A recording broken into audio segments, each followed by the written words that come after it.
Let's see how my voice is sounding. It should be okay on this.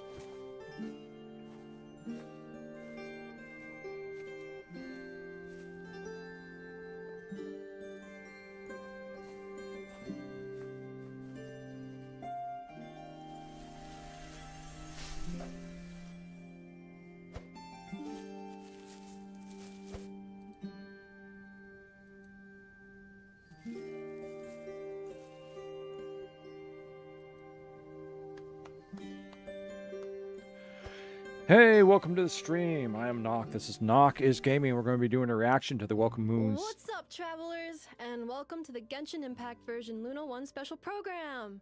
I'm Angelina Danielle-Sama, the voice of Anefa. And I'm Nick Olson, the voice of Flints.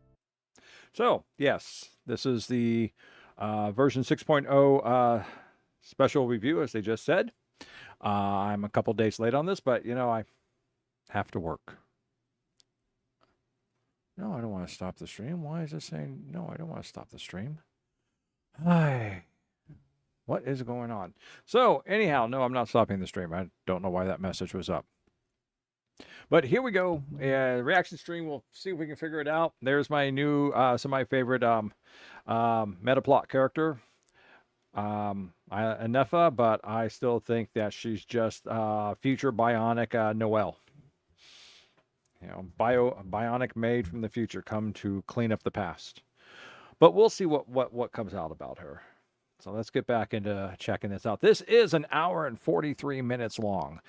So this is probably going to be a long stream, considering how much I may react or commentate. Hopefully there's enough to react and commentate to. So, but there usually is. What an honor it is to meet such worldly travelers. Worldly. Yes, indeed. We're worldly. And if you're looking at the time, don't worry, travelers. You're not seeing things. We're here ahead of schedule. That's right.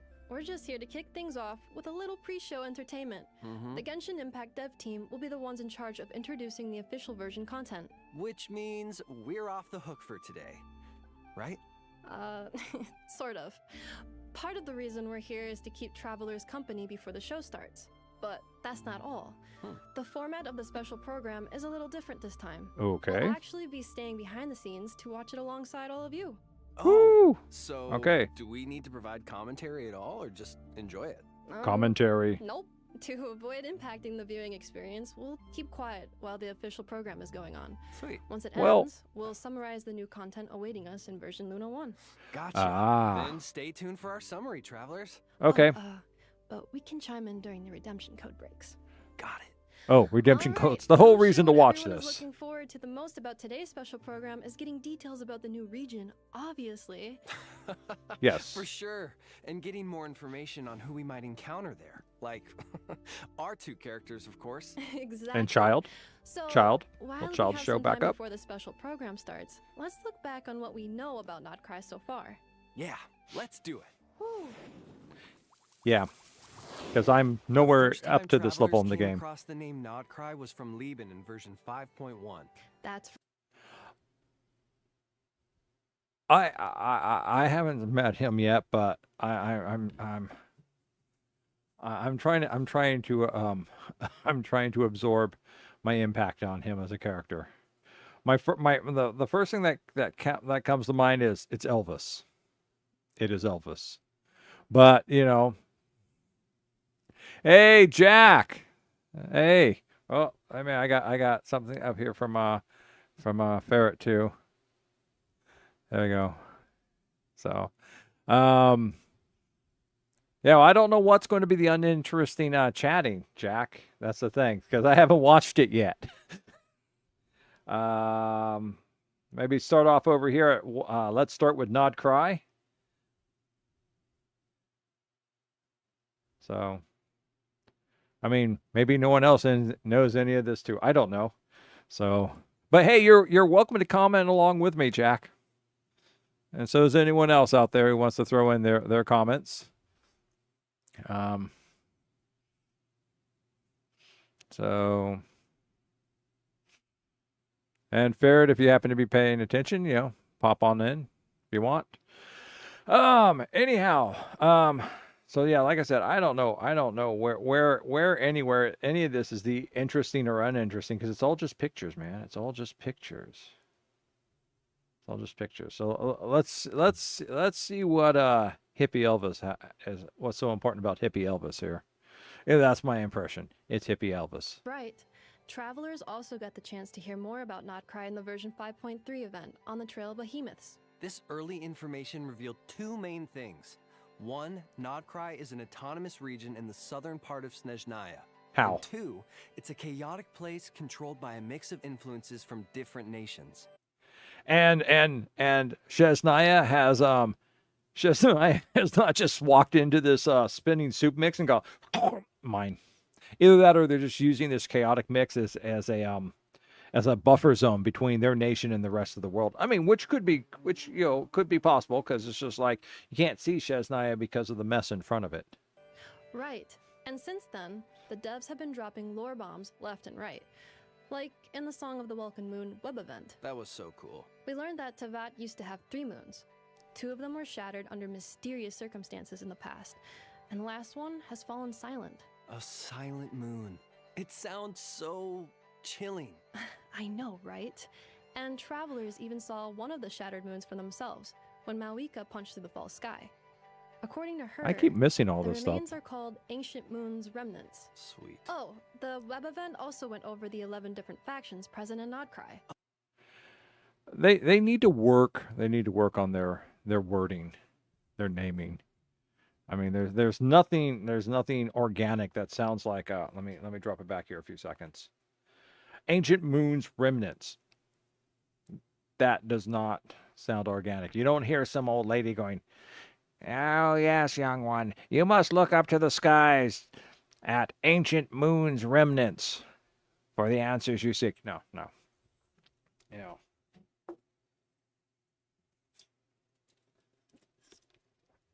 Sweet. Oh, the web event also went over the 11 different factions present in Nodcry. 11. Oh, I must have missed man. that, but okay. That's a lot to keep track of. That's okay. I feel that. And there are some new ones, but there are also a few that should be familiar. Okay. Like the Knights of Favonius. Mm. In version 5.6, travelers had the chance to hear Grandmaster Varka's voice for the first time. But he was a little busy, you know, with enemies on both sides and a group on his tail looking to turn him into mincemeat. Well, almost sounds like an AC/DC song, you know. But yeah. Yeah, busy feels like an understatement. Hopefully, he's not in too much trouble. Of course not. And, Trouble's his middle name. After Varka's debut, we got a glimpse into the behind-the-scenes production of Notcry. The dev team revealed that Notcry is a place where factions struggle for supremacy, Well, all yeah. clashing over the same objective. That's what all places with factions do. And a place with factions do not coexist. If they all coexisted together in harmony, they wouldn't be factions. You know, factions is just like, you know, it's, I don't know. Sometimes I wonder if they understand the words that they're using and what they actually mean. The moon. Okay, and when you say the moon... The you mean moon! Like the ancient moon's remnants? Well, there's more to it than just that, because according to the devs, the moons have a long history in Teyvat, and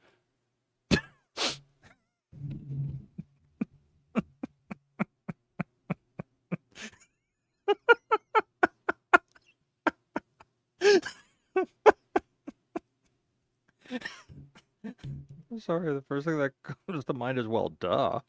How long were the moons there? Were they like recent comers and then they just went away? No, they're moons. They've been there for like ever. You know, unless the moons came by as visitors and then got blown out of the sky, which, well, that could be an interesting thing. The moons were invaders, or maybe the third surviving moon is the invader. It came in and blew the other 2 moons up. But other than that, just sit there and say that the moons have a long history. Well, yeah.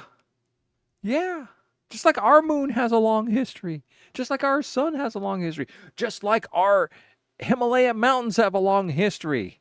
They're old as, if not older than the planet. And NoC is home to a power far older and purer than the seven elements. NoC is home to a power far older and purer than the seven elements. Older and purer than the seven elements? Oh, now that sounds very exciting. I don't know if that's exciting, but I'm sitting there, I'm scratching my head. Okay, well, you got the seven elements, and the elements seem to make up the basis of physical reality. So what is there left? Well, I guess we can move to the higher conceptuals instead. That's something that I use in some of my games and stuff. Higher conceptuals, where reality is not based on elements, but on conceptions. And anyhow, that's neither here or there. I mean, it's like, what is older than the seven elements? Well, you got the seven elements that make up the world, but the abyss, which seems to be void, isn't counted as that. That could technically be an older, purer element. It's the element of void. There's time and space, which are not elements, but they are older and purer. They're far more definitive. Time is time, space is space. Void is the antithesis of that, which would bring it in. So maybe that's it, time, space, and the void. So yeah, there could be, these are greater things. They're intangibles. You can't touch time. You can't really touch space. You can touch things within space. You can't touch space. And well, you definitely don't want to touch the void. But technically speaking, if you touch the void and put something into the void, it's no longer void. The whole point of void is the absence of all things. Unless it's just something else that exists that way. They're like, well, what is it? I don't know. What are we going to call it? We call it Fred. No, we're not going to call it Fred. We can call it awful. Well, it is awful, but there's many things that's awful. Well, we'll just call it void.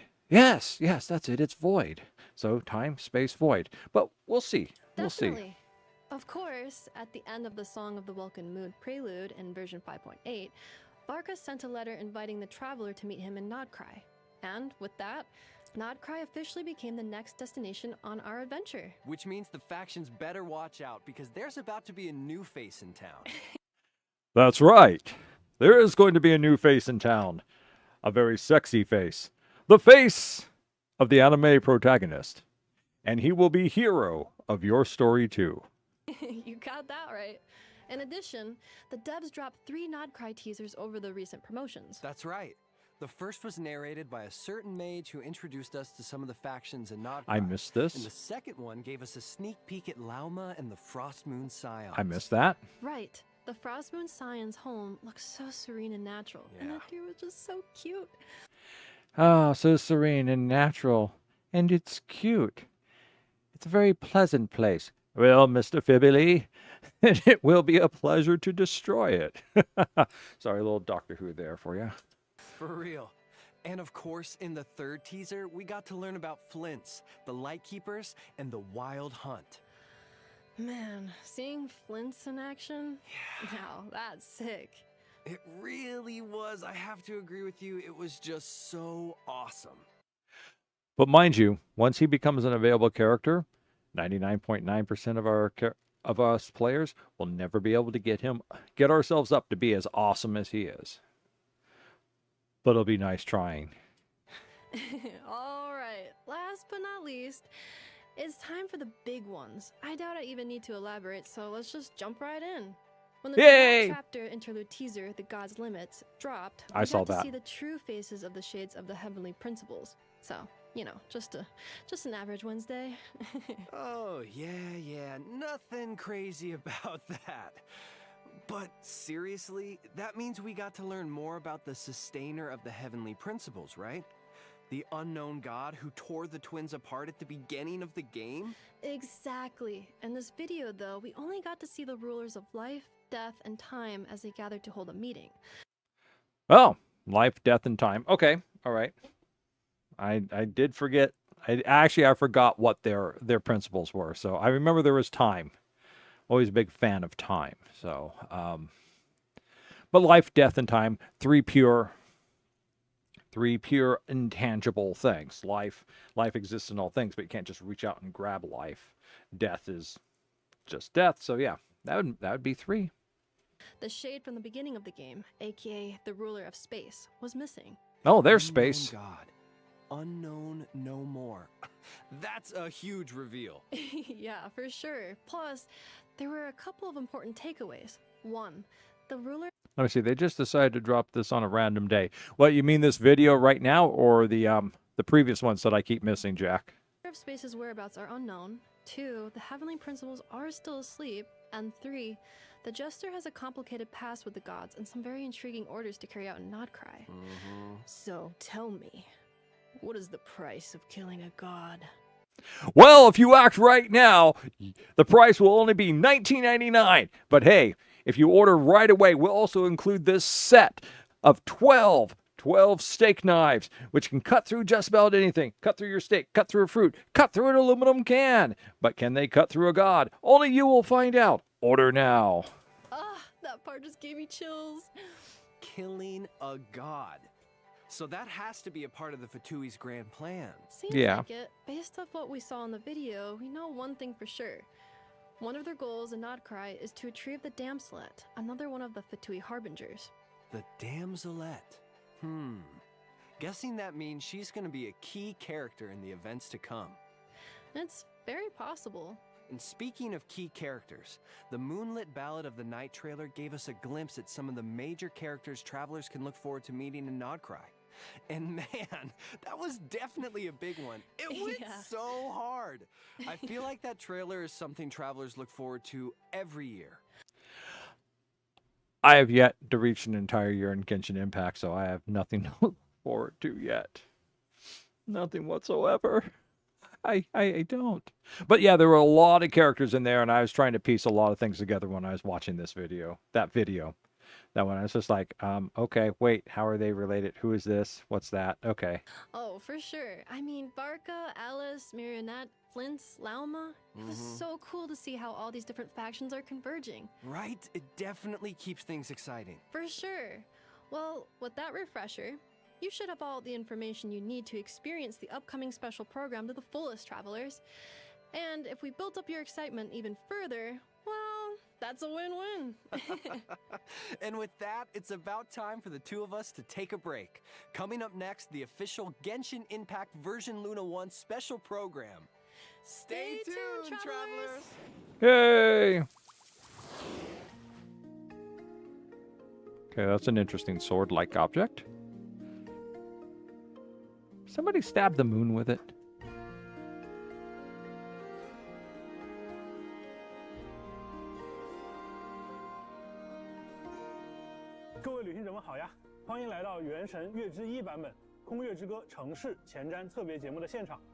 Okay, I'm going to pause this just for a second because I'm going to be reading the subtitles too. My commentary is probably going to be more lacking because I'm going to be trying to keep up what he's saying because he's speaking really fast and those subtitles are flashing up really fast.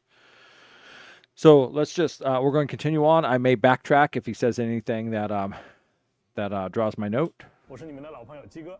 Okay, Aquaria Combat Desire, Luhao, head of creative concept and writing team. Okay, well, now I have faces. Okay, well, he's writing concepts. Okay, so that's different than dialogue and terminology. Combat designer, okay, interesting. The only other combat designer I've ever known of was Monty May he rest in peace and memory always continue on. He did some really, really badass stuff when he did Red vs. Blue and his first 2 seasons of Ruby. 旅行者们，大家好，我是小罗浩，很高兴能再次见到大家。哎，几个，说起来，这一次我们采用了《空月之歌》城市还有月之一这样的命名方式，从版本名上看，就和过去的版本有些不一样呢。那没错，作为原神5年来第一个以新名字命名的版本， OK 对于各位旅行者以及对于项目组的各位来讲，都具有非常重要的意义。那我跟小罗浩呢，也想先跟旅行者们分享一下我们作为原神项目组的感想。原神作为一款长线运营的开放世界游戏，一直以来我们的想法都是努力的去实现一个自我的进化，为各位旅行者提供更好的开放世界内容。比如过去的这1年我们就在很多的内容上做出了一些新的探索和尝试。那这些探索和尝试呢，也是一定会持续进行的。Okay. 如何能让接下来的故事不辜负各位旅行者的陪伴和期待， Alright, 以及 well, 到底是什么样的内容能够超越玩家预期呢？在之前诺达卡莱的幕后 I think I've heard that from about every video game I've ever watched these types of shows on. So, okay, well, that's good. All right. 故事中，我们就和各位玩家分享了一些我们的思考。当时我们提到了2个点，总结下来就是原神团队创造内容的方式需要不断的进化，以及讲好一个故事，我们是不用纠结手法的。前段时间啊 OK 我们也发布了一系列的前瞻内容，那大家对这些预告呢也表现出了很高的期待值。整个《空月之歌》的大版本啊，是我们向角色、剧情。Song of the Welcome Moon. Okay.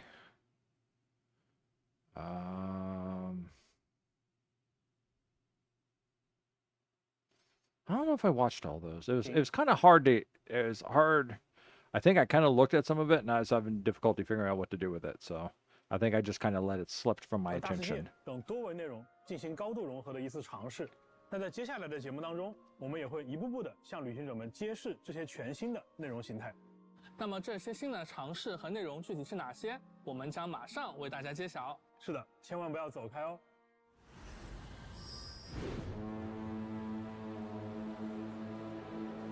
This is where our spaceship landed when Lumine and I first. Dazai, hello! Welcome to the stream. I'm doing a review of the new Genshin Impact release video. We are 11 minutes into it. So, enjoy if you decide to hang out. First arrived in Tavad. All I remember is Lumine waking me up and us leaving the ship. The wild hunt came. It passed through all the graves.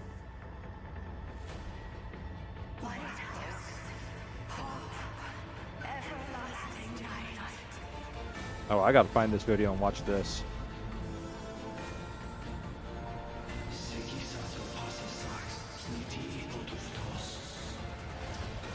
Look upon my flame.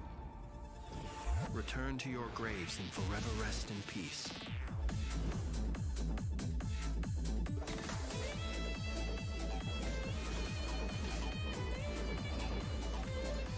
Be silent.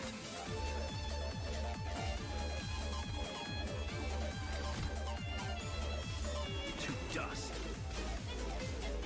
The long sleep beckons. Viewing the Okay. world through That looked cool. Of course, I always find it's a good, it's a good day when you can put the undead back to rest. your human eyes is like looking into a kaleidoscope. It is so complex and yet so beautiful. Ad Astra Abasask. Welcome to Not Cry, Dominion of the Fatui. Please, here we go. And if you ever need anything else, don't forget to make the great Lord Sanalabay your first port of call. Interesting. Okay. Sincere apologies. I am unable to come down and greet you at the present moment. I will have to converse from up here. Do either of you need my help with anything? Anything at all? After all, I'm the head of this household. Chew on this. I wonder if that counts as a claymore. Flash attack! Claymore with a bomb? Okay.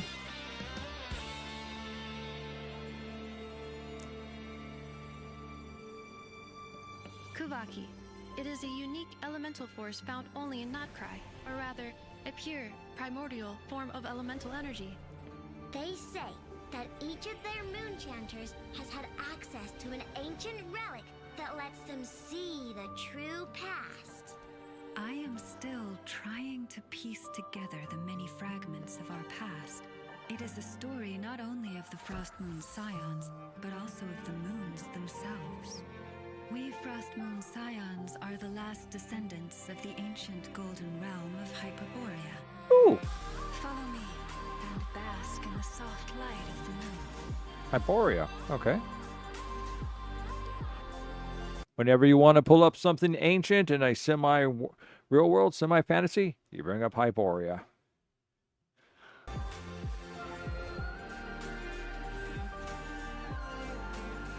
Forest, protect us.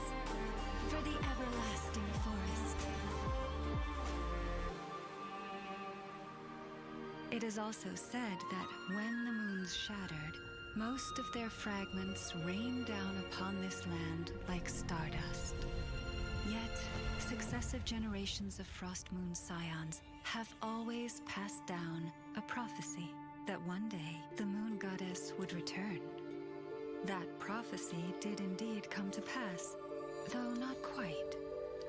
I still wish to return to the moon that belongs to me. The Fatui built their research facility on top of the remnant over on Paha Isle, but they've had their sights set on the one here, too. The sacred relic of the Frost Moon Scions. It's been stolen.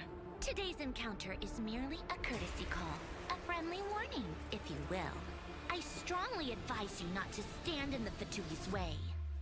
The Frost Moon Scions will never hand over anything to the Fatui. With your blood, we shall draw an inviolable line in the snow. No irregularities detected in the duct. You're wrong.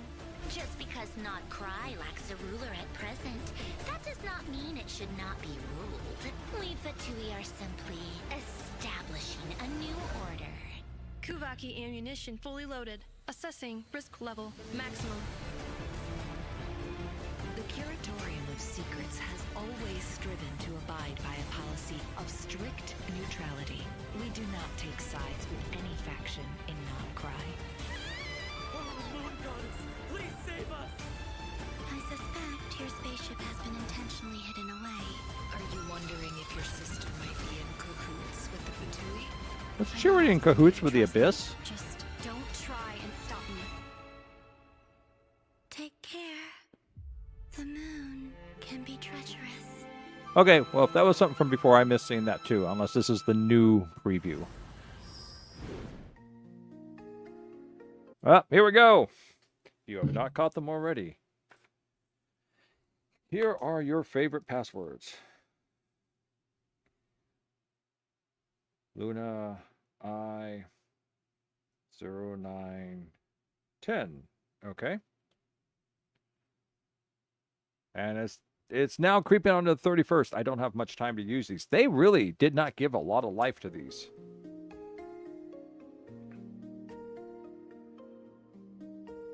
Yes, free primos. But I have to go put them in right after this is over because we're already moving into the 31st. So. Yeah, because that's 12 a.m. UTC -4. Well, they're always limited, but well, that's a tight limit because this just came out like Thursday. You know, so let me see. GMT. Well, I'm GMT -8. UTC. What's UTC? Universal. Is UTC and GMT same thing? Because if it's -4, I'm minus. I'm just trying to figure when that's going to end. How about just when this is done, the first thing I do is I pop up Genshin and I go throw my codes in.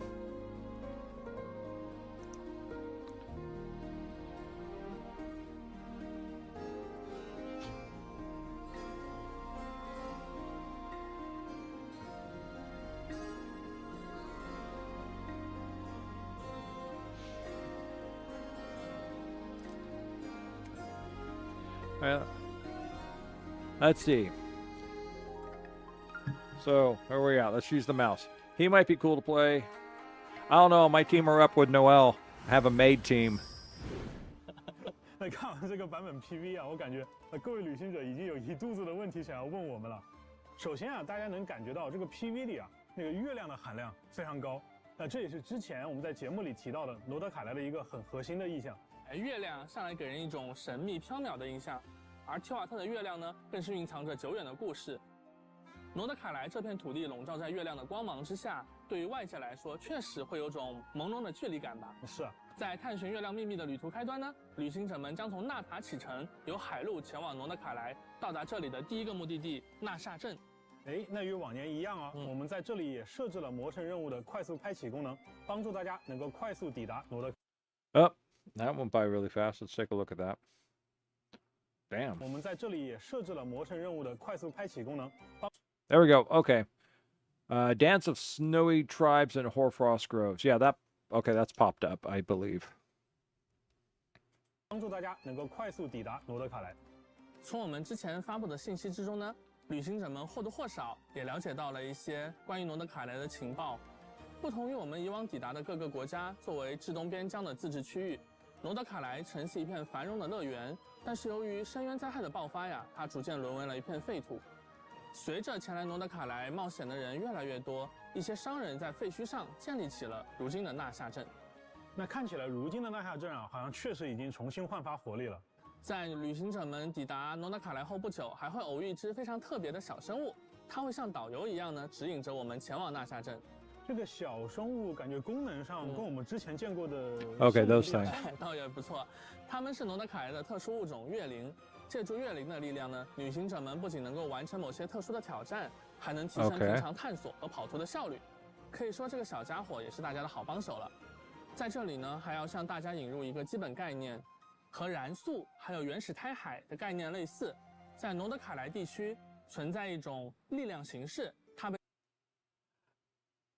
the unique powers I've not been able to grasp and get the new unique powers going so well. Mind you, I am still just in Inazuma, but we went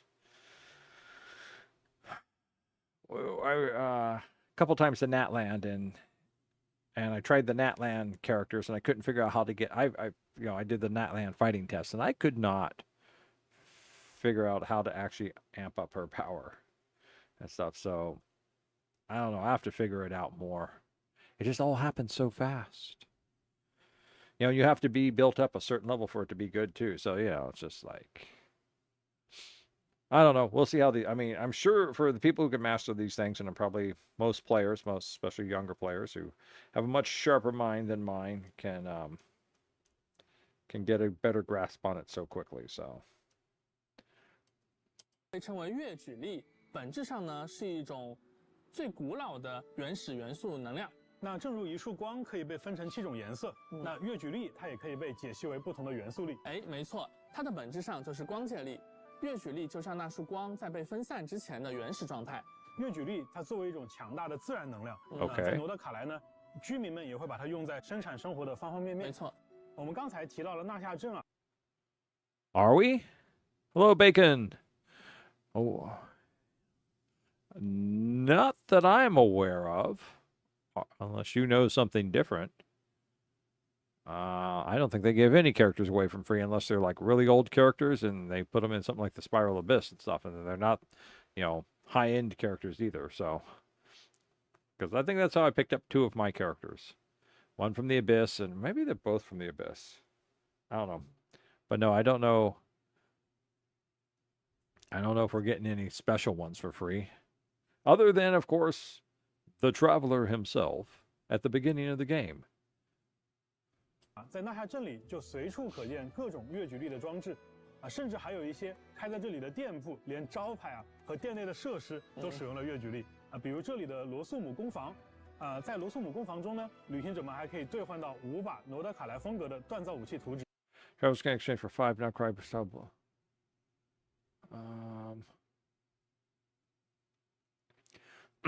All right. 从全提瓦特各地汇聚而来的人们，利用这种来自月亮的能源，给罗德卡莱注入了充沛的活力，也产生了独属于这里的特别的风情。刚才大家有没有注意到呀？纳夏镇里有一个熟悉的店铺标志，里面的装潢还是须弥风格。我们的老实人多利桑格马哈巴伊老爷也来到了罗德卡莱。不愧是我们的多利真是一点点商机也不放过，甚至连店都已经开好了。旅行者们呢，或许可以从他那儿打听到一些重要的情报。至于要付出多少摩拉，这个可能就不太好说了。那刚才我们讲到月举力其实除了纳夏镇，在罗德卡莱的其他区域，月举力的影响也是无处不在的。这种原始的力量呢，它直观地影响了罗德卡莱的气候、土壤、山石等等等等。OK， 在罗德卡莱的不同区域，它也有着不同的形式。OK， 生活在这里的生物自然也都因为月举力的影响发生了 I see what 不 they're 小的 talking 变化。 about. 比如这里的植物和小动物都有着很独特的生态还有习性。啊，不仅如此啊，还有一些盘踞在这里的怪物，它们能够驱使月举力作为自己的攻击手段。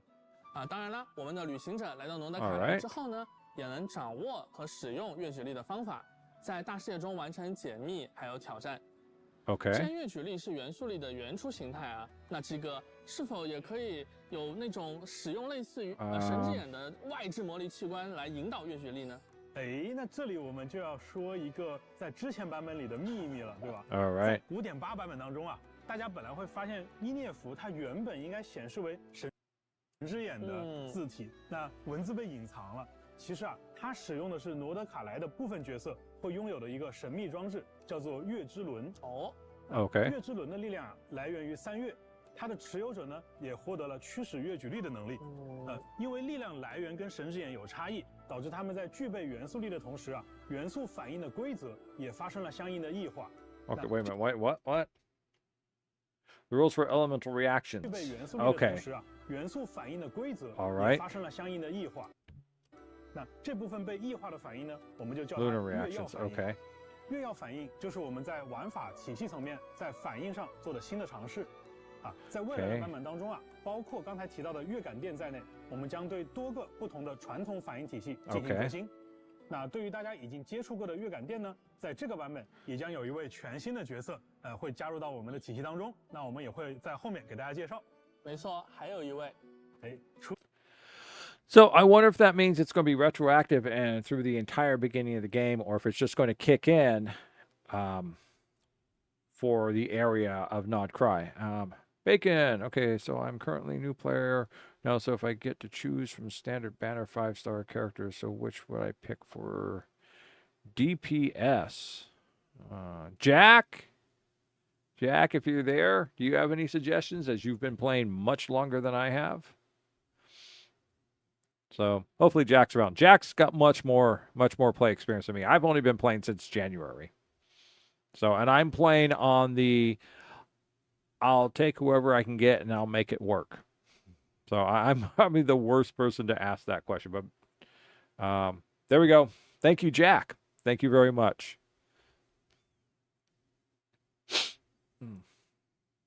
So I'm going to go ahead and continue with the video. So, but welcome to the game, Bacon.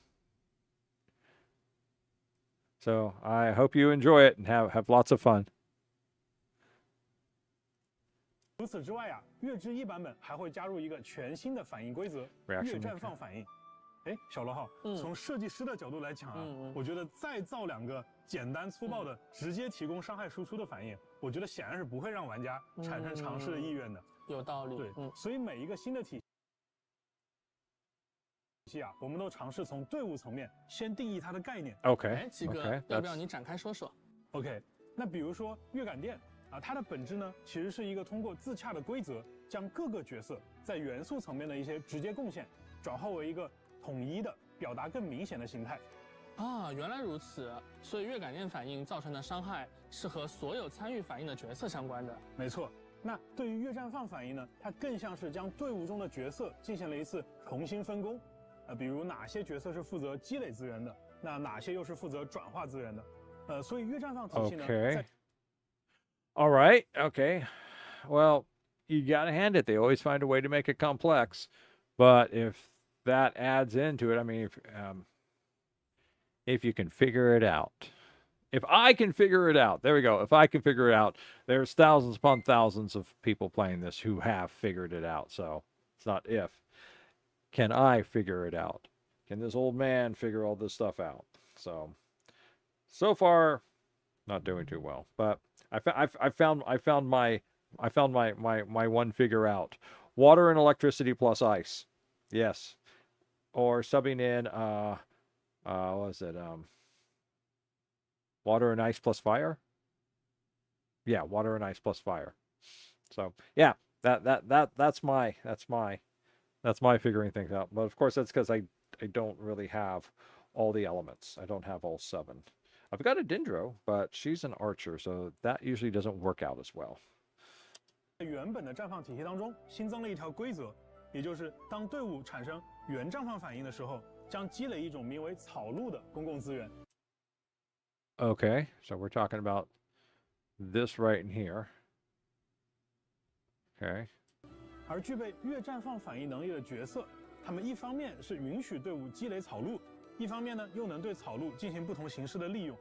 所以这个规则呀，在很多其他游戏作品里，其实大家也有见过类似的形式，相信大家也会很快理解并且上手。那么在新的玩法体系以外，就剧情和世界观的层面而言，像古月遗骸、月举例等等这些与月亮密切相关的要素，也让多方势力牵引到了诺德卡莱这一舞台上。因此呢，在我们这趟旅途当中，我们不只会结识来自诺德卡莱当地的新朋友，还会再度重逢很多早已熟悉的老朋友。那接下来啊，我和鸡哥就要向大家介绍几位来自不同势力的角色了。那我们就先从近的开始，我们从双叶之子势力的踊跃使拉乌玛开始说起。双叶之子呀，他们是传说当中黄金国亥珀波瑞亚的遗印，他们远离文明，选择在山林之间的生活。他们聚集在如今称为西西岛的地方，以月神库塔尔作为信仰，虔诚地崇拜着月亮。而踊跃使则是听取教众烦恼，为他人解忧的神使。拉乌玛不仅被教众们视为月神神谕的传达者，同时也是深受族人信赖的领导者。他在双月之子中呀有着崇高的地位。另外呀，由于拉乌玛的独特体质，他和动物们的相处相当融洽，甚至能够听懂不同种类动物的语言。Oh my God. She's a Disney princess.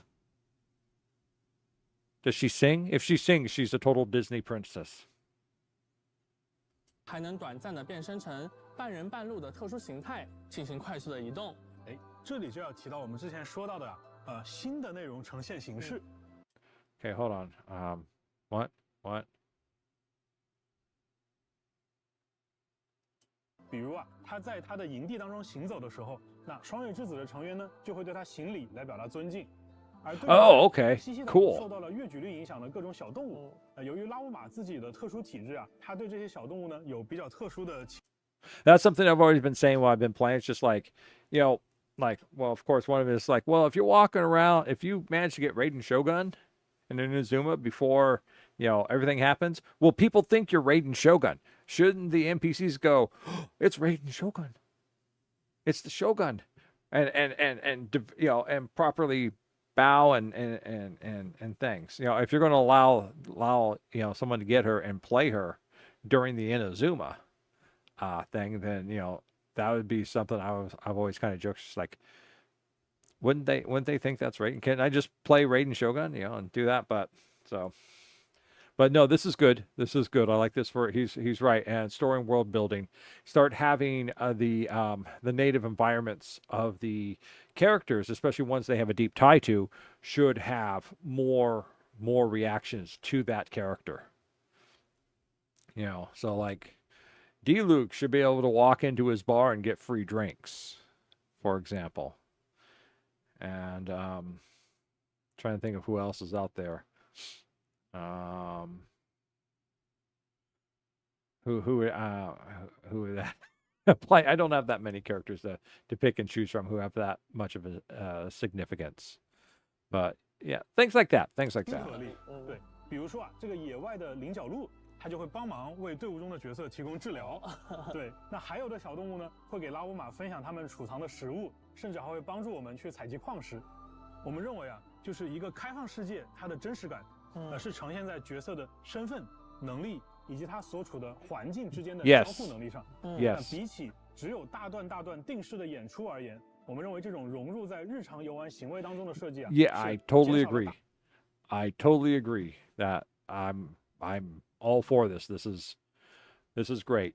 I mean, I don't know how well everyone else enjoy it or anything like that, but yeah, I think things that fit in more. That's half the focus of my play. Is what I'm playing is part of it is kind of the parodying of it, slightly breaking the fifth wall and slightly metagaming it. So, because there's just so much of not that so far really in the game. 打断感跟刻意感更有人情味的。我们将以往只能通过阅读物或者对话表现来传达的内容，以自然的形式融合在了大视野生态当中。Oh, okay. 希望这种尝试呢，不仅能让旅行者的冒险之路 I can't wait to actually try that. 喜欢探索和交互的玩家呀，在接触到这些 I love exploring and interacting. 一些额外的惊喜。没错。那拉乌玛呀，它对于月举力的亲和，不只是体现在生态交互能力上。Not only deals continuous dendro damage to enemies, reducing their hydro and dendro res, but also enhances bloom-related actions. I thought she would have one of these new elements. I think that would have been much better. You know, all bloom reactions triggered by the party will be converted into lunar blooms. During unleashing your character attack, Lumia transform into a spin and void, consuming stamina to sprint and perform 2 consecutive jumps. That's kind of like Skirk and what she does. You know, maybe? No, that's just her charge attack, though. Displaying the location of nearby resources unique to Nodcry on the minimap. Additionally, Luma appears to have special... okay. 还体现在自己的玩法设计当中。那就像刚才我们提到的一样，拉乌玛呢，它是月绽放反应的核心角色之一。根据草元素月之轮的力量，拉乌玛可以将全 Yeah, she has lunar bloom, but she's considered a dendro element. I figured the Nodcry people, seeing as would have, the special ones would have an element that wasn't it, or that would just kind of look like Skirk. Skirk's element, I think, is actually supposed to be the abyss, but the way she manipulates it, it turns into ice. Oh, hold on. Wildfires. Let's see what's going on here. I got fresh wildfires.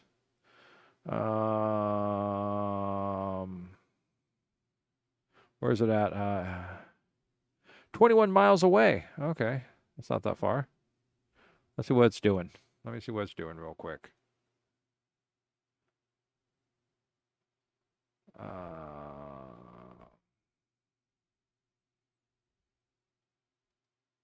Okay. That's not too bad. There's several cities between us and it, so it should be good. Yeah, that's kind of what I was thinking. Let's get back to this. 转化为触发月绽放反应，而拉乌玛还可以通过消耗草鹿来增强队伍当中各种绽放反应的伤害。值得一提的是啊，像拉乌玛这种拥有月之轮能够支持月绽放反应的角色啊，他们各自都还拥有一些特殊的伤害手段。那这些伤害呢，也会被视作月绽放反应伤害。所以拉乌玛呀，它不仅是绽放体系当中的一个强力的辅助角色，它自称也可以打出月绽放反应伤害。又能辅又能打。没错。那拉乌玛的元素战绩啊，可以降低敌人的草元素以及水元素抗性。那拉乌玛的元素 Elemental skill lowers the dendro and hydro resistance of opponents. That's nice. 元素战绩啊，可以降低敌人的草元素以及水元素抗性，而它的元素爆发呢，则会提升整个队伍绽放相关反应的伤害。此外，由于月绽放产生的特殊资源草鹿的存在，拉乌玛可以长按元素战绩，额外消耗草鹿来积累一种名为月涌的效果。月涌会为拉乌玛元素 Moon Song. She sings. She's a Disney princess. Rex, hey, welcome to the Streamer Act. We are about 27 minutes into it. So, but that's it. She's a Disney princess. She has a song. I don't know if she actually sings, but she converses with the animals. She's well liked by everyone, and she can sing. She's a Disney princess. 爆发的效果带来额外的增伤次数，同时呢，也会直接造成月绽放反应伤害。那几个除了月绽放，那之前我们旅行者们就接触过的月感殿，是不是也要迎来新成员了？有的兄弟，有的。那除了双叶之子以外啊，在诺德卡莱我们也会接触到其他的势力比如大家非常感兴趣的一个势力叫做直登人。在魔神任务当中呢，我们就会结识直登人当中一位用词文雅、有贵族气质的神秘成员，叫克里洛·楚德米洛维奇·菲林斯。我们在 5.5 版本中的圣遗物故事和之前的新版本预告中，曾经和旅行者们简单提到过关于直登人的故事。那是一个守护诺德卡莱自由和和平的古老组织，长久以来对抗着深渊无休止的入侵和狂猎。那直登人这个词啊，顾名思义，离不开手里的一盏提灯。不过这盏灯的意义啊，不仅仅是为了照明，还是他们对抗狂猎的武器。而这一点啊，在大世界生态上也会有所表现。当直登人的提灯靠近危险的时候，它会转变为警示危险的色彩。而作为经验老道的直登人菲林斯，甚至可以听懂狂猎发出的那些常人难以理解的低语。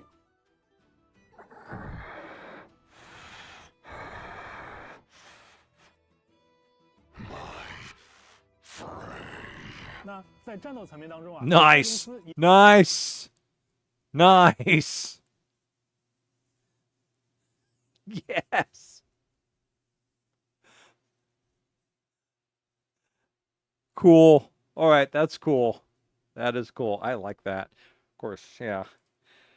Anyone who knows me from streaming knows I like horror movies, so that works well. That works well. I don't know. I might just try and get him for that. That'd be cool. 月之轮的力量，因此它和伊涅弗一样，也具备将队伍中的角色触发的感电反应转化为月感电反应的能力。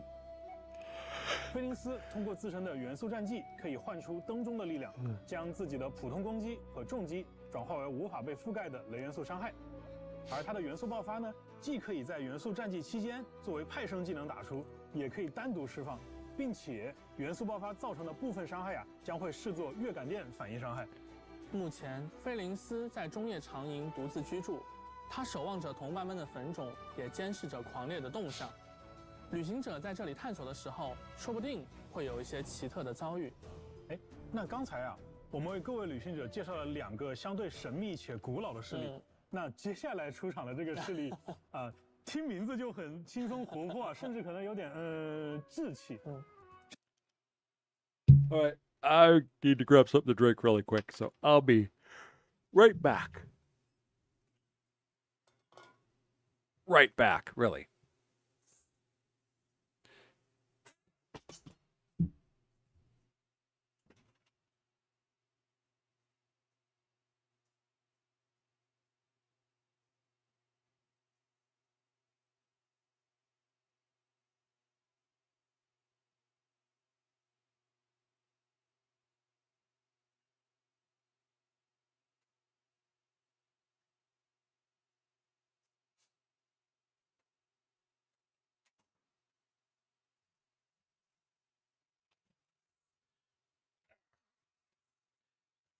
Get comfy back in the comfy chair. If I'm yawning, it's not because I'm bored. It's just long day at work. Long day. Long day. And what better way to finish up a long day than a drink of the unnamed, unsponsored tasty beverage. The unnamed, unsponsored tasty beverage is the beverage of choice after long days of work or long days of putting the dead back in where they rightly deserve, the ground. Created from very essential, non-primordial elements, the unnamed, unsponsored tasty beverage is the beverage of choice. Whether you're fighting hordes of undead, dancing and prancing around with animals, or sitting in the comfiness of your own chair, watching a revealing video about your favorite game show. Unnamed, unsponsored tasty beverage. Get yours now, because we're going back to the video. 之前我们公布罗德卡莱的各个势力的时候啊，也观察到很多旅行者觉得这个取名风格跟其他的势力有点不太一样啊。对。你说的一定是叮铃哐啷蛋卷工坊。对，想必啊能给工坊取这样的名字啊，这个工坊的主人也应该同样有趣。说到工坊的主人，旅行者们应该已经知道说的是谁了啊，他就是伊涅弗的家人艾诺。哎，是的，完成了5.8魔神任务的旅行者，其实已经在剧情中和伊涅弗打过交道，也了解了一些有关艾诺的消息。别看艾诺平时一副天真活泼，嚷嚷着要吃蛋卷的样子，其实呀，他是一位天才机械发明家。除了用各处收集来的零件组装出了伊涅弗这位机械少女，他还为纳夏镇专门设计了一门大炮，用来对抗狂猎啊！大炮呀！那看起来艾诺对机械有很深的造诣啊。Now, if only she'd make one to fend off the Fatui. 通过释放元素战技，操纵身后的机关扳手，让自己快速移动，并且对敌人造成伤害。而他的元素爆发呢，则会抛出一个可爱的喷水机关，叫做冷静一下压，对，间歇性的去攻击敌人，造成水元素伤害。那他和伊涅弗呢，也会成为拉乌玛和菲林斯的好帮手。对了，艾诺也是我们第一位啊拥有水元素神剑的双手剑角色。哎，那这样我熬幽静微战拿到的水元素双手剑外观，可终于可以派上用场了。没错。What was that? Go back. 哎，那这样我熬幽静微 I 战。finally get to burst out that Hydro Claymore. My parents, I farmed in Stygian Onslaught. Okay. 拿到的水元素双手剑外观，可终于可以派上用场了。没错没错。不过呢，忙于机械发明的艾诺在日常家务上可能就没有那么有天赋了。好在有伊涅弗这位家人的照顾，不然光凭艾诺自己，很有可能把日子过得一团糟。在工房附近啊，我们能看到艾诺收集的金属外壳和材料散落了一地，还有一个多功能武装家用机器人重拳出击鸭。对，那这个名字一听啊，就又是艾诺的风格。旅行者们可以和重拳出击鸭对话，并且进行切磋，获得角色的培养素材。那这里啊，作为新版本的生态呈现啊，和强大的敌人之间也不一定只有战斗这一个选项。那如果是艾诺或者是伊涅弗在场呢，他还能触发额外的对话选项。几个我看其中一个对话选项是开启攻防秘藏。没错。那不知道旅行者们有没有发现啊，就自己队伍里的伊涅弗在好感度达到6级的时候，可以领取到一个奇异的螺栓。而在新版本的探索当中呢，也会有其他的方式获取到更多的螺栓。消耗一定数量的螺栓，就可以在工坊秘藏处兑换专属于艾诺和伊涅弗的独特道具。Cool. 那拥有道具之后呢？ Cool. 艾诺和伊涅弗的一部分外观还会发生变化。我们刚才介绍的3位新朋友啊，都会在《空月之歌》城市的魔神任务第1幕《雪浪与苍灵之舞》中登场。而在任务开始后不久，我们就可以和艾诺相遇，随后呢，就可以直接邀请他加入旅行者的冒险队伍了。Okay. 那太好了。 Bacon was 那 right. 随着故事的展开呀，我们也将会对3位新朋友 Lindsay, 深入的了解。 welcome to the 顺 stream. 便一提，在罗德卡 We're 莱的一 doing 些地 a 方 react to the new Genshin Impact video. We're currently 32 minutes into it, so I hope you're doing well. 让这些来自罗德卡莱的角色和当地的居民互动，居民们 The 也会 locals- 根 the 据角 locals 色的 react 不同 differently 呢 on- 做出不同的反应哦，甚至有可能从他们身上收获一些小小的馈赠。这些不同势力的角色的确都很有魅力啊，大家也一定很期待在新版本的魔神任务剧情当中 Yeah, 会有什么 I 样 am. 的交集。 Seems like you got a lot. You're doing a lot 为 more. 旅行者们 So 简单 I 介 want to 绍一 see. 下有关这次版本魔神任务的情报吧。好呀。首先想和各位旅行者们聊一聊的是，在这次新版本在剧情安排 OK 上会有一些变化。我们也从过去的剧情中，积累了一些经验。我们意识到呀，有时或许需要打破陈规，根据最好的体验预期重新编排剧情。 Okay. 刚才为大家介绍过的角色，像拉乌玛、菲林斯还有艾诺，他们的背景故事和魔神任务的展开密切相关，因此在本次我们将传说任务和魔神任务2者紧密整合在了一起。Okay 这不会是一个新的陈规，而是在空月之歌城市这个版本最适合为大家讲故事的方式。比 Okay 如说，在空月之歌城市的魔神任务剧情中，旅行者们将会与身为双月之子永月使的拉乌玛一同深入到对抗愚人众的冲突里。旅行者会逐渐了解到拉乌玛的过去，并对双月之子想要守护的月神产生更加深刻的认知。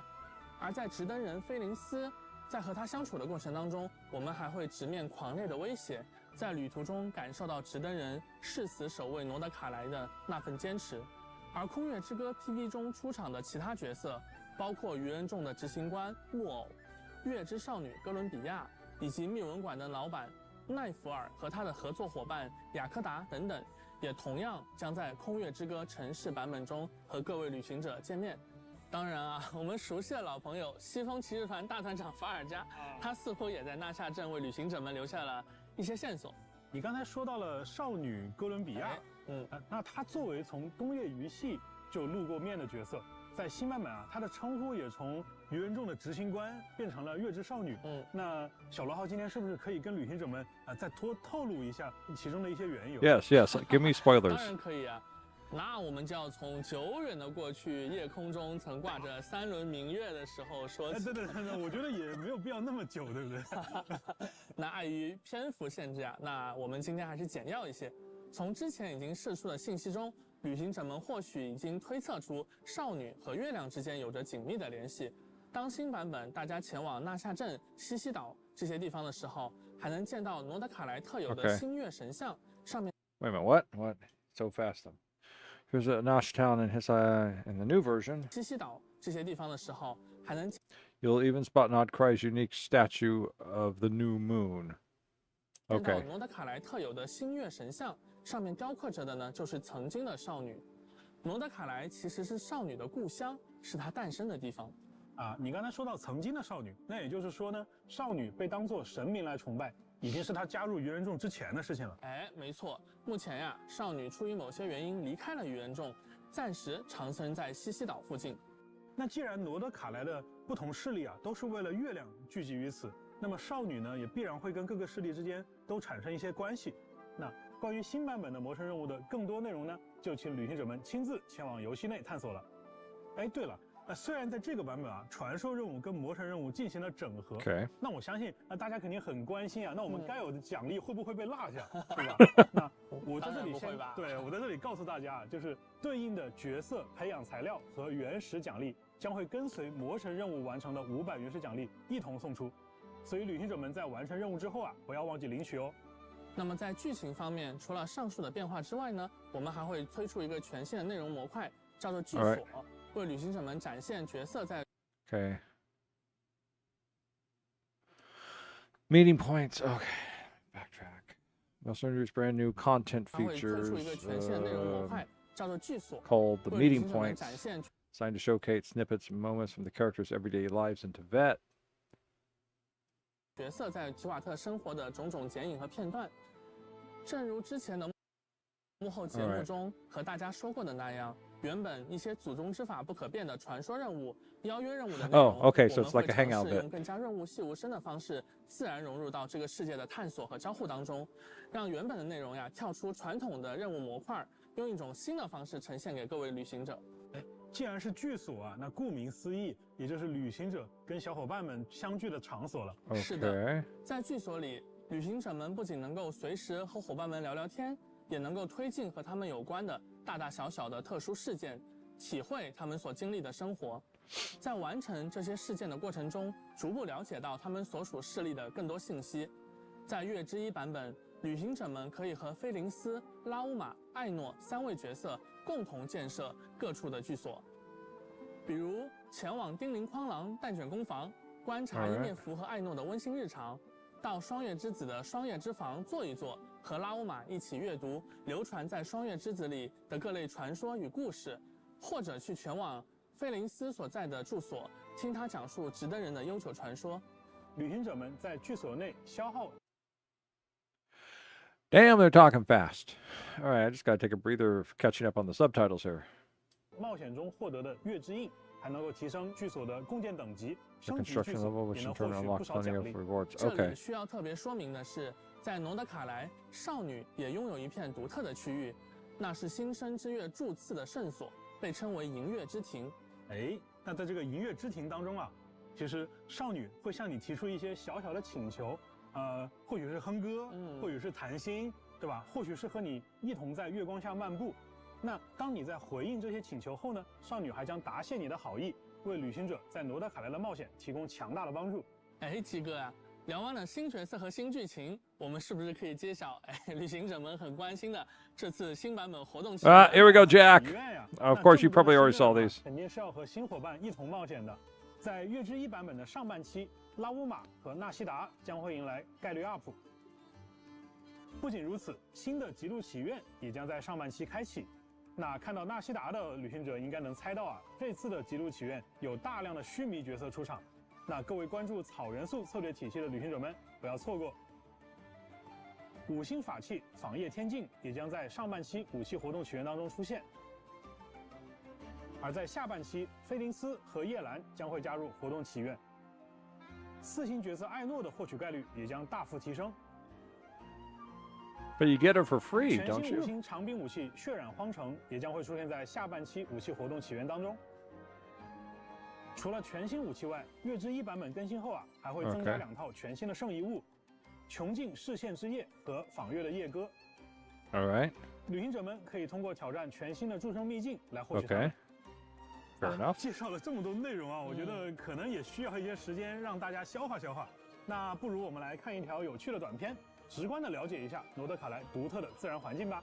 接下来还会有我们的研发同学为大家带来诺德卡莱的生态、势力和版本活动信息。补充一下，也包括大家非常关注的愚人众相关情报哦，大家请千万不要走开。Yes, like, are they all clones? That's my question. Are they clones?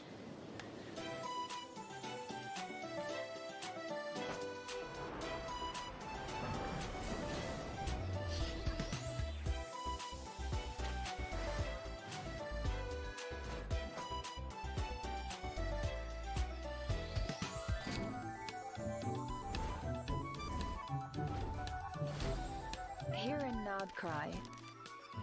The power of Kuvaki is not to be underestimated.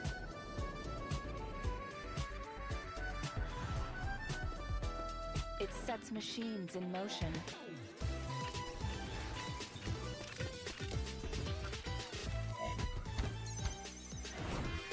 And fortifies the creatures of this land.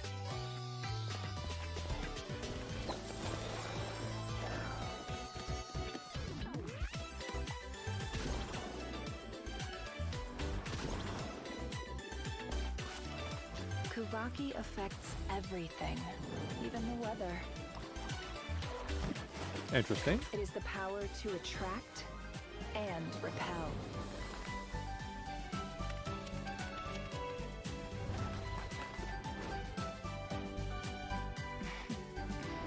Of course, that's just the beginning of the story.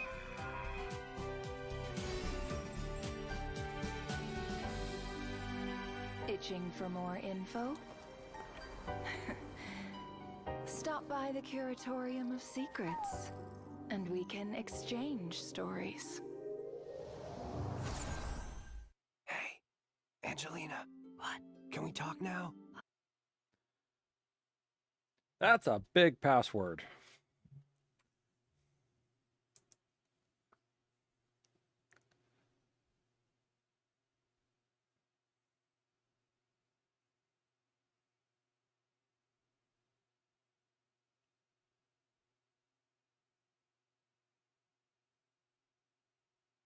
Big, very big, very big. Did I accidentally turn the subtitles on? The regular subtitles on, I mean. Lauma, nod, cry, flens. Okay. I think so. Wow, okay. That was a lot of information, wasn't it? Yeah, so much cool stuff. The dev team didn't hold back, that's for sure. Totally. From the characters to the story, there's just so much to take in. Okay, what are you looking forward to the most so far? Well, meeting the damn slut for sure. She's just so cute. Oh, so not because of her identity, the plot, her role in it, or stuff like that, just the cuteness factor? The most important factor, you mean? Right. How could I forget? Well, the lunar reactions also seem super cool.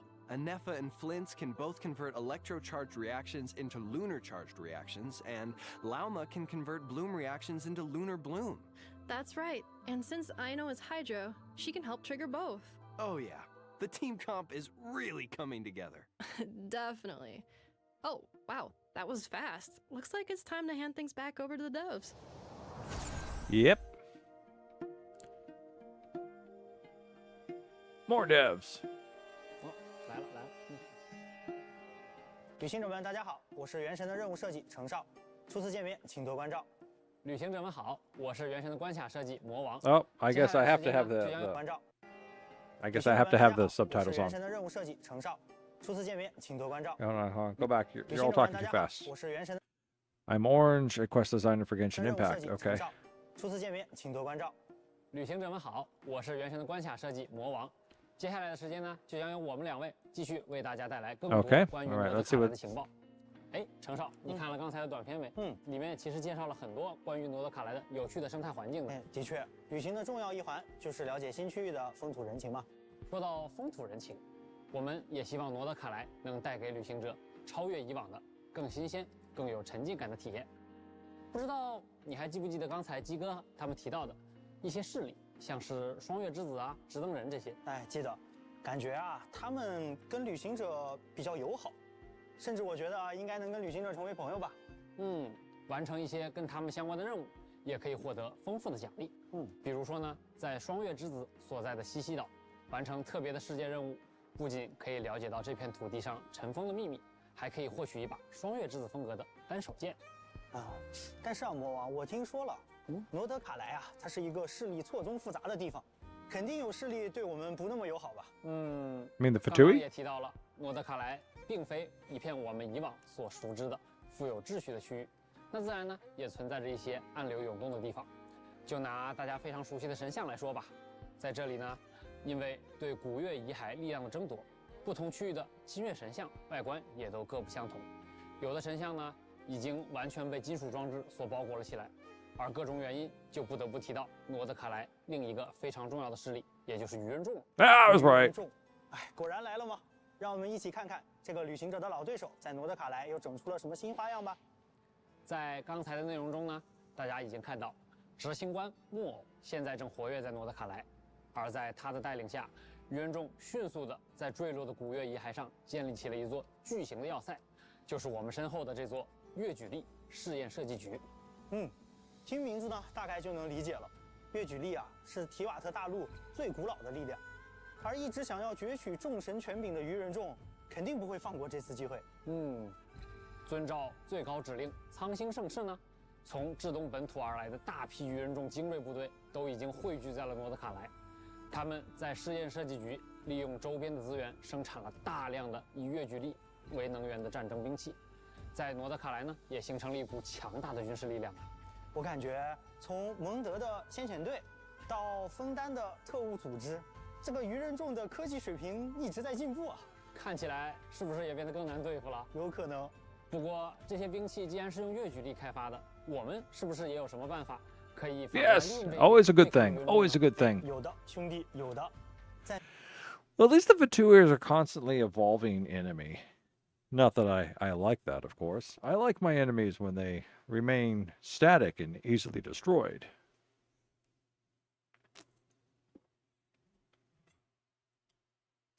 在诺德卡莱啊，旅行者使用月举力时，不仅可以利用它神秘的吸引或排斥的力量完成关键解谜，也可以啊利用这种力量夺取敌人的武器，甚至还能打断他们的技能。哎，话说回来，部署了这么多军事力量在诺德卡莱，相信大家都好奇，愚人众到底要干什么？其实啊，如果旅行者们对这件事情感兴趣，可以在版本更新后自行前往一探究竟。不过可要小心了。试验设计局呢，作为愚人众的地盘，自然也是戒备森严，非常危险。I guess that means we're not welcomed. 虽然戒备森严啊，但是实验设计局结构复杂，总有空子可以给我们钻。旅行者可以选择从正门闯入，直面愚人众的阻拦，或者可以选择掩人耳目，利用建筑中的管道等结构偷偷潜入。而当我们深入试验设计局内部之后，还会发现许多安保机关，旅行者可以选择用月举力来解除它们。有趣的是，利用愚人众的清扫单元，我们还能进入一些神秘空间。清扫单元，没想到愚人众也会用扫地机器人。哎，已经能够想象操作它穿梭在管道中的样子。另外啊，和当地的结识的一些新伙伴合作呢，我们也能逐渐了解到愚人众不为人知的秘密研究。Okay, all we need is a thermal vent. All right. We've got passages, we got tight passageways, we got enemies shooting at us. All we need is a thermal exhaust port. That's it. And we'll take care of it. Just a thermal exhaust port. 也要注意了，一旦触发了愚人众的警报呢，很快就会有大批士兵赶来围剿入侵者，旅行者们可一定要小心了。都说风险和机遇并存嘛，实验设计局里肯定也有很多我们想要获取的好东西吧？说到好东西，我这里还有一份绝密的情报。相传呢，文明大陆的组织盗宝团的创始人雷德米勒，最初就发迹于诺德卡莱这片土地，并且呢，他还在这里为后人留下了一份伟大财宝。而关于他的其中一份线索，正藏在试验设计局之中。传说盗宝团伟大财宝，感觉要素齐全了。 Sounds like quest 这 time. 份财宝，相信我们旅行者是势在必得了。那可说不准。据我所知，其他不少势力也都对这份财宝觊觎已久。想要找到它呢，可能不仅要和这些势力相互竞争，说不定在特殊的情况下，还得临时跟他们合作一下。如果说刚才提到的这些势力之间， Well, it's more steampunk, I think. I don't. It's not. It lacks that cyberpunk coolness. That's always been a thing about cyberpunk. Is there's a certain slickness. So I think it's still. I think they're more in the steampunk. Still more in steampunk. Now, the original tabletop game. It was it cost 10,000 euros to raise your Raise your what was it? Raise your appearance stat by 10,000 euros per point. Lower your appearance stat by 1 or more, $3 for a razor. So that was Cyberpunk for you. 边呢都是明争暗斗，那么接下来要聊到的狂猎，那就是诺德卡莱的所有生者所要共同面对的敌人了。狂猎本身是深渊在诺德卡莱呈现出的一种极度危险的形态，狂猎肆虐的地方呢，也几乎没有生命可以幸存。从狂猎的外观来看啊，应该有不少可怜人都被卷入了这种灾害。我也看到一些狂猎甚至身穿着直登人的服饰，可想而知，过去有多少人因此而牺牲了。但人们啊，其实也不会坐以待毙。直到如今，诺德卡莱的人们依然在用月举力去对抗狂猎。纳夏镇顶部的那个大炮啊，听说就是艾诺制造的，用来解决狂猎灾害的装置哦。哦，那个造型，怪不得，果然是艾诺的手笔。而专职对抗狂猎的直登人们，也从来没有懈怠过。他们一直在利用吸引石的力量，在诺德卡莱的前线奋战。甚至有过路的商人说，在野外的浓雾里，偶尔你能看到一个神秘的追逐猎杀狂猎的身影。而在诺德卡莱的其他地方，也同样存在着一些需要我们谨慎应对的敌人。他们受到环境中的月举力的影响呢，有的可以自由驱使月举力，有的则在形态上发生了巨变。比如说，这只隐藏在山洞中、酷似蝴蝶的魔物呢，就是本次旅行者需要面对的强敌之一。击败它所掉落的角色培养素材，也正是拉乌玛的培养材料。而菲林斯·艾诺的角色培养素材，则是通过刚才介绍艾诺时提到的巨大机关重拳出击压就能获得。当然，除了上面介绍的丰富内容，诺德卡莱也有精彩的活动等着各位旅行者前来体验。All going by so 旅行者们 fast. 不仅可以和艾诺、伊涅弗一起踏上一段和神秘机械有关的奇妙旅程，也可以完成打卡、挑战敌人等活动，获取原石、免费的4星武器在内的丰富奖励。Wait. Check in events, combat challenges, and more to earn plenty of rewards like primogens and a free 4-star weapon. Oh, wait, I've got a bot over here on Twitch. Okay, never mind. 挑战敌人等活动，获取原石、免费的4星武器在内的丰富奖励。幽静微战也会在新版本迎来更新，旅行者可以前往挑战全新的强大敌人。另外，能够限时刷取双倍圣遗物的祝圣遗俑活动。I gotta make sure to play during that. 大家不要错过哦。不过啊，既然都说了，《空月之歌》是一个全新的系列，活动部分这次我们也带来了很多新东西。Okay, cool. 首先呢是豪斗旅记，从《空月之歌》的第1个版本，也就是月之1版本开始，旅行者们可以从凯瑟琳那里接取到新版本的地方传奇讨伐任务。Okay, 还 cool. 能从中获取特别头像框作为奖励。第1款头像框就这么好看，我已经摩拳擦掌了。另外呢，在常驻玩法《幻想真境巨师》中，由于魔女的来访，舞台中出现了名为越狱圣牌的特别道具。在新版本该活动更新后，旅行者就可以开启新挑战越狱模式，完成额外的战斗关卡圣牌挑战，还能获取特别的越狱圣牌。这么有设计感的越狱圣牌，感觉会有不少旅行者想全部拿下呢。越狱圣牌不仅可以留作收藏，还支持好友之间相互兑换。通过好友之间的互相分享，心仪的卡牌也能更快的到手。那程少，到时候如果我没有的， Why does this kind of 你有没有我想要的牌了？ make me feel like we're going to be doing something more with that trading card game? 另外呢，《混响游记》也将迎来更新。恰逢原神5周年，大家熟悉的音游活动也更新了全新的周年专辑，和各位在音乐中一起庆祝走过的第5年。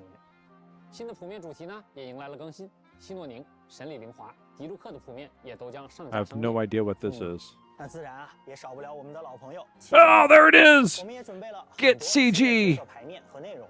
哦，这张新的卡牌的效果有点好看。角色邀请、热斗模式、助境演练，这些丰富内容也等待着各位牌手前来体验。魔王，你还记不记得之前项目组的同学跟旅行者们预告过，有一件关于游艺旅文的事儿，想要跟大家分享。游艺旅文，让我想想，好像说是把它打磨完善以后会常驻在游戏内。没错。那么新版本呢，它来了。 OK 版本更新后啊，旅行者就可以领到一个笔记本，其中记录了游艺旅文中角色和旅行者之间的点点滴滴，并且还有一个小惊喜：领取笔记本后，就可以前往到期的冥神大社，在这儿也会出现一处特别的场所。哦，想起以前每天去冥神大社找巫女姐姐求御神签的日子了。哈哈，现在可不只可以求签，还可以许下别的愿望。只要悄悄写下想要见到的伙伴的名字，说不定不久之后，你就能和他在大世界的某个角落相遇哦。不仅常驻了，还可以许愿想要见面的角色，确实特别的好。哎，接下来是不是到了我期待的福利与优化环节？没错，那么也请旅行者们稍事休息，稍后将会为大家带来游戏内外的更多。Hey, that's a lot of stuff. That is a lot of stuff. Pause that for a moment. All right, so what we got going? So they're going to be upgrading all of the little side things you can do. None of which I've mastered.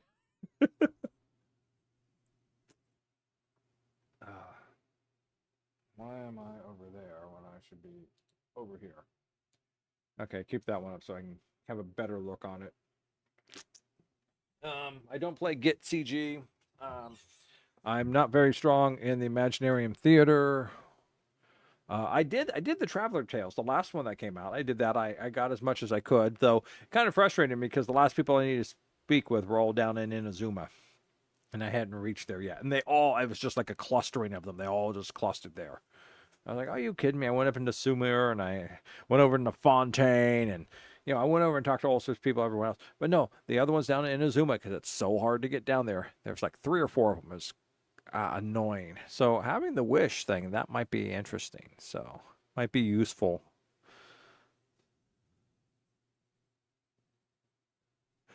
No, I do not. I do not play Yu-Gi-Oh! Though I did in a past life as the anime protagonist. So, but no, I don't play CCGs. The only CCGs I ever played was Rage, Mythos, and Star Wars when it first came out, and I was terrible at all of them. All of them. Yeah. Plus, anyhow, they're all money-sucking games, just like Magic the Addiction, so. But there is a new Yu-Gi-Oh! Set coming out real soon. That I do know of because of my job, so. All right, let's see what's going on.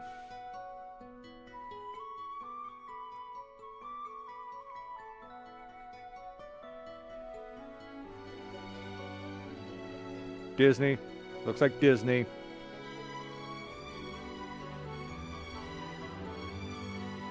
She's gonna burst out into song.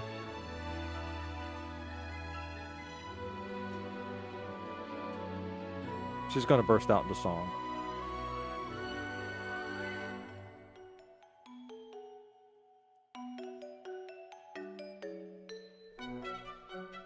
Oh, this art's nice. I mean, it's a different way. It's kind of like watercolors. Watercolor art, which is difficult to do.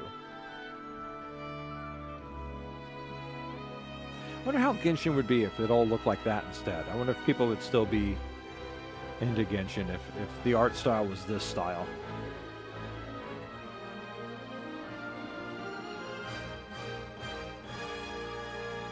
Oops.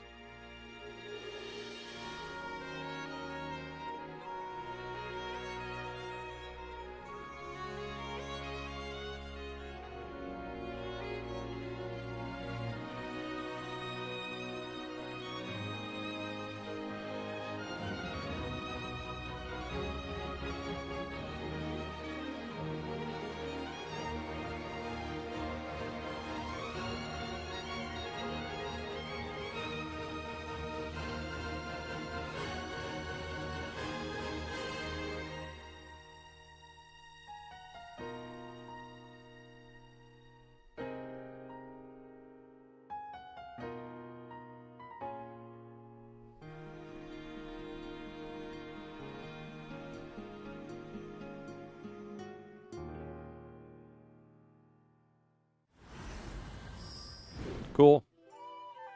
各位旅行者，欢迎回来。这次呀，我也请到了大家的老朋友 Michael。一起来介绍 Have 月之一 marketing 福利和优化。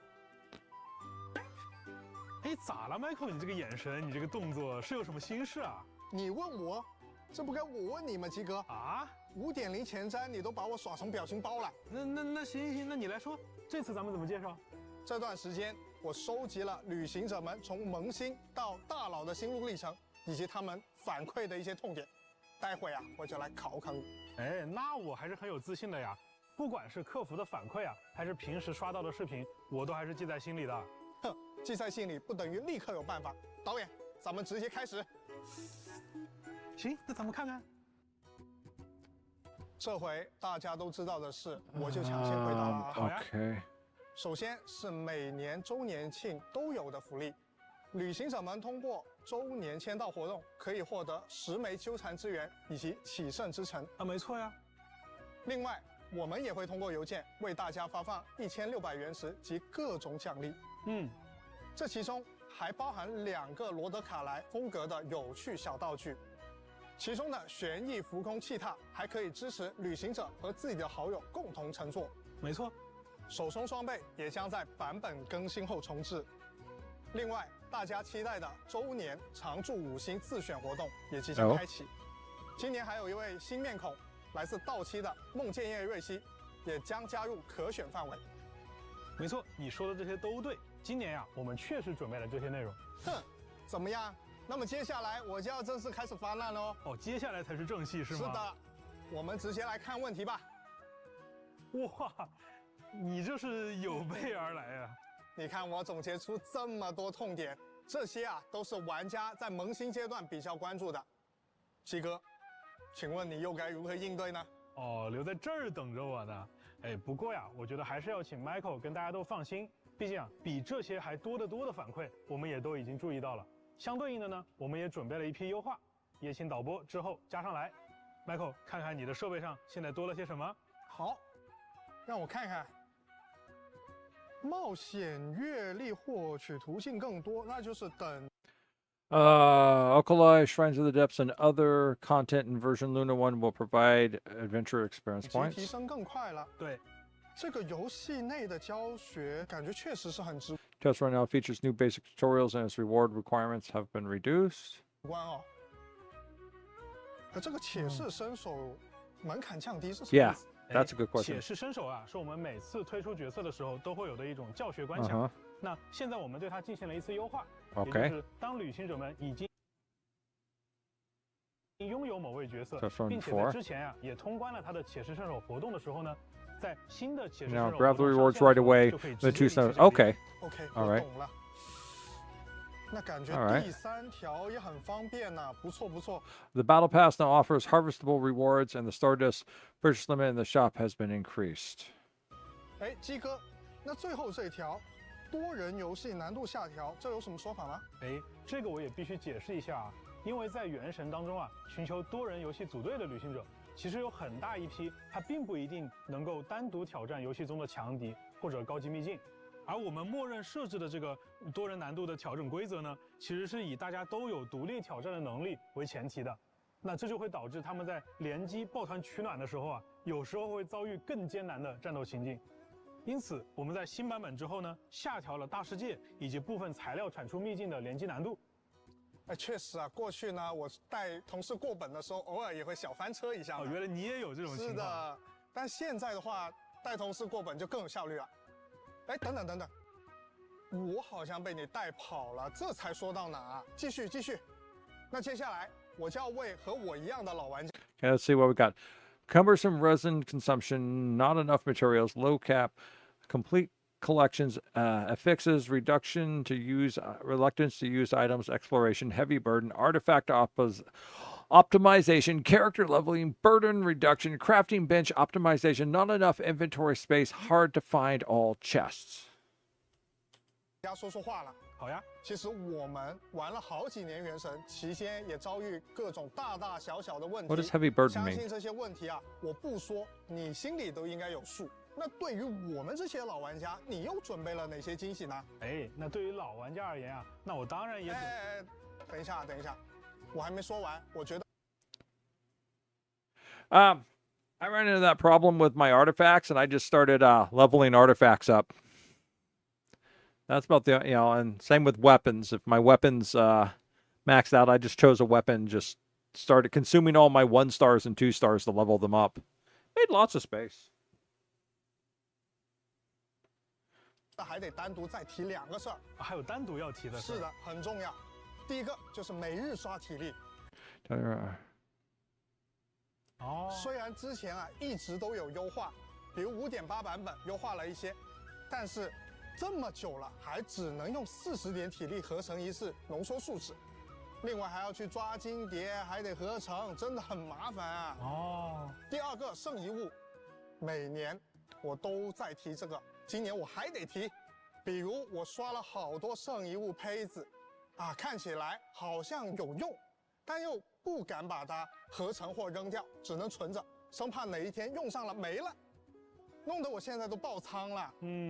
的确，那 Michael 说的这几个问题也很具体啊。除了萌新玩家以外，我们也在为提瓦特的老玩家们准备一些优化内容。OK， 在这些优化内容当中呢 ，Michael 你刚才的问题都是能得到解决的。要不我们继续看看？等一下，鸡哥，我作为同事还得提前劝你一句啊！劝我啥？没有优化好的东西，你不要硬说。你要是瞎说了，最后还不是我想办法去收拾？这个你不用怕，不用怕。既然今天我让你反客为主，那我一定是准备了足量的惊喜，能有多到淹没你收集的需求那么多的规模。行 ，Really？ 那我就跟旅行者们一起看看鸡哥准备了什么。All right.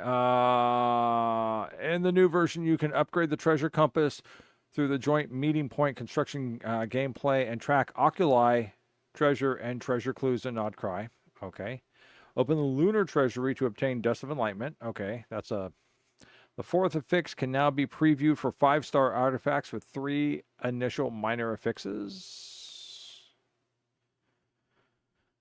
All right, is there going to be some way to refresh that if you don't like what you see? Optimizes the method of claiming bonus rewards. Okay. 第一个我懂，也就是新版本，只要我探索到一定阶段，就能直接找齐这些宝箱跟神童，对吧？对。这个不多说了，确实很方便。第二个我看演示就应该有点像纳塔的部族秘藏，这个也很不错。毕竟启圣之城对我来说呢，肯定是比祝圣之窗更珍贵的。那你再往下看看。第3、第4个，对，这是我需要的，要不鸡哥你给我们讲讲细节？这第3条和第4条啊，我要一个一个说。首先是大家都很关注的圣遗物的问题。以前呀，有很多旅行者就跟 Michael 所说的一样，拿到了非常多的3次条的圣遗物胚子。那你们总想看看，我把它强化到+4之后能出什么好词条？但是从月之1版本开始呢，大家就不用这么麻烦了。所有的圣遗物从一开始就会直接显示它还没有解锁的词条，这样就可以减少了很多操作的时间和资源的消耗。除此以外呢，我们也支持旅行者直接使用祝圣油膏和祝圣精华来填充祝圣之霜的萃取进度了，而高等级的圣遗物萃取的时候获得的进度也会比以往更多。至于第4条，也就是 Michael 你很关注的领取多倍奖励的手段优化，首先啊，在新版本更新后，我们在各种兑换奖励的场合，现在可以直接消耗40点树脂领取双倍奖励了，并且在此基础上，浓缩树脂的配方要求也从40点树脂变为了60点树脂合成，也就意味着它可以直接兑换3倍的奖励。OK。除此之外，还有一条 ，That's good。也就是浓缩树脂跟金蝶捕捉龙的配方也有了更便捷的获取途径。在此之前，你应该还记得它们是放在2个城市的声望系统里的。对。那最后还有一条是，我们可以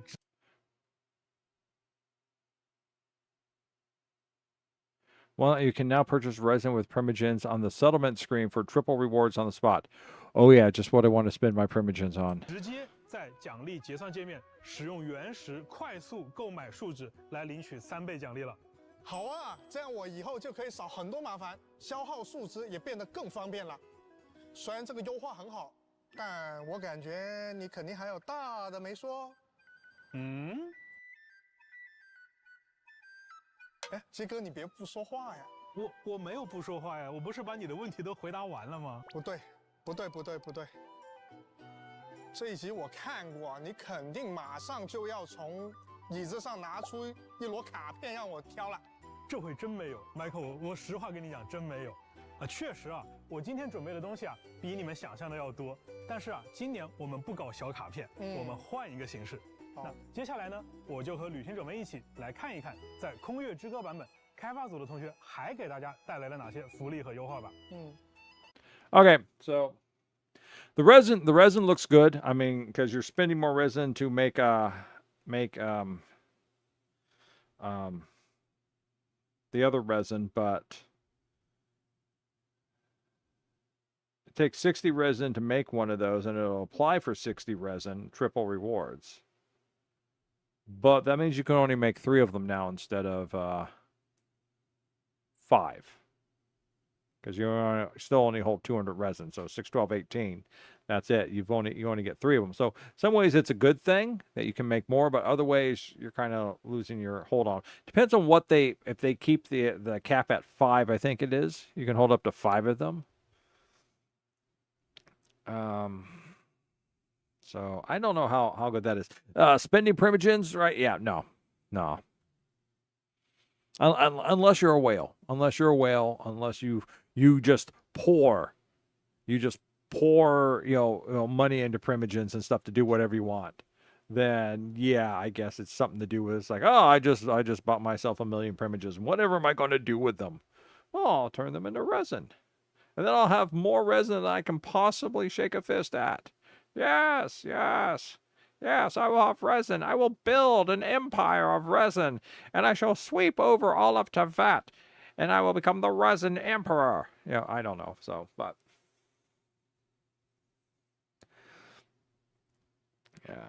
I mean, that one I don't think is so great. I don't think primogen for resin is a great thing to begin with. So, I mean, primogen is you can't buy it directly. You have to buy it in one step. You got to buy your thing with cash, and then you can buy primogens with your thing, and then translate all that into, so I'm still very much against spending cash on microtransactions. That I'm not, as a not rich person. All resources are very should be used with care. That's unfortunately sometimes it hinders me. That hinders me, and like people go like, well, why don't you use your elemental burst? Why don't you? It's like, oh, I want to save it for something big. But I'm starting to learn how fast they actually refill. So, but until you start exercising out those resources and seeing how fast or slow they actually refill, that's the thing. And I'm going to have to say for primogens, and those are still hard to refill. And the fastest way to refill them is cash. And the question is do you really want to spend your cash on primogens when you could be buying so many other cute and tangible things here, I mean, you could be purchasing, your own desktop Paimon right there. Because I'm betting you can buy that. I'm betting that's right there. Now, wouldn't you rather spend your money on that than a bunch of primogens, I mean, you could get, a figurine of the sexiest anime protagonist there is, or his sister. Yes, my sister. Someday I will find her, yes. But first, I must travel the lands. Meet all these people. Find out where she is, even though we've met several times. Yes, you could purchase Yu-Gi-Oh cards, too. That's not a bad idea, Rex. Remember, for every Yu-Gi-Oh cards you purchase, a small amount of it goes to me, a Tim, the anime protagonist and hero of every story. Anyhow, back to the video. Michael, 如果说刚才我们聊到的东西算是玩家预期当中的福利跟优化，那么接下来我要说的就是玩家嘴中的祖宗之法。 Sacred traditions. 祖宗之法也要变了吗？没错，首先从月之1版本开始，在未来的5星角色卡池开放的第1周，所有的 All talent and weapon ascension material domains will have their time restrictions completely lifted. 完全取消开放时间的限制。哦，这样的话，我抽完角色就可以立刻拉满了。没错，就是在这一周的任何时间，你都可以刷取任何自己想要的材料了。All right. I think I'm going to see a week where I'm going to be grinding.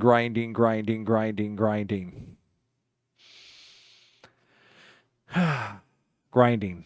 还有另外一个好消息，旅行者们在领取周年自选5星角色的同时，我们还会同时奉上所选角色的60级材料。Nice. 哎 ，Michael， 你还记不记得啊？之前我给大家承诺过，就是这个自选5星啊，是一个每年都有的奖励。是的。哎，但是这里有个问题，那就是对于很多后续入坑的旅行者啊，如果没有赶上这次周年庆，那就会完全错过这个奖励。That's true. 对，所以这一次为了让新版本期间刚刚入坑的玩家也能够顺利获取这些角色，这个自选5星活动的开放时间呀，也会做相应的动态优化和调整。具体的详情呢，也请大家去关注后续的官方公告。OK。好耶，那可以说未来任何时间都是入坑原神的最佳时机了哦。是呀。不过鸡哥，我觉得虽然这些都还不错，但像我这种全勤的玩家来说，感觉也还好。Good point. 对于全勤玩家而言，你基本上都能拿到，对不对？ Okay, we can do that. I do have, I have started doing I've only done it once so far, tired brain, kick into action, an open co-op for my viewers and my chatters. So yeah, when that time comes around, I'll put up, the times I'll be on, when we're going to work, how we're going to swap through, because I'm sure there'll be other people. Regular chatters will get first chance, but I also want to open it up to new chatters. So, but yeah, we can do that. That would be good. I know Yaw enjoys doing that. Maybe we can suck Jack in. Jack, don't you want to come play Genshin again with us? Jack, maybe Cat Weasel will show up. I haven't seen Cat in a while, so. Well, let's see.好。那接下来的内容就没有。What's coming next？ 那下面这一条福利啊，我们用老办法 ，Michael 让你用设备亲自现场体验一下。好，我看看。啊，又是让我现场抽卡。没错呀，鸡哥，这次我看得很仔细了，这不就是普通的祈愿吗？那你抽抽看嘛。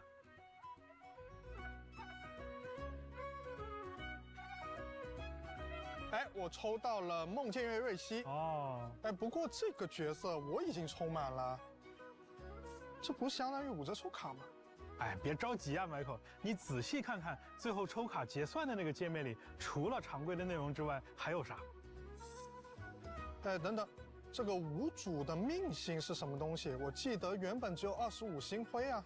没错，那这就是接下来呢，我要为各位介绍的一个重磅内容——无主的命星。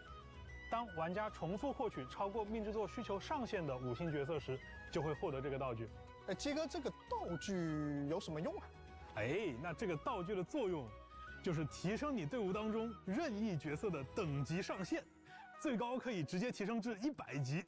啊，那 Behold, power creep. It is here. It has arrived. The power creep is here.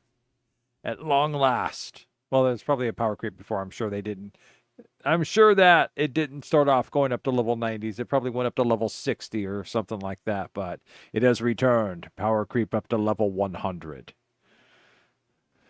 我不是可以选择我任何喜欢的角色进行加强啦？没错，而且把角色升级到100级，意味着它有更强的基础属性。I would hope so. 在触发元素反应的时候呢，也会有更强的基础效果。哦，原来如此。但是不对哦，哪里不对了？我过去抽了不少的溢出角色，那我不是亏爆了吗？哦，你的意思是说啊，过去抽到了溢出角色拿不到这个无主的命星，对不对？哎，放心，亏不了你。这次的改动时装之后呀，我们会一直追溯旅行者所有的抽取记录，并将对应数量的无主命星直接发送给各位旅行者。大家也。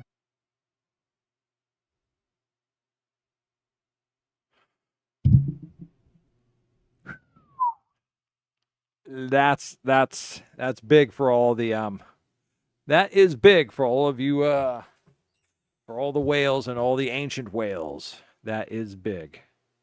Allow you to go through and pretty much bump up, I'd say at least half, probably about half your roster to 100. Assuming you have a whales roster.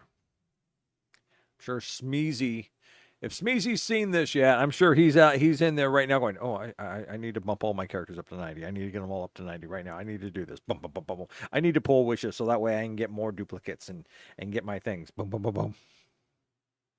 Yes, that's the thing. It's a retroactive reward. It's a pretty big one. I think that's a pretty big one, but it's a fair one. There's a lot of games, modern games, which I don't think incorporate this. Well, I know there's a lot of old games where they've bumped things up and they made it pretty much worthless. I know one of the Star Wars games, I didn't play it, but I talked to people who played it and I watched videos on it where they did a lot of crafting and building of things, and they made an economy and in the game, and that really worked really well. And then Star Wars decided, well, we got a bunch of new players and they can't catch up, so we're just going to hand out all this free equipment to them when they come in, and it's going to be better stuff than anyone can make, and completely ruined the game's economy and pretty much ended up ruining the game. So those are failings and flaws of the past. It's when you do something like that, it's gotta balance out the game. And seeing as we don't have we don't have an interior in-game economy based off of player rewards, this should work out pretty well because this game's not really PvP. I'm sure it's got little aspects for PvP, but it's PvE pretty much. So getting your characters bumped up to 100, will probably coincide with the coming up of a new world level of difficulty. Because once your characters get more powerful, which they're going to get more powerful, they're going to need more challenges. So I'm betting when we go, I'm not going to bet, I'm going to predict or project or hypothesize that when we get into Shesnaya, we will see an advancement in the world level to coincide with the power of bumping up to level 95 and level 100, because they're going to power bump Shesnaya. Because your final big boss is probably going to be the Tsaritsa, and she's going to have all of the Gnosis, and she's going to have the powers of the moon, because they're going to win. That's the way that the evil bad guys work, is they're going to win. And she's going to have all that, and there's probably going to be at least one of those principles, the celestial principles on her side backing her up, and your sister or brother, depending on who you're playing. So it's going to be my guess is it's going to be a really big thing, and you're going to need everything. You're going to need your weapons up to 10. You're going to need your characters up to 100. Whatever it is. And getting all that I wonder if this is good for raising your weapons to 100 for that bump. I wonder if you can bump your weapons to 100. That would be. Can you bump your weapons already to 100, or weapons just go up to 90 as well? Having not bumped anything up that high yet. So, but if they do, I wonder if they don't go up to 100, if they cap out at 90 as well. I wonder if this will bump your weapons up. I wonder if can you use this on weapons? 不用说刻意攒资源到月之一版本再抽卡了。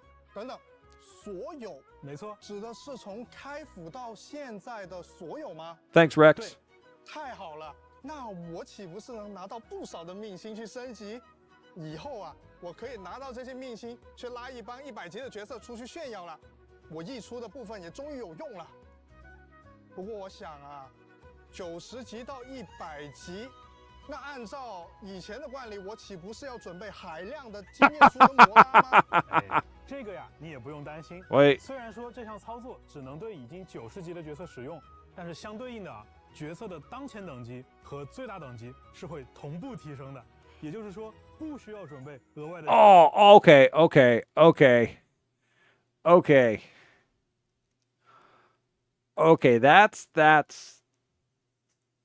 That's kind of a lot. I mean, bumping your caps up 95 and 100, yeah, but I mean, come on, pay for them, man. Pay for them. I mean, You know, all right, they're definitely going to do. They're going to do some sort of power boost, some sort of power difficulty boost.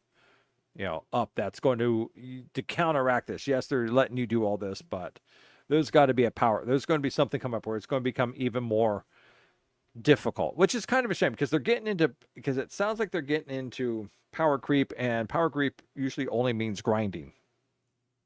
Grinding because the monsters get more powerful, they have more hit points. They have more hit points in order to dilute the power of your attacks. So, because if you're going to be up to that level and then raise your skills up to that level, I mean, everything's going to go up. So， 经验书和摩拉了。不会吧？哎，什么不会吧？真的。哎，鸡哥，你别吓我啊！我觉得比起去年呢，今年的福利和优化力度好像是更猛了。比如像你。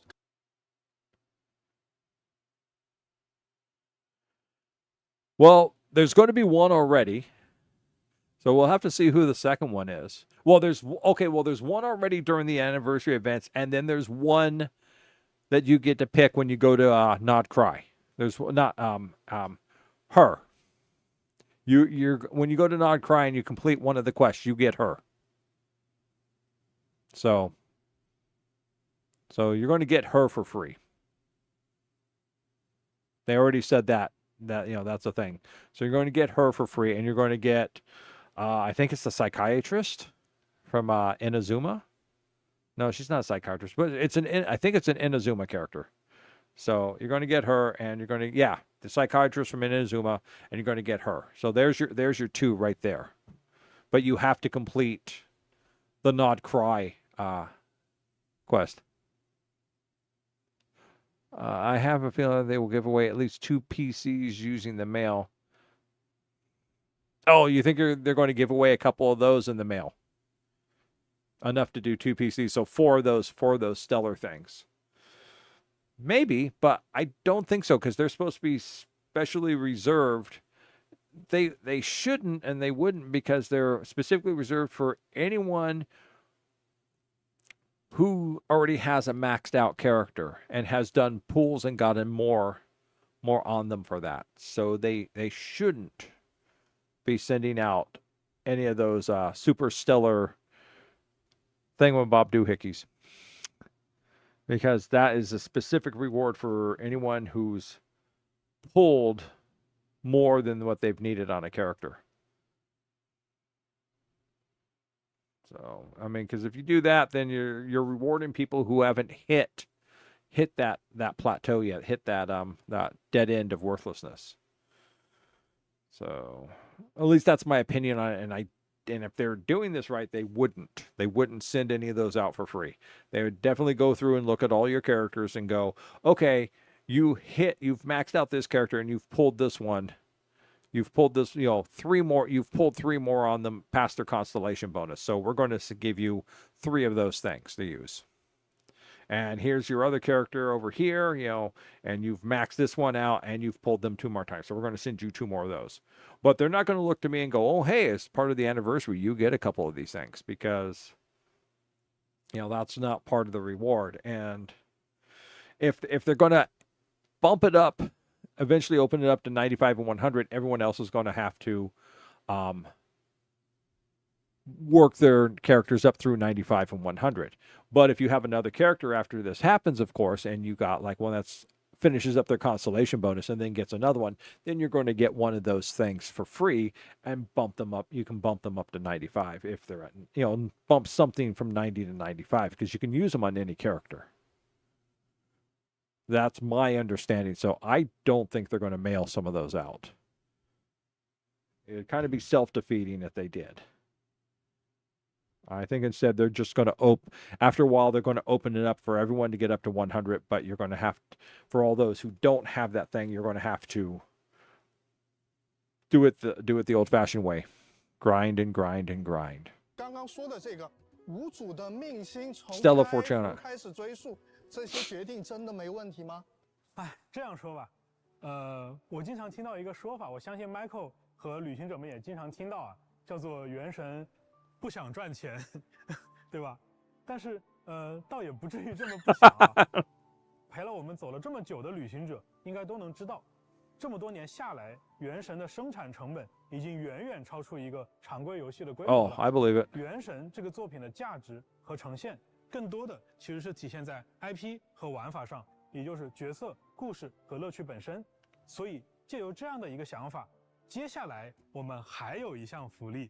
还有福利？没错，这个福利也是出于刚才上述的考量，为了见证玩家和角色以及故事的牵绊，由开发组的各位共同为旅行者们献上了一个新的玩法系统，叫做例行修远。在例行修远系统当中，旅行者在提瓦特的一举一动都会被铭记，而提瓦特的命运呢，也会因此与你产生共鸣。这将会允许你和你已经拥有的某位角色之间产生一次更强烈的牵绊，因此你可以免费获取一颗他的命星。Wait, what? Okay, so work your way all the way through and you'll get one of these for free. All right. Okay. 你可以免费获取一颗他的命星。啊？没错，在新版本当中呢，我们将会率先开放部分角色的命星获取，玩家最多可以在1年当中单独通过例行修远玩法，可以最多额外获取4个5星角色的命星。我确认一下，我们今年不仅送一个常驻5星，只要玩家愿意，他还可以获得4个限定5星吗？神机哥， Wait, what? What? 我确认一下。 Let me get this straight. 我们今年 This year, not only giving away a standard 5-star character, if the player's up for it, they can also claim exclusive 5-star characters. They can claim 4 exclusive 5. No, that's not what they're saying. Wait, is that what they're saying? 神机哥，你嘴上说不是，但我觉得你这个不想赚钱的刻板印象是要坐实了。那毕竟嘛，原神它也不是一个常规 Okay, 意 hold 义 on, 上 hold 的。 on. I'm going to back this up a little. Okay. 还有福利？没错，这个福利也是出于刚才上述的考量，为了见证玩家和角色以及故事的牵绊， Okay. 由开发组的各位共同为旅行者们献上了一个新的玩法系统，叫做例行修远。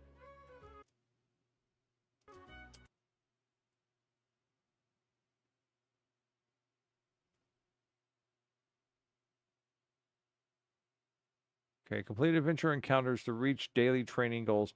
Every week, achieve 5 daily training goals. To reach weekly training goals, in each round of the complete 8 weekly training goals to something. 在例行修远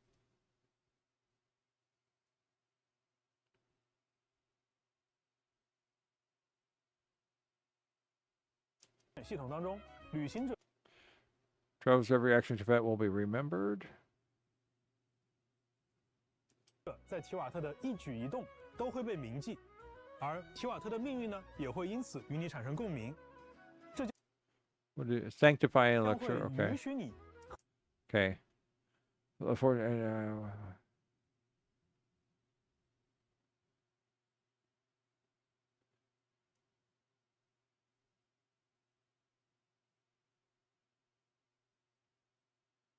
Okay, so when you get to, you can choose one of them to get that bump. 和你已经拥有的某位角色之间产生一次更强烈的牵绊。This is Blather. 因此，你可以免费获取一颗他的。 Okay, well, this doesn't seem like it's getting you a new character. It's supposed to. 命星啊，没错，在新版本当中呢，我们将会率先开放部分角色的命星获取，玩家最多可以在1年当中单独通过例行修远玩法，可以最多额外获取4个5星角色的命 Right. 星。Okay. 我确认一下。我们今年不仅送一个常驻5星，只要玩家愿意，他还可以获得4个限定5星吗？神机哥，你嘴上说不是，但我觉 That 得 does 你这个 it. 不想。from what he's saying and he's saying, I'm not. They seem to be saying different things. He's saying that if you complete these events, you can get a stellar for one of the selected characters. He's sitting there saying that means you get 5 collected characters. So I'm not seeing how he's seeing what is being said here. 想赚钱的刻板印象是要做实了。那毕竟嘛，《原神》它也不是一个常规意义上的游戏作品嘛。那我们的很多决定呢，事实上其实带有一些理想主义色彩。比起去做一个收入数字很惊人的商品，那大家其实更想做一个能够给玩家、时代乃至历史留下痕迹的作品。那这个目标呢，肯定有它赖以生存的很物质的一部分，当然也有它能够延续至今的理想的一部分。那我们看到会有些人他比较针砭我们物质的部分，那也会有些人去称赞我们理想的部分。但是对于开发组的大家而言，不管是物质的还是理想的，都是原神的一部分。是的，没错。发行团队和研发团队一样，我们初衷都是希望能在原神中持续为各位旅行者提供更好的游玩体验。那么不久之后，我们也将迎来原神的5岁生日，在周年庆期间，我们也为各位旅行者准备了不少游戏外的惊喜内容。Okay, I'm still confused on that about why he thinks you're getting 5 characters on that. But here's your, if you haven't collected your codes yet, which probably all of you already have, but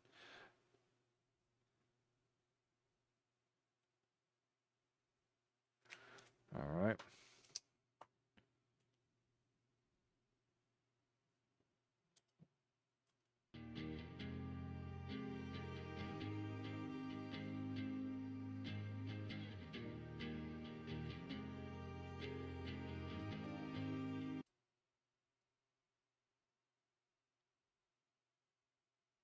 Two, 3, 4, 5, 6, 7.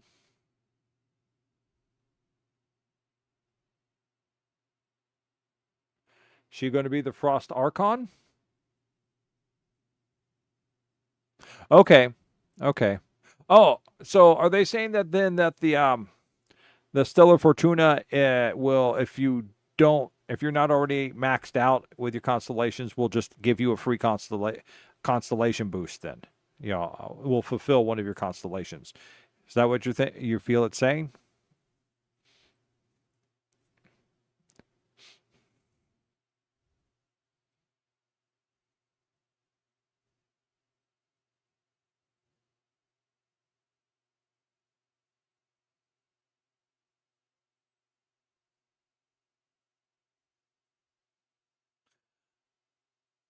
I thought the Zarista was supposed to be the Frost Archon, the Ice Archon.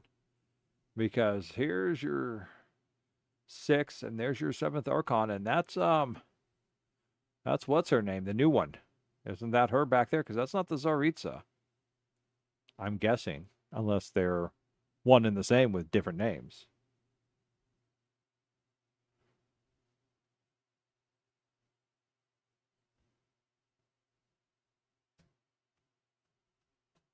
Because isn't that her? God, what's her name? But perhaps she's, perhaps the Zarista, the first thing the Zarista did was steal her Gnosis to become the Archon. Or maybe she was the Archon before the Zarista became the Archon.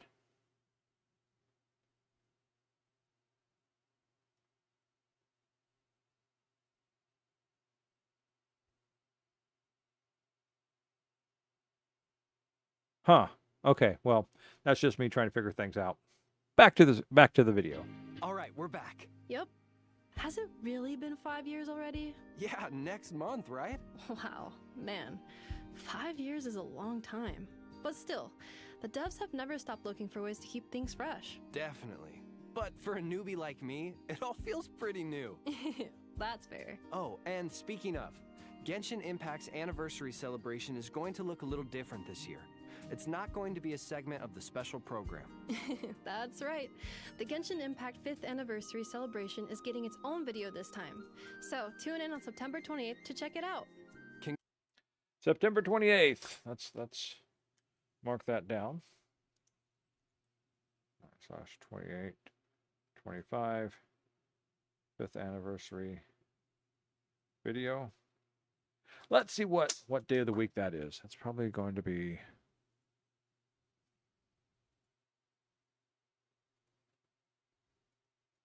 all right. Well, that's not working over there. That's nice. Okay, let's try this one. Okay, September 28th is going to be a Sunday. I'll be at work.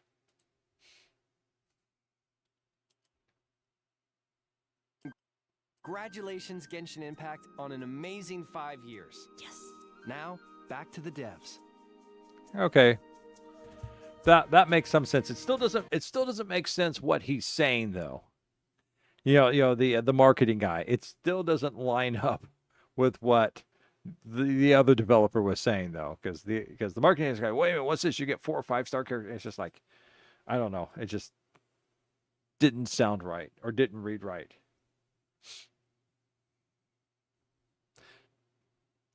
This right here has my attention.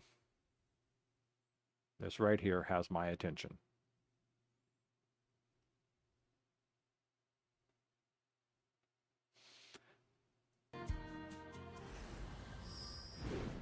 旅行者们，欢迎回来。接下来啊，又到咱们1年1度的品红秀环节。A highbrow segment? 不 Oh. 知道今年的罗德卡莱音乐会现场又将有哪些特色的民族乐器呢？是呀。那 Michael， 你还记不记得去年纳塔交响乐的现场啊？ No, 看着 I 大 missed 家 that. 是热血沸腾啊！是的，而且我们的主题曲音乐，每次在大家做完魔神任务之后，回头再听啊，都能发现其中蕴含了非常多主线故事有关的讯息和细节。没错，我已经脑补到1年后啊，又回来细细品味这个主题曲的情境了。是的，为了旅行者们这次的观看体验呀，我们在交响乐现场开始前，请到了一位我们的老朋友，乐队指挥罗伯特先生，带着大家偷偷潜入录音幕后，一探究竟。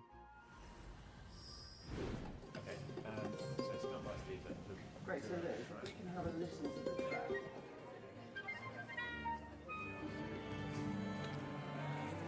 Do we want to skip this?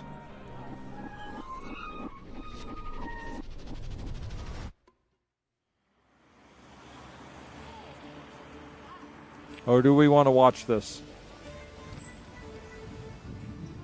Oh, Abbey Road. Hey everybody, long time no see. Today, I'm going to take you on a behind-the-scenes look at the music production for Genshin Impact's Nod Cry. Let's go take a look. Here we go, click from 5.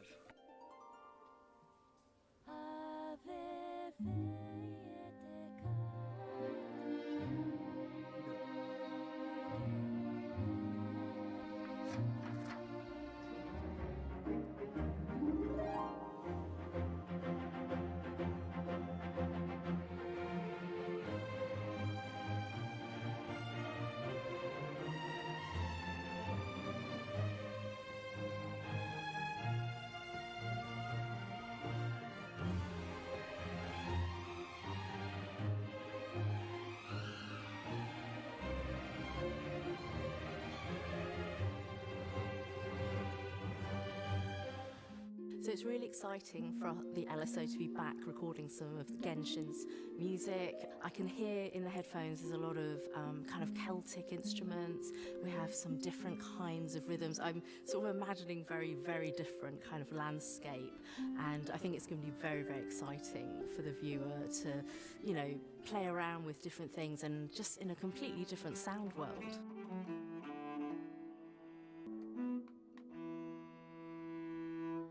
Well, it's very clever writing. These soundtracks always are. So we've had a lot of kind of exciting, energetic, rhythmic stuff, but we also had some really beautiful melodies. We've got some folk instruments just in our cans at the moment, so we haven't heard those live yet. And we've been playing along with them, and there's lots of quite sort of folky melodies, and that's always really fun to play. 27. That A, maybe now it is a little lower. Well done.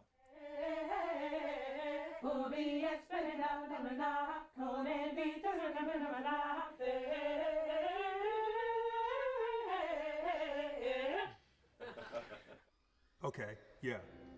Yeah, all right, I'll be there. Okay, bye-bye. Sorry, guys, but I have to go to Snezhnaya right away for some important business. So I'm going to hand over to my good friend and great conductor, Ben Foster, for the live concert. Best of luck, Ben. Thanks, Maestro. Really appreciate it.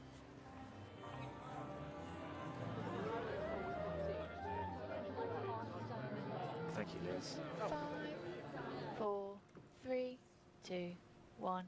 Run the track.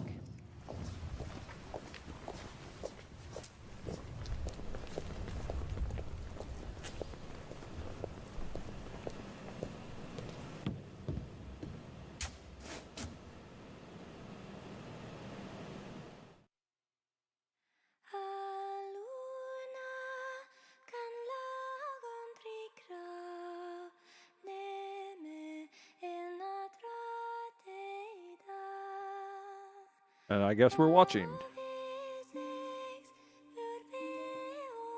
I might have to skip this because I just realized this might be copyrighted. So we are going to skip. And I do not want to get copyright struck on this.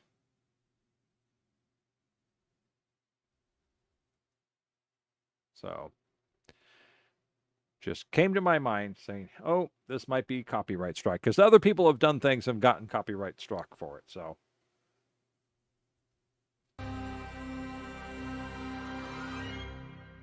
But you all know where this is at if you want to watch it.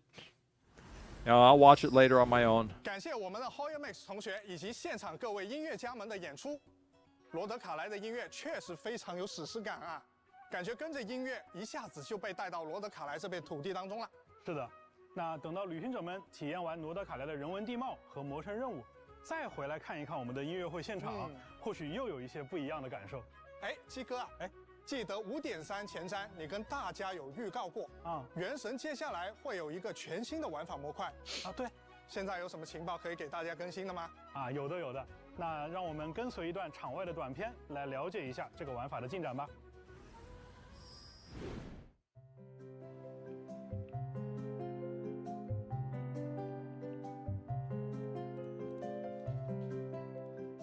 大家好，我是《原神》千星奇遇设计师、系统策划牛腩。我是《原神》千星奇遇设计师、技术策划土豆。本期视频内，我们将向大家介绍即将与各位见面的新内容，聊一聊新玩法。These guys have not been in front of the camera before. 开发规划以及更多与创作生态相关的话题。让我们立刻开始吧。千星奇遇将是一个由旅行者主导的游戏世界，在这里，游戏创作者能发挥无限创意，自主开发出所有能想象到的玩法。游玩者也能够畅快地体验这些独特有趣、充满想象力的新鲜内容，并结识到更多志同道合的伙伴。模拟经营、派对游戏、对抗竞技、冒险闯关，大家能想象到的一切玩法都有机会在这里呈现。我们为创作者打造了一个强大的玩法编辑器——千星沙箱。编辑器中开放了原神几乎全量的玩法功能与资产，供创作者自由调用。基于千星沙箱，我们提供了强大的图形化编辑功能，来灵活地支持各种玩法结构。创作者可根据设计需求灵活配置关卡类型和游戏模式，将构想中的核心玩法、系统机制、美术表现等要素按照逻辑一步步串联起来，制作独一无二的游戏内容。大家也不必担心上手成本，在创作过程中，我们将提供配套的服务支持，包含阶梯式开发教程的创作者学院。促进经验共享与协作的创作者论坛，以及专业的创作者技术顾问服务等，帮助大家充分学习与应用编辑器能力。作为一项长期的企划，整个玩法系统将持续进行开发迭代。在接下来几个版本中，开发组也将为大家带来以下重要内容的更新。大家可能注意到了，在未来呢，我们还为创作者准备了全新的收益体系，玩法的制作品质和受玩家们欢迎的程度都将提升创作者的回报。我们对创作者的期望只有一条，那就是不断创作富有创意且正面积极的游戏玩法。我们诚挚邀请有灵感、有创意的游戏开发者加入千星奇遇，将奇思妙想化为现实。这将是一次崭新和大胆的尝试，一个个源自创作者的灵感火花，或许将开启新的游戏纪元。期待与大家一同前往探索充满无限可能的全新世界。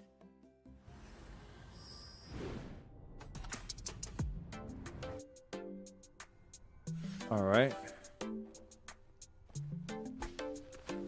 Chest works. Okay.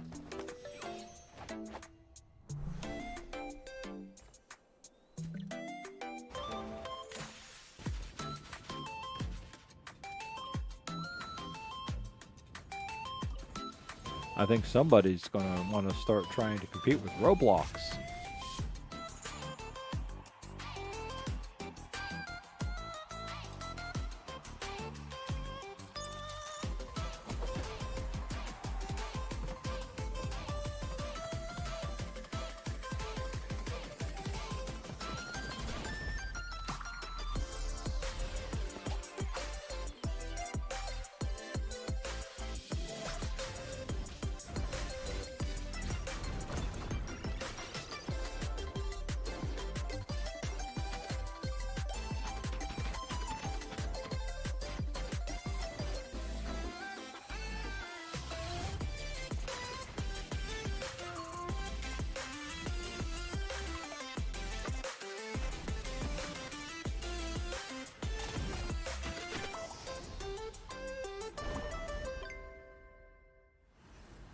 That'll be interesting. 好耶！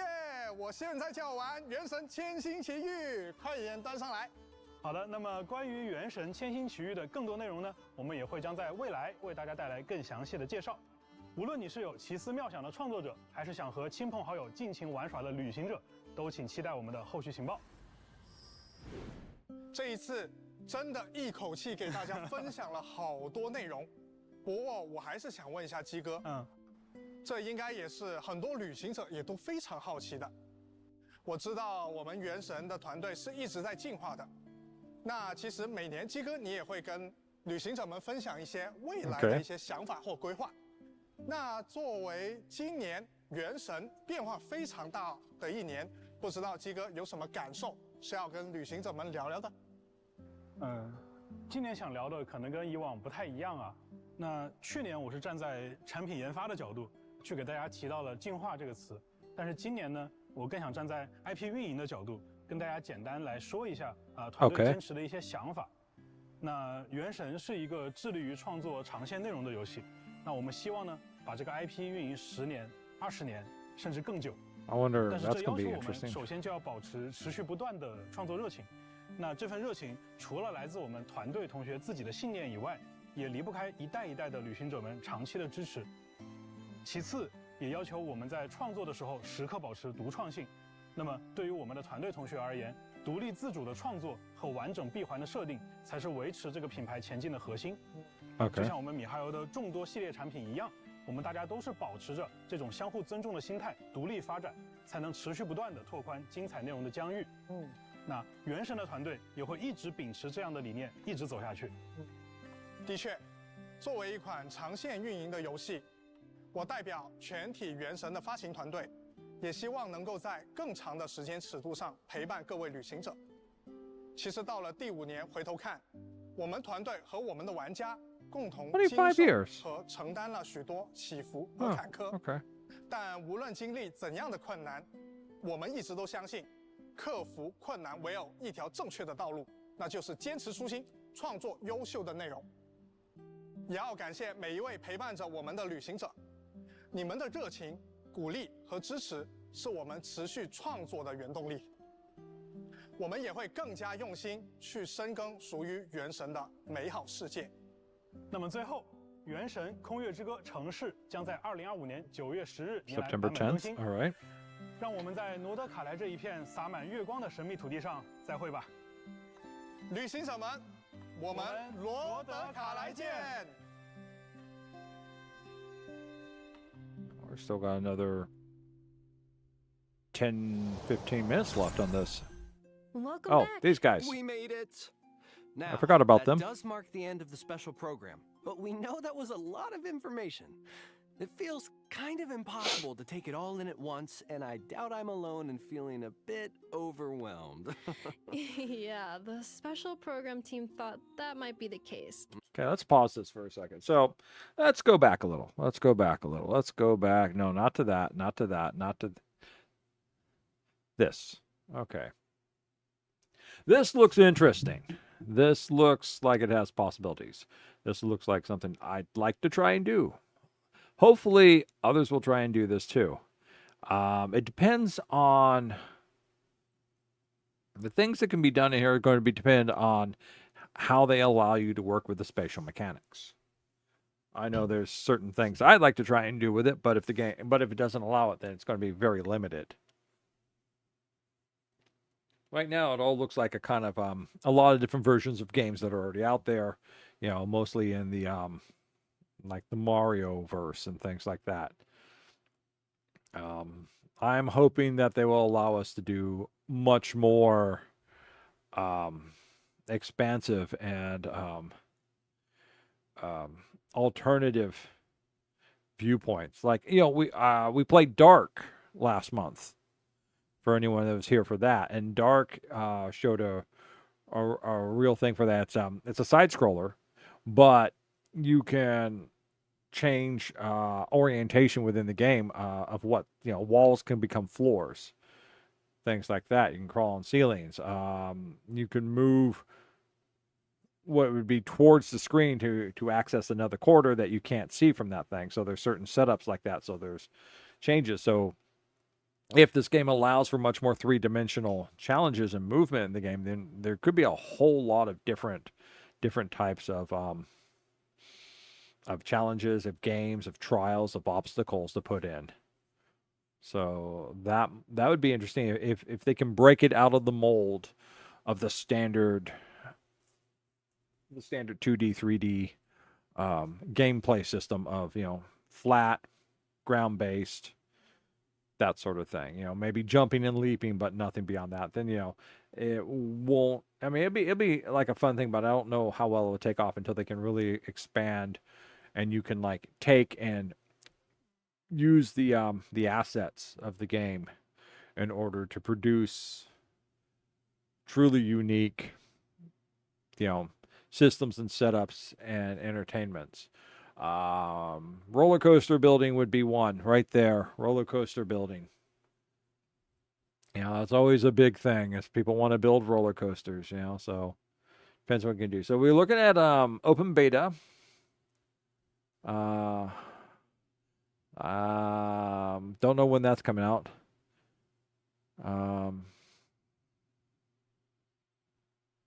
So I'll have to look that up. So, all right, so that's that. So that's my thoughts on that. So let's go up here to his conversation here. So they're saying that they want Genshin to last 10, 20 years. Well, we're hitting Nod Cry.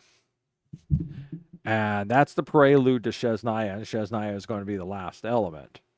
So if it hits that and you hit that, then you're probably going to have to, if not, if you follow the stepping correctly, then Shesnaya will be the stepping stone to the heavenly principles.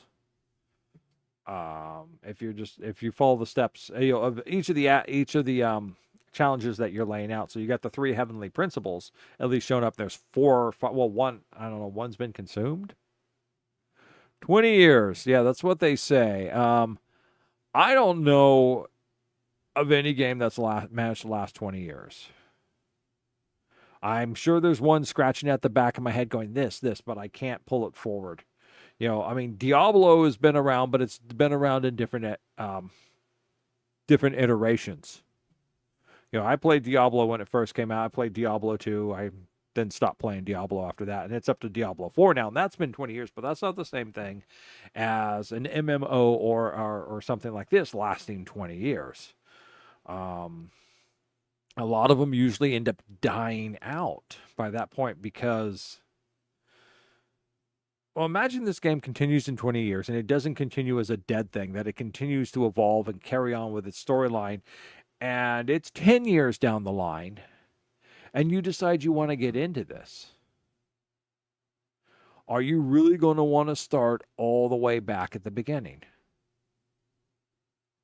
And if they have a way for you to come in later in the storyline, is it going to have the same effect? Is it going to have the same impact and feel for as it does for the people who start the game out right away? What are they going to lose out on if they come in later in the story progression? And if there, and will there be an entry level, like, if you look at the main story as a series, as a road, then somewhere along the road there's a T intersection where they can come in. Are they going to have like an entry level where they're going to, like, you're at 10 years, this is the 10-year entry point, and you can come in here and do like one story place in here, which will get you familiar with everything in the game and get you set up and how everything works like that. And then how are you going to come in with the characters? I mean, everyone's going to have their characters who have been playing for 10 years. But you're not. I mean, are they just going to hand you over a bunch of 4- and 5-star characters to start your grouping with? And if so, how's that going to affect the game? Just like that Star Wars game I talked about, how in order to entice new players in, they just gave them a whole bunch of equipment when they logged in, which completely outstripped everything that the inbuilt player economics and manufacturing and crafting system had up, and it just caused that whole game system to collapse, and everyone stopped playing it within, I don't know, like, it pretty much died out within like 2 years of them doing that, I think. So in order to get this going for 20 years, there would have to be some, like you said, evolution, progression. So I could see a world event where it completely rewrites the world, or or there's a time jump to a new stage in the world. And once again, that's like, is that really the world continuing on, or is it a new iteration of the game? And if it's a new iteration of the game, will the old players want to come along with it? And surely new players, if things have improved and evolved, will want to go into the new game and play it, but will anyone want to play in the old game? And the old game slows down and dies out. And if the old game dies out, did Genshin Impact actually survive, onto that? Yeah, but the whole point of Genshin Impact is it's about Tevet. It's not about the twins. It's about the struggle of the twins to come together, and you following the events of this world. As much as I like to say that the anime protagonist is the protagonist and the hero of the game, he's not. She's not. They are instigators. They are instigators and catalysts for and balancers to the events that are already going on in the world. The main story protagonist is the events of the world itself. It is the unspoken God, the heavenly principles, and the archons, because they're the ones who are causing shape and change to happen to the world. They're the primary protagonists. They're the ones who are doing it. We are experiencing the results of their current and previous actions, shaping the storyline and how to mitigate those actions. So it's different than dealing with a natural disaster that comes along, or a monster that wakes up and does everything. These things are all done for a specific purpose, leading up to the actions of the Zarista and what she wants to do. And I'm guessing she wants to kill one of the gods, if not the top god, the god above the heavenly principles. But when that all comes to pass, what is there going to be? I mean, if it just turns into a playground world, will it be that interesting? And that goes back to, are people going to want to come in and be able and have to do everything, the discovering the map, to open things up, the Archon quests and all those other things? Are those still going to be, viable? Are they going to be interesting? So it's idealist. It's ideal.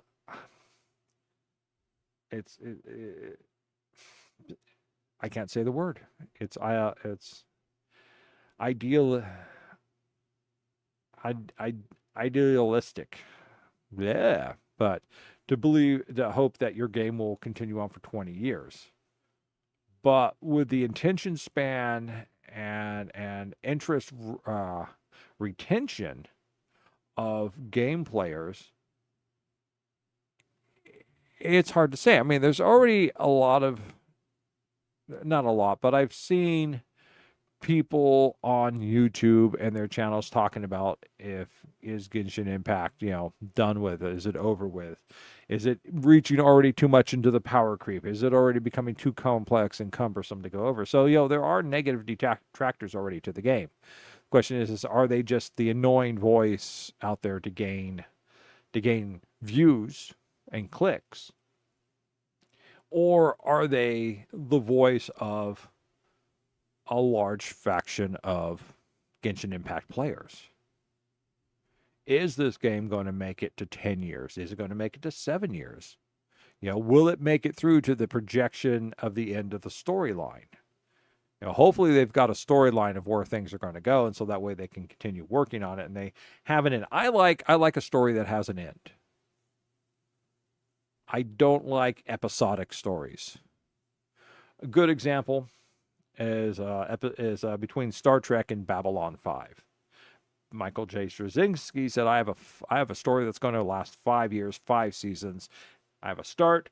I have an epical event that is going to alter the lives of the characters and progress the story along, and it will wrap up at the end of 5 years. And it was a good story. They tried to make some branches that came after it, some sequel, some spin-offs or something that continued on, but it didn't work. It made 1 year and it died.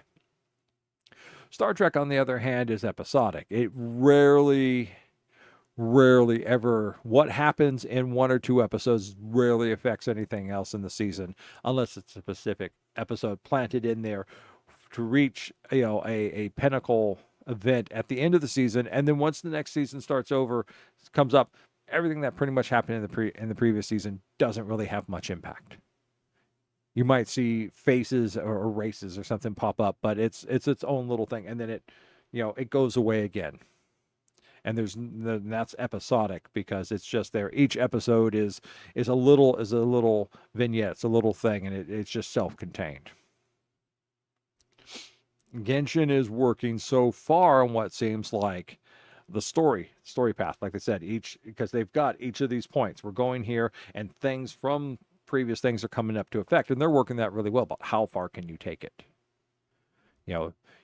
For this sort of thing, you have to have a visualized end for it to actually work and end well, to work well, to have this thing. Because there's a lot of other series that came out that were like, oh, well, the fans don't want it to end, so we're going to make another season. And it had already reached that point of conclusion, and then they move it along, and it's not that good. And the fans still want some more, so we're going to make another season. We need to make some more money off this. We're going to make another season. And by the second or third season, after the official end to it, it's gotten dead. And I think a good example is the series Once Upon a Time. They were really stretching things out there before the end, but they finally reached the end. They got all their stuff tied up and everything was concluded. And then they went for another season. The Magicians was another one.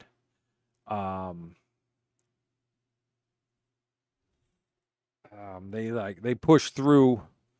I guess they pushed through correctly in order. They finally got the thing to it, but it really felt like after they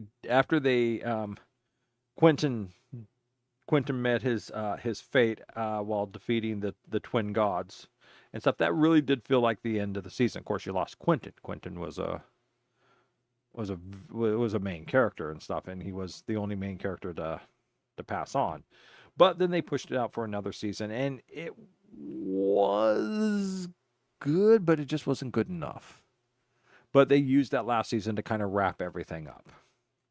And I think that was it. So that's a difficult one right there. So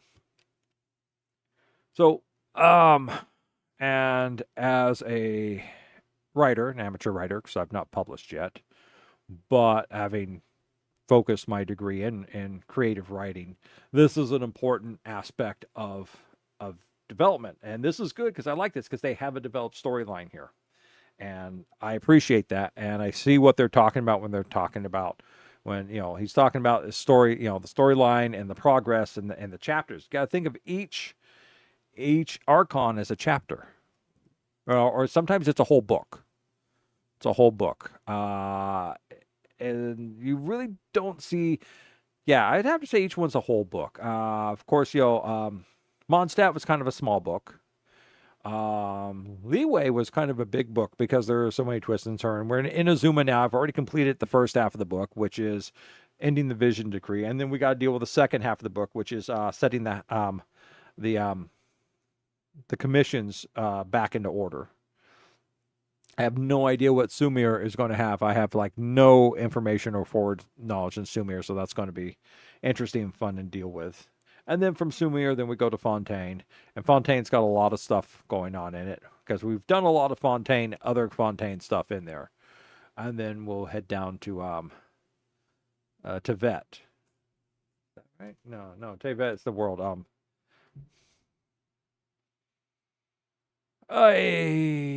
Brain tired. But we all know what I'm talking about. And I can see just from the things people have been saying, I can see that they're talking about how the story's progressing, how things are changing, the introduction of characters, very storyline specific characters, Skirk being one of them. Jack, welcome back. We've missed you. So we're talking about I'm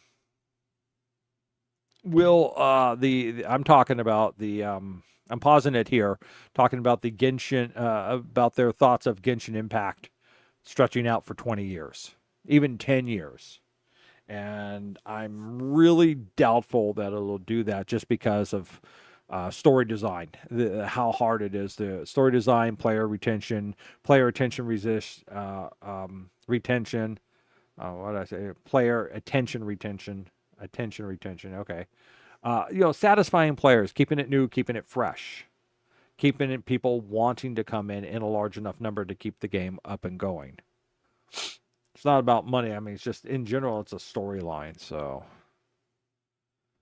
and I was also talking about that new thing that they have, or that new thing they're working on about building your own stuff and things for gameplay and challenges and things like that. And I'm going to see if I can check into that. That seems interesting. That might be something fun to try out. Depending on how versatile the assets within the game are, it'll be how much I like it or not. So, but that's where I'm at. I'm going to go ahead and get the video going again. But those are my thoughts. That's part of the whole reaction thing. They're saying a lot, but there's not really a lot I can say during the reaction. I have to wait and take it all in, and then finally come up with what I'm going to say, especially on this last section. We had to skip. We skipped the orchestra part because I figured I might get a copyright strike against me for doing that. Because I'm sure that's copyrighted. So, all right, let's continue. Let's get back up here. We had just finished this off. We'd come back here. We got ourselves back to the Chibis. Made it. Now, that does mark the end of the special program, but we Special. know that was a lot of information. It feels kind of impossible to take it all in at once, and I doubt I'm alone in feeling a bit overwhelmed. Yeah, the special program team thought that might be the case. So, that brings us to our second job here today. In this segment, we'll go over the main takeaways from today's special program, so travelers have a quick and concise overview of what to expect in version Luna 1. Okay, come on, let's do it. Ready to summarize. I don't know if we need the summarization. Okay, Let's do it. Let's start with NoC itself. Right. So, like the devs mentioned, NoC lies on the edge of Tevat and is more susceptible to abyssal invasion because of it. In fact, the whole region was once a wasteland because of these clashes with the Abyss.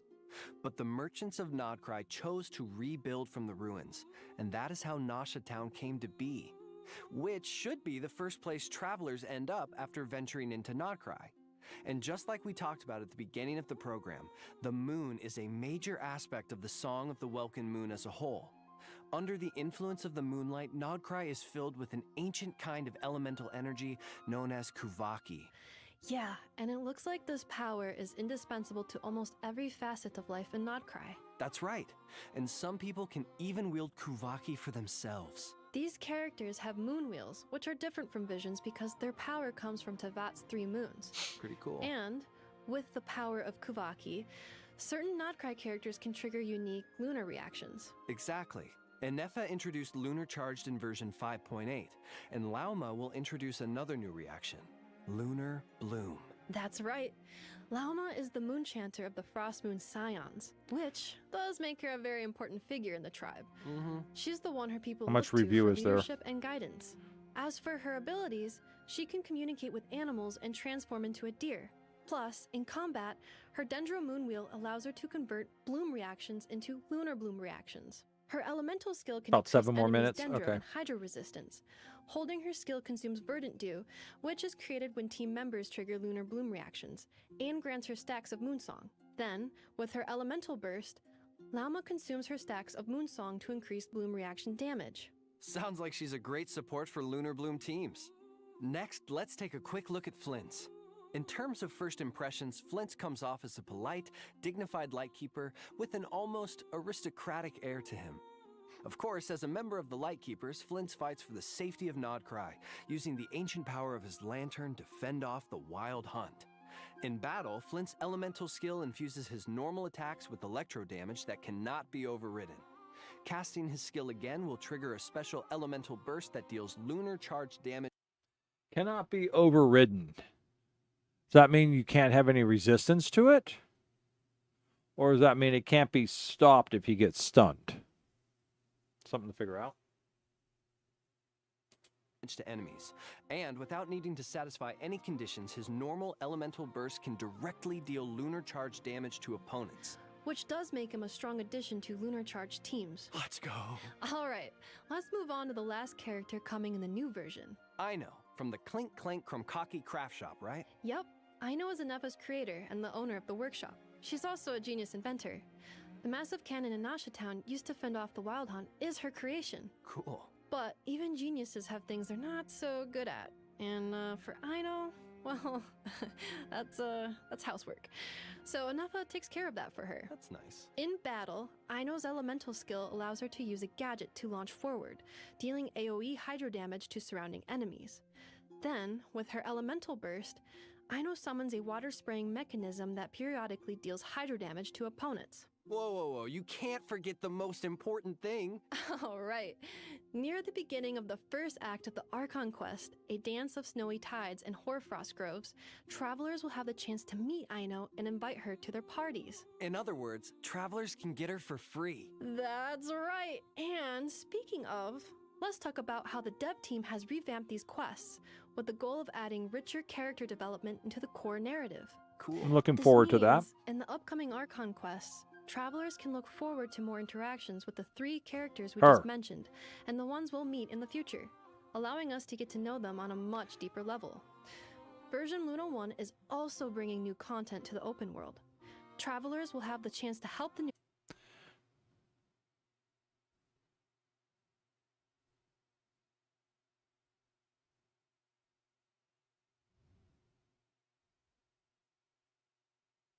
Okay. Okay. All right, that makes sense. Thanks, Rex. new characters, Flint's, Lauma, and Aino, build meeting points in Nodcry. At these meeting points, you can chat with characters whenever you feel like it, and learn more about their lives by progressing certain events. Yeah, it's kind of like Traveler's Tales, but a little more fleshed out. Now, the Damselette is another highly anticipated character. I'm sure many travelers have already picked up on her close connection to the moon. And travelers will get to meet her very soon. After venturing to Hisi Island in the upcoming Archon quest, travelers will encounter the Damselette at a special time and place. In this place, you can chat with her, accept commissions from her, and receive her gifts. Definitely something to look forward to. Now, let's give a quick refresher on the upcoming event wishes. In the first half of version Luna 1, travelers can look forward to event wishes from Lauma and Nahida, as well as a Sumeru-centered chronicled wish banner. And in the second half of the version, we'll have event wishes for Flint's and Yelan. In addition, Aino will receive a drop rate boost on the second half banners, so don't miss out if you're interested. Alright, now let's talk anniversary rewards and system optimizations. Starting with anniversary rewards. Travelers will receive 1,600 Primo Gems in their in-game mailbox, along with a new robot kitten pet, aww, an in-game two-person lounge, and a variety of enhancement materials.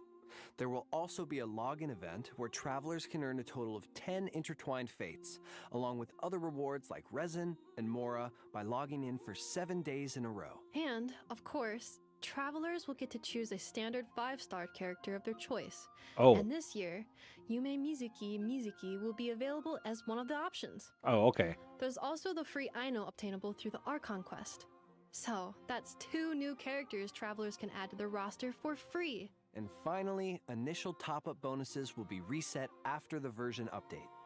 Now, let's check out the optimizations coming in the new version. Let's do it. First up are a few optimizations that should improve the adventuring experience. Adventure XP gained from exploration is being significantly increased. For example, collecting oculi will now grant adventure XP. More tips will be added to characters' trial run stages. Yeah, and there are also a few optimizations geared towards veteran travelers. Starting in version Luna 1, travelers will be able to obtain harvestable materials from the Battle Pass, making it easier to build and level characters. The devs have also expanded the number of team lineups that can be saved, making it easier to have a team ready for any scenario. There's also a big change coming. Really, Jack? You want yourself a Kiki? I don't know. I wonder how she would interact with the undead of the Wild Hunt. Coming to the artifact system.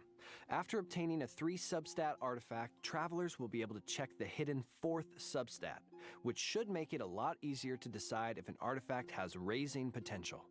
In addition, travelers will now be able to directly consume 40 original resin to claim rewards, and the recipe for crafting condensed resin will now cost 60 original resin. All in all, this should give travelers a break from constant crystal fly farming. Wow. Of course, these are just some of the optimizations coming in version Luna 1. More information will be available across Genshin Impact's official accounts. Next okay. up, let's go over a few perks coming in the new version. First, when a new 5-star character or weapon receives a drop rate boost, the corresponding talent ascension material and weapon ascension material domains will be open every day for the next 7 days. Oh, okay. Second, on top of the free standard 5-star, travelers will also receive materials to raise that character to level 60. And here's another major piece of news. In version Luna 1, once a 5-star character reaches their maximum constellation level, additional constellations obtained for them will be converted into Master List Stella Fortuna, which is an item that can be used to raise characters past the level cap to a maximum of level 100. For example, if you have a standard 5-star at C6, you could select the same 5-star from the anniversary event, earn a Masterless Stella Fortuna, and use it to strengthen a different character. Plus, travelers who have obtained excess constellations in the past will receive an equal amount of Masterless Stella Fortuna in their in-game mailbox during the new version, which will give certain travelers the chance to start leveling their characters right away. Last but not least, travelers can look forward to a new long-term event in version Luna 1 to temper thyself and travel far. The objective is to reach weekly progress goals by completing daily commissions and spending resin at least 5 days a week across a 12-week period, or the duration of 2 versions. Travelers can earn various rewards for their efforts, including sanctifying elixirs. But most importantly, this event will give travelers the chance to earn a constellation for certain designated 5-star characters. Okay, that sounds sounds better. For more better. detailed information and event guidelines, keep an eye out for future announcements. Of That's course, much clearer. we've just scratched the surface of all the exciting content coming in version Luna 1.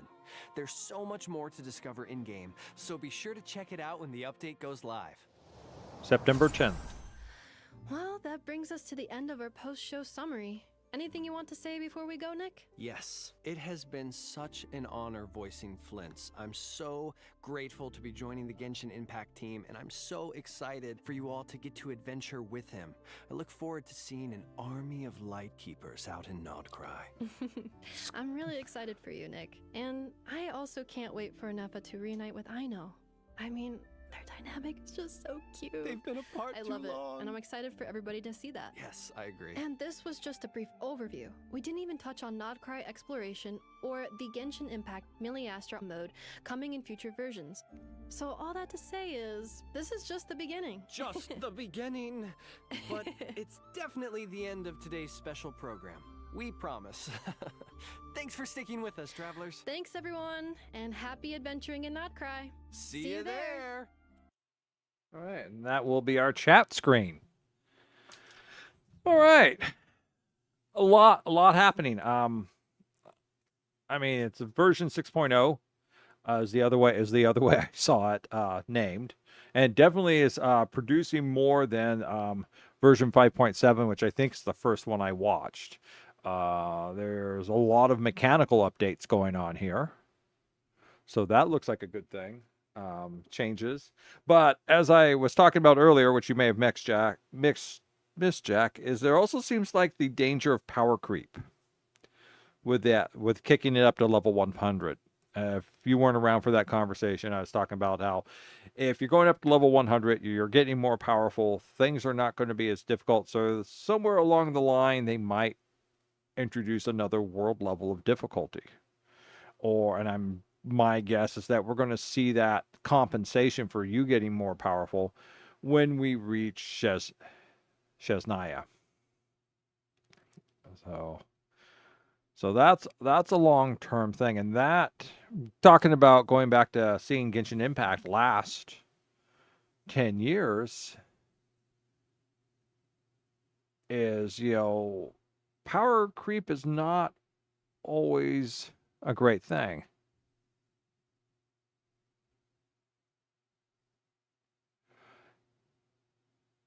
Inkanamiya. What's Inkanamiya?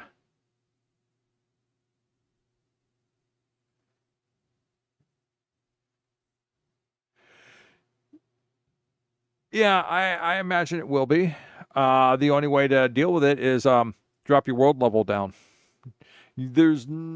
As you guys can kind of guess from my play, there's no reason for me to raise the world level yet for my character. I'm already able to reach level 70. So I mean, I'm at level 70 with hardly, with base weapons, mostly base weapons and base artifacts. If I stop doing the story and start grinding in gears, then I can start focusing in. But I really have to grind in order to get materials to raise artifacts and weapons up to make the characters more powerful. And I can't get all of them up to level 70 because they've got stuff that requires some multiple different nations, like Scoffier, Skirk. Both of them, have stuff that's way out of my reach. And as far as Raiden's concerned, I still have not been able to reach the thing she needs to raise up because it's still in an unreached area of Inazuma. But what is Inkanamiya? You're gonna make me look that up, Rex.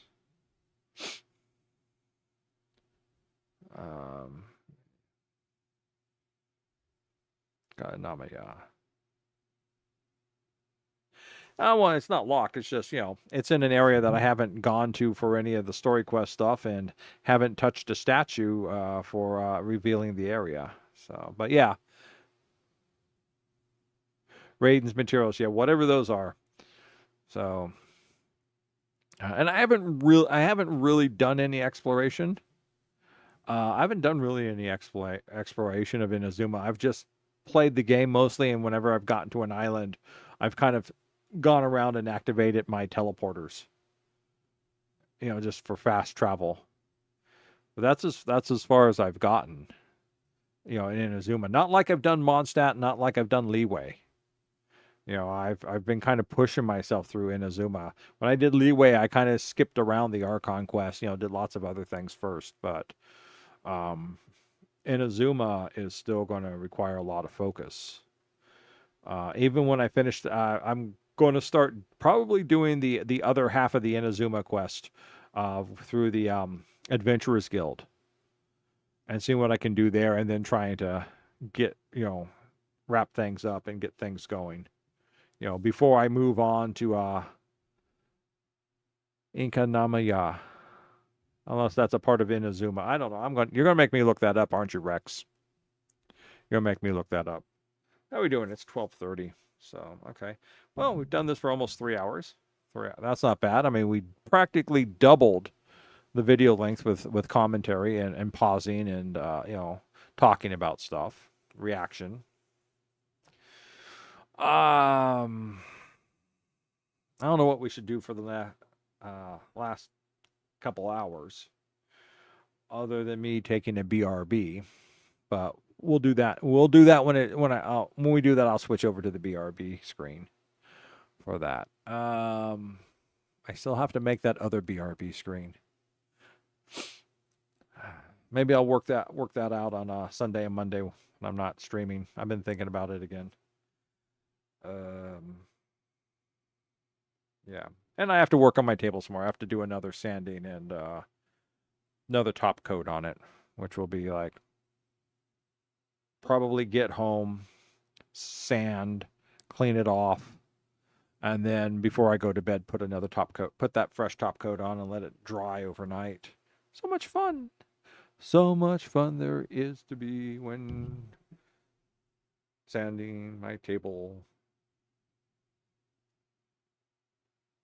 All right, well, that didn't work out. This is why I would never be good in a rap battle. But,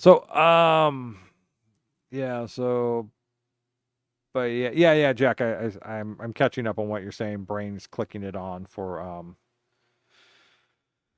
how hard it is to like raise them up. So that's what's stopping me from raising up some of my other characters, is getting those other things. I was more than happy to drag my butt over to Natland. That's what it's called, Natland, and run me through all that stuff. But I because it's all like boss material. I understand it's boss material in order to get that, but I kind of want to go through the story first. I've reacted to a couple others. I think I did 2 others. Let me see. I did 5.5, and I did 5.7.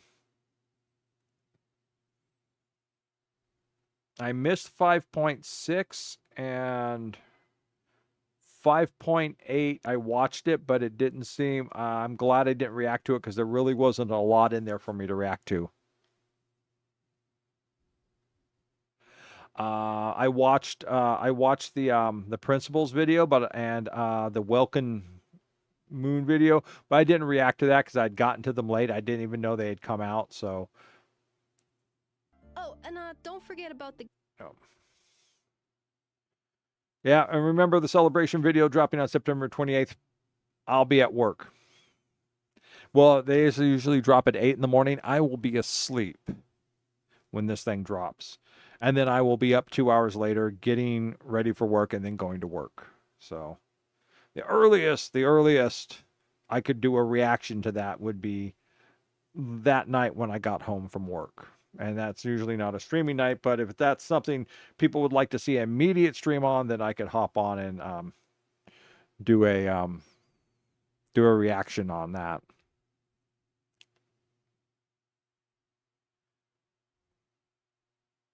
But no, I've missed most of the videos. I've kind of tried to skip the spoiler videos and stuff because I don't want to be spoiled that much. But I was told that from all the comments on the video with the Heavenly Principles, even though there's a little bit of spoilage in there, it's still enough that it got my attention and went, ooh, this is cool, this is nifty. But like I skipped the time and home one and even playing that and things like that. So I'm picking and choosing what I do, but this is such a big crossover into a new land. It seemed appropriate to do so. So I think it was the Natland. So 5.5 was the Natland one. So that was my first reaction video.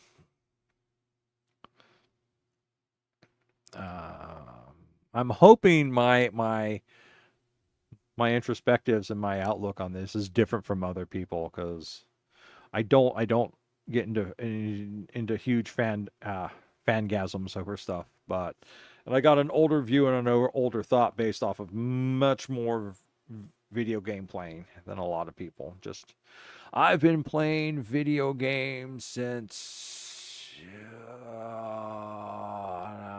computer video games since 1981, 82. So 44 years of video games. Taking times out, to eat, sleep, and shower, of course. I don't know.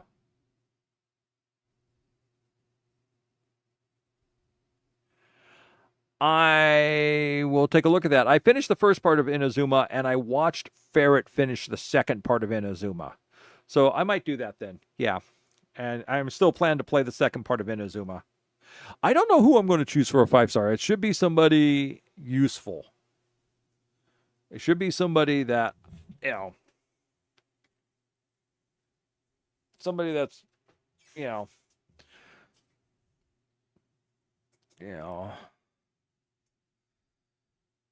but I don't know. I don't know who. I gotta admit, there were some characters just who had stuff. I went, oh, that's cool. I want that. Like Mavukia. I always thought that was cool with the motorcycle. See, Smeezy would show off his characters when we first started playing. He'd bring, he would, when he well, he didn't really kill all the monsters for me. I did that. He just happens to be standing in the side with his powerful characters. And when I blinked, suddenly there would be fire and explosions and everything, and the monster would be dead. And I figured I did that, of course, But he had her, and he had the one from Fontaine who has the umbrella shotgun. Always a big fan of gunbrellas, almost as cool as a gun blade, a gun sword.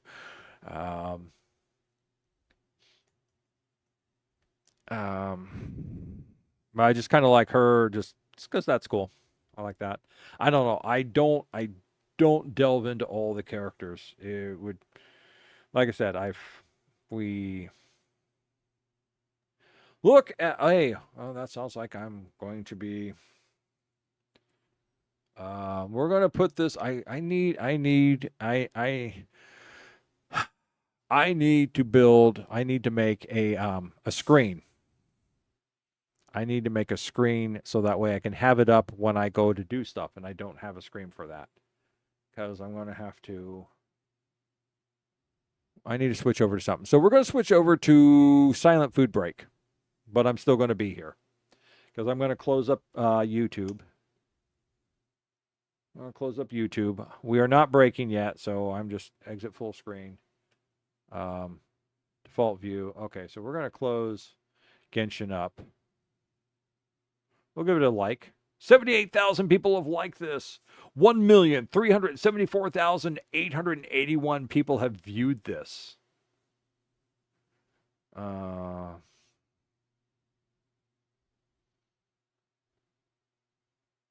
Someone did a thing. 25 things you missed in Nod Cry 6.1 trailer. Genshin 6.0 recap. The good, the weird, the greedy. Let's see what other videos are up aligned to this.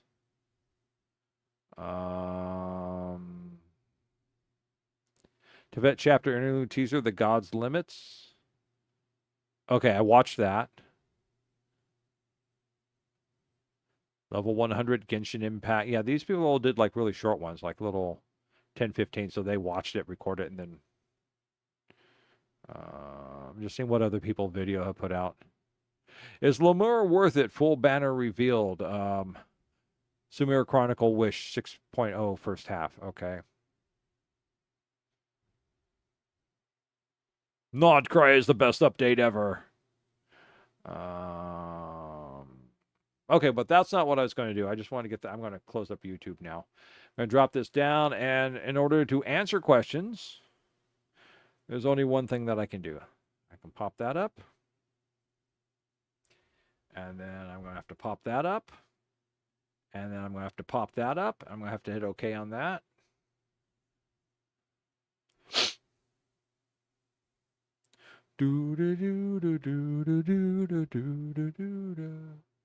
Happy games to you. The terms and service privacy policy has updated. I have not read it, but I'll check it anyhow because I want you to make me into a human centipede.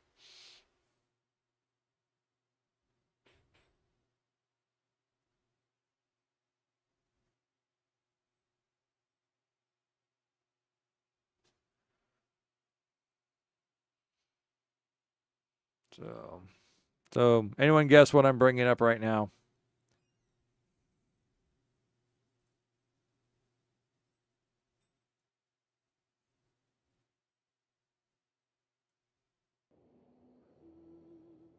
That's right. The Genshin impact. So how can I figure out who I'm going to look at without actually looking at things first?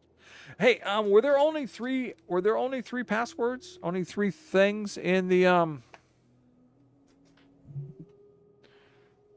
whole stupid thing, which I did not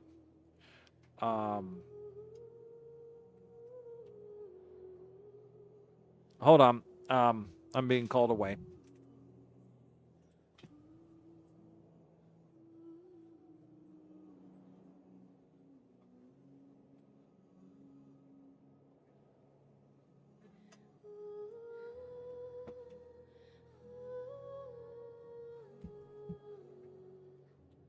Or was there a fourth code?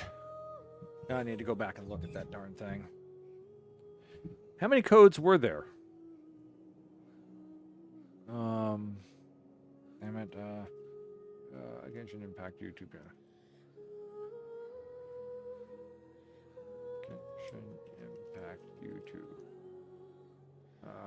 There it is. Okay, get me over to that. Bum, bum, bum, bum. That's not it. That's not it. That's not it. That's not it. Oh, where is it? Okay, let's just go to videos. No. 3 codes. Okay. All right, because last time I can't remember them. Yeah, that's okay. That's I think the code I missed because I got Luna I 910, Luma, Nodcry, Flens, and Hi-Fi Traveler. Those are the 3 I got. There it is. So let me click that on there real quick, and I bet it's down here at the very end.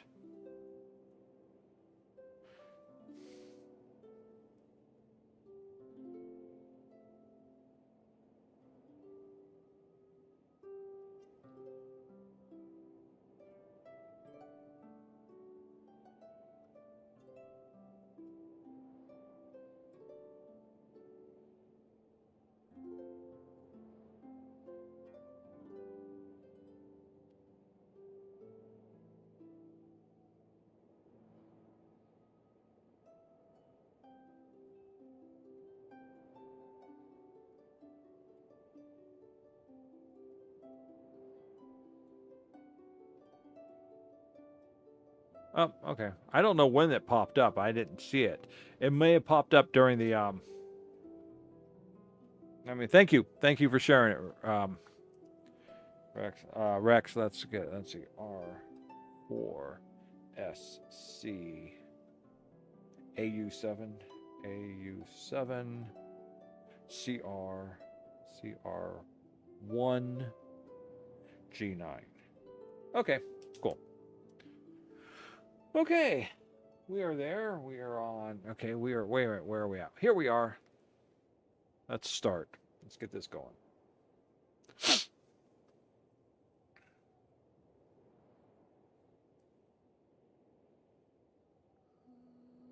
So we're only going to do this for a quick few minutes to look at things because I don't have any way to cut if and break this up into multiple videos without actually stopping the stream and restarting it.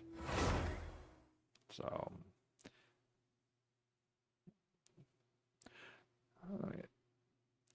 where am I? Everything is white and light. Annie M, where are you? I'm stuck in the bright, endless void. Did I end up in a snowstorm in New Jersey? Where is this place? It's horrible. There's strange eldritch symbols being burned in the air in front of me. Whatever could they mean? Well, the first one looks like a fire warning. The second one looks like a wash cycle. What's the third one?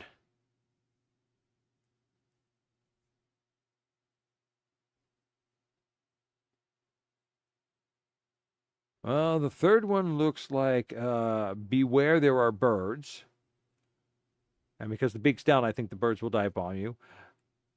Be careful of sharp objects. That's the fourth one. The fifth one is take care if you have a sensitive heart, because you can tell it's kind of squishy.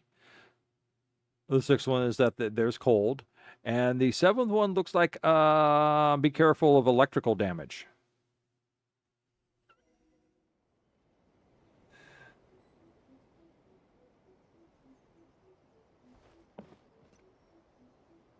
All right, let's take a look at this. So, okay, let's see.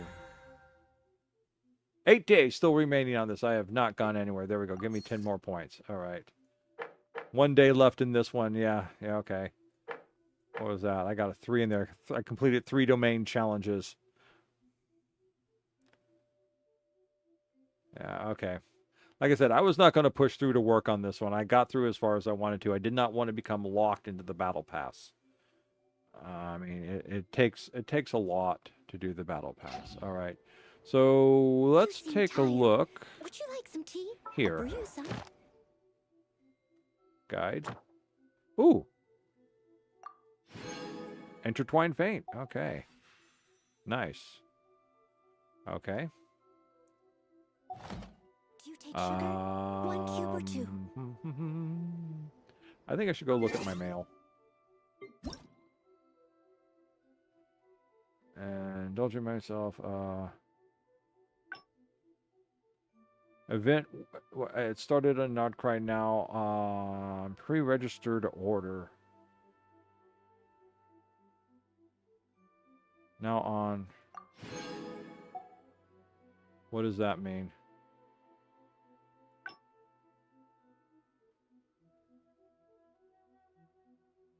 Oh, okay. Hold on, let me see that. Take part in the event.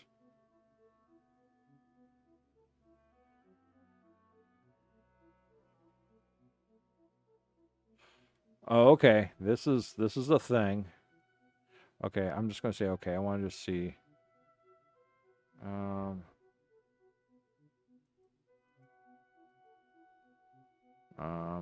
Let's see, what else is this? Okay, we're gonna. Lots of video. Okay, there's lots of videos here. Okay, so I get to look at that.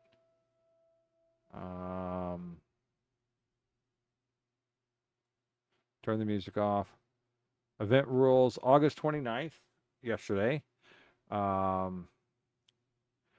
Reach event. Okay, that's the adventure rank 10 above can participate in this event. Okay. During the event, complete the mission, new version 1 leader pre-registration and journey invitation. You obtain Primogen coins of destiny. New version of pre-registration. This selection is available from August 20. Okay, that was. Is that an in-game mission? Or is this a web? This is a web page mission, isn't it? My completing missions in the journey invitation section. Okay, well, what is the journey invitation section? Okay. I have no idea what this thing. Okay, what does this do? No, I don't need to download this. What does this do? Okay, and what does that do? Oh, that's me to invite people in. Okay, well, last time I tried to do that, everyone had already invited themselves in, so I'm not going to stress on that. Okay, let's bring that. Okay, let's go to this one. Let's take a look at this. What does this one do? A Dance of Snowy Tides. New players get 20 pulls. Okay.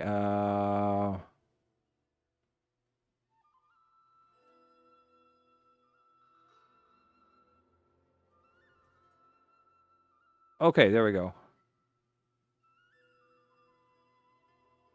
All right.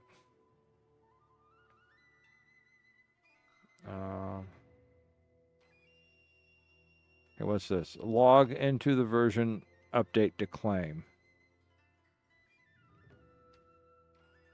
Okay, all right, so.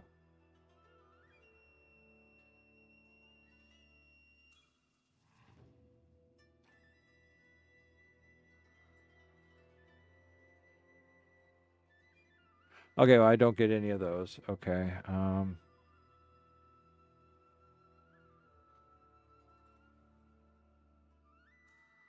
Okay, I've opened this page up like several times, all right.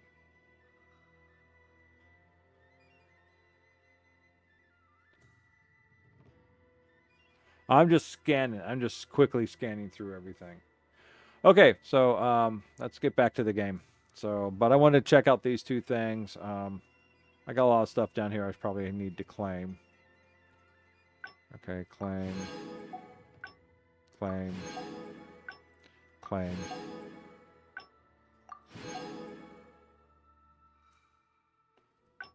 Claim. Claim.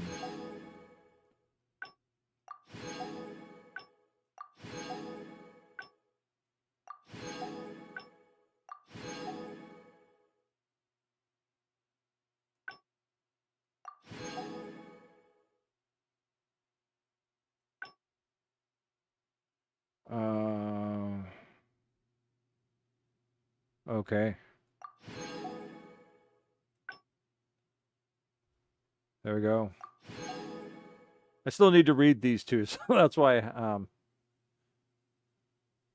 I just need to read it. I like to actually read these things. I've never gotten to see them before, so. Okay, so that takes care of that. So we were talking about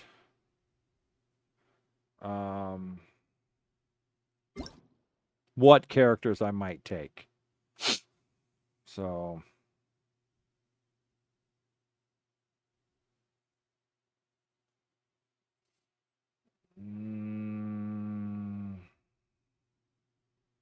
I don't need to look at any of this. Leyline Overflow, did that start already? Starts September 1st and goes through September. Okay, I always like the Leyline Overflow, so I'll be starting that tomorrow night, I guess. Okay, we already know what that is. Okay, so let's get out of that for now. Anything in here I need to look at? No. Okay, so let's take a look at... No, I don't want to take a look at that. I want to take a look at that. Who's up? Who's up in it? Did I do this already? I can't remember if I did this or not.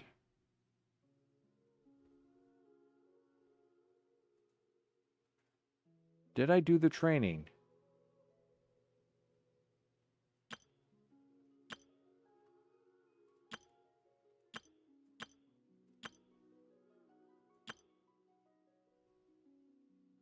But that's not on this page. That is not on this page, so.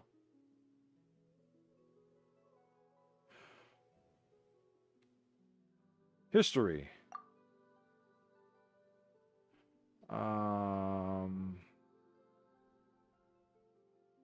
No, the history just shows your wishes.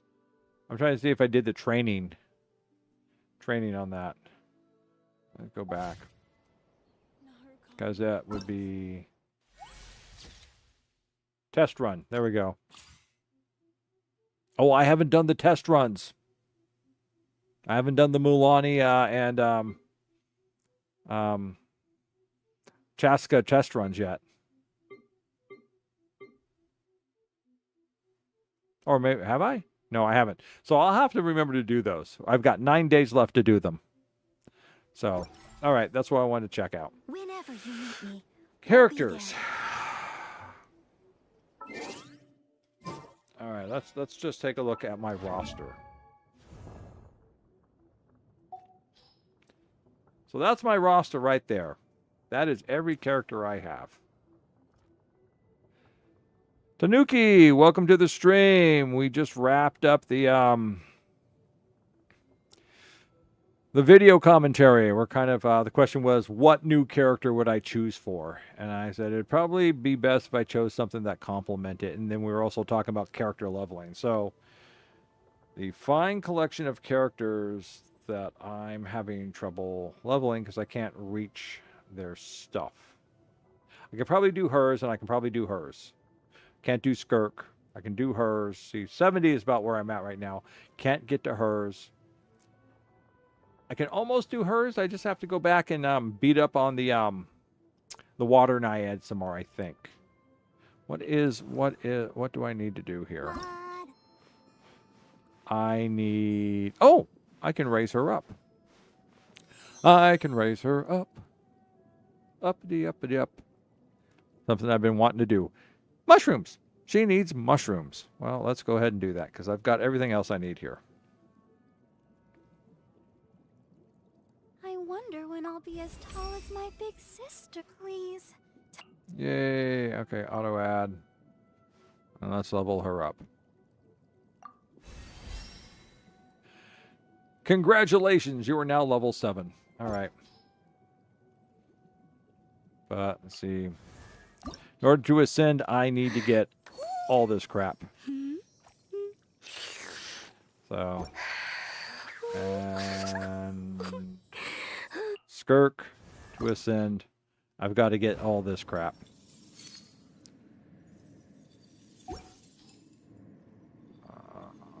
And her to ascend. What do I need? If you ever I just need to get some more of tactics, these. I'm always ready. And some more of that. So she's... But I don't do much with her. I don't do much with her, so the question is do I want to? And she's... Yanfei is somewhat a new... Let's see, what can I do? 15, 18, 55. I can raise Yanfei if I want to, but so far I don't have a reason to use her much. And then I think she's got Fontaine stuff, yeah. No, well, I don't have... Clockwork Mecha, so I have to go to Fontaine and start beating up on things, and she is that Natland? It's probably Natland stuff. Okay. And I can raise her up if I want to. Don't do much with her though. That's the thing. It's always like, oh, I can try and ascend to her. Do I have anything yet? Naku weed. I can grow this.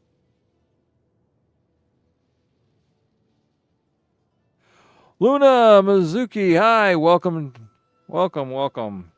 I see an Ano fan. I see someone who's going to be burning through that quest really quick to get their Ano. I know. Ano.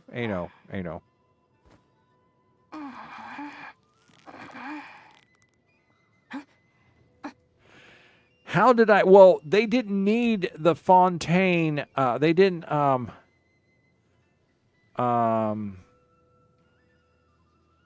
They didn't need the Natland stuff in the earlier levels.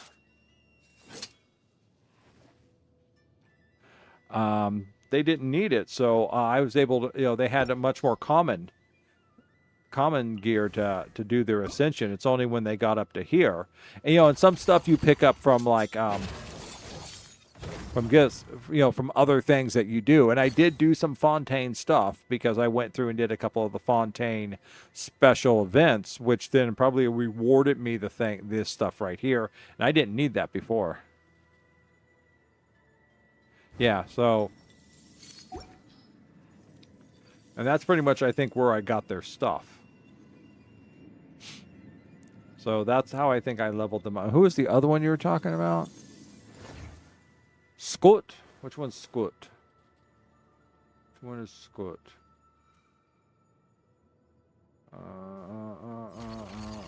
Is that Scoot? No, that's Lynette. That's Lila. That's Dion. That's Kunoki. That's Cully. That's Dyla. It's Candace. That's her Shoguness. Dea. Razu. Oron. Sethos. Oh, Scopier. Yeah. Everything that I had to ascend her with was stuff I didn't need. Like this stuff here, this is the new thing. Okay, yeah. This is the new thing. This is the new thing right here. So I didn't need that at level 50 to 60. And I think I had a bunch of these wheels left over from the Fontaine events.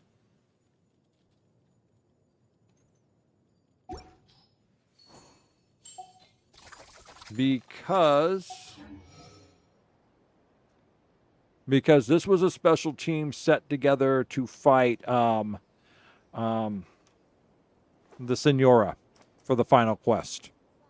And I'll tell you, you know who kicked butt against the Senora?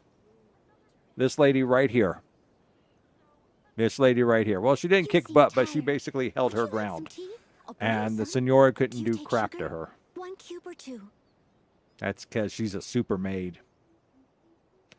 She's an iron maid. So, and then, you know, but that's what they said. They said, you know, 1 ice, you know, 1 fire, 1 water. And I threw Noel in as last to give Noel shield up so that everyone else could survive. So it was a tactical choice. And I'm glad I didn't use Skirk because I don't think she would have survived. I don't think Skirk would have survived just from the damage, you know, from the amount of damage that she was putting out. Her shield is what got everyone through it.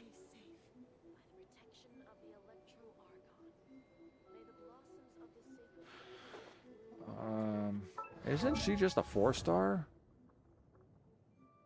It doesn't tell me how many stars they are when I look at them like this, do they? How do you tell they're a 5-star? Okay, so how did I get these characters? I got Escoffier from completing the Natland, not the Fontaine. The Fontaine quest, which I did not stream, and I'm very sorry I didn't stream it. I didn't realize it was going to be that long, or else I would have streamed it. It was a great quest. Her, I think I picked up in the Abyss.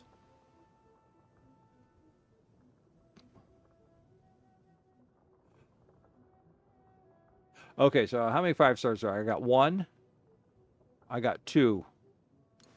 I got 3.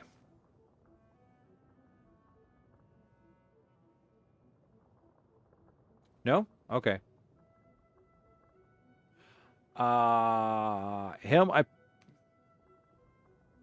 Oh, that would make sense, yes. Him I got from the event. I got him while trying to get Skirk. I got him trying to get Skirk. I got him trying to get Skirk. I got her trying to get Skirk. So I got them trying to get Skirk. I got her trying to get Skirk. I got him trying to get Skirk. From the Abyss, Skirk.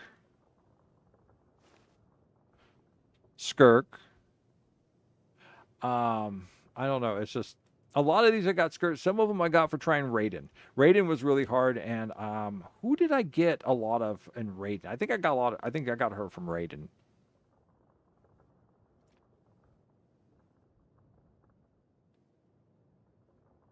So a lot of them I picked up while trying to pull wishes for Raiden and for Skirk.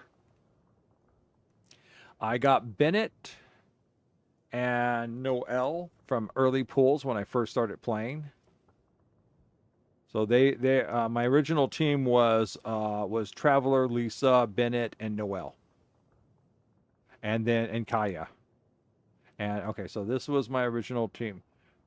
Right here. This would be, for the longest time, it was them right here. 1, 2, 3, 4, 5. Yep, that seems just right. So I always had one person odd out. So that was my team. And then I got Barbara and Xiling.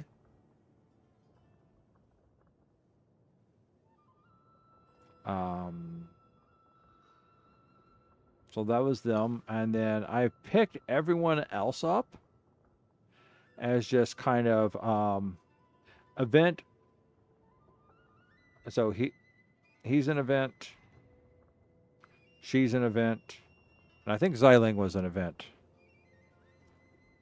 Boom, boom. 1, 2, 3. The Genshin 13, yeah. And then I specifically went out and...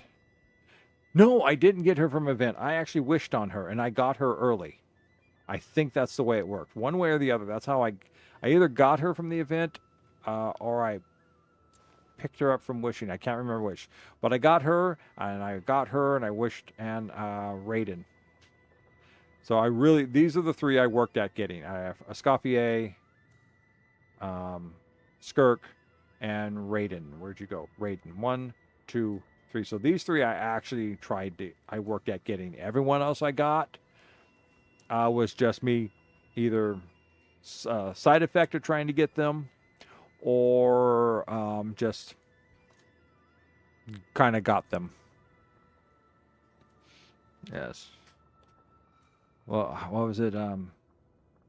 Heavy Metal, Xeno Climber, Genesis 13. Something like that. Neon, that's it. Neon Heavy Metal Genesis Climber 13. Or something weird like that. Genshin 13, that's it. Trying to remember all those from all those 1980 mangas. With all and animes with all those complex titles.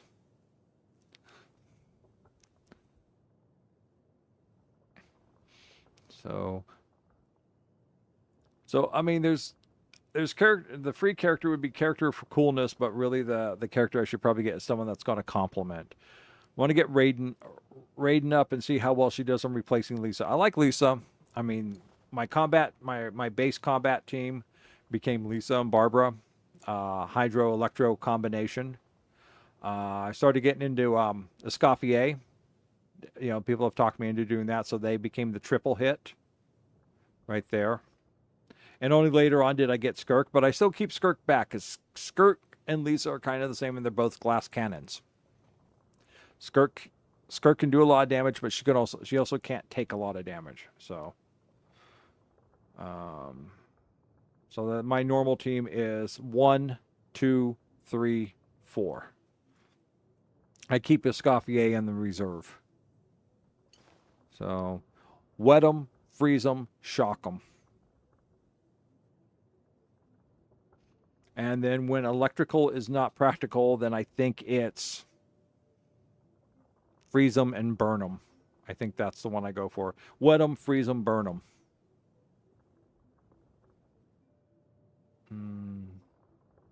I used to use him a lot, but I've subbed her out for him. So he's up to 70. He's got like a level 70 Rancor. So I played with her for a little bit, trying to work out her electrical shield. Sometimes I use her. Bennett I use off and on. I'm finding more ways to use Bennett and include him. So sometimes if it's got to use a lot of fire, I'll team these two up for their fire effects. And then probably Lisa, I think it's 1, 2, 3, 4. This team grouping right in here. So if I know it's going to be a lot of damage, I'll put Noelle in for her defense capabilities because she's built for all defense. She's built for defense, and the more defense she has, the more protection she provides. So my weapons. Okay, let's go to that. I think I have to get out of this. How do I go back to the... No, I don't want to see that. I don't want to see that. There we go. That's what I want to do. So weapons. So I ran out of refinement materials. So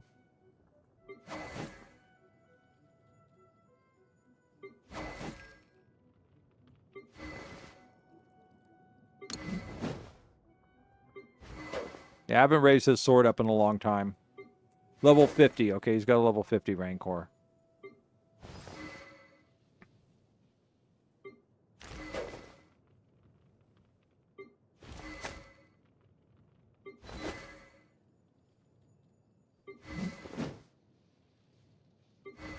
And now we're getting down to the low levels, so they're not going to have much.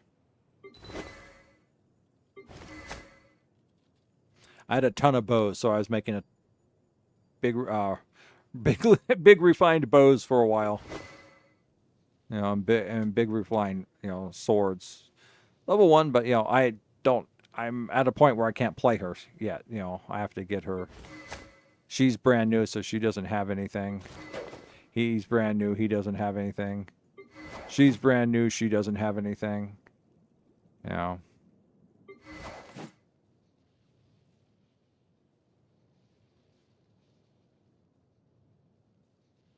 Wid Sith. Which one's the Wid Sith?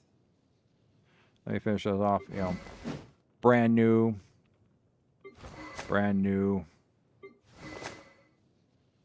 brand new, brand new, and brand new. So, I mean, some of them have all just their base weapons on them. So,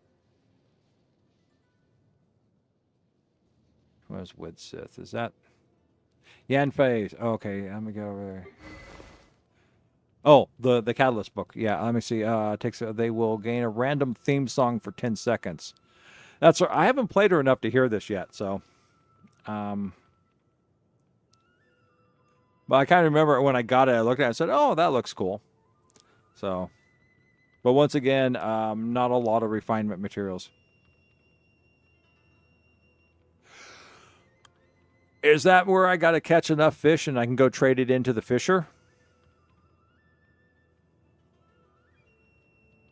Where I have to go do my fishing?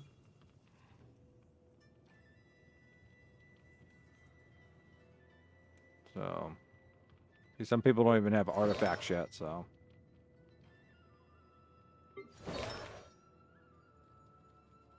Okay. Yeah. Well, that's me having to take time to dedicate just sitting on Genshin Impact fishing, and no one wants to sit there and watch me fish. They want me to do action and exciting things.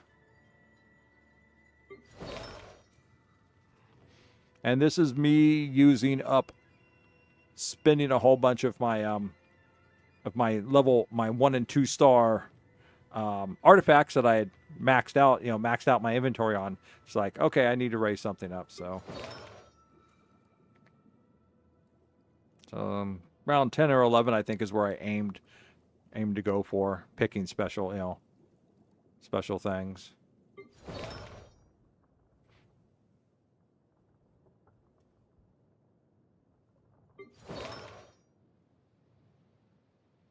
But most of it's just base level.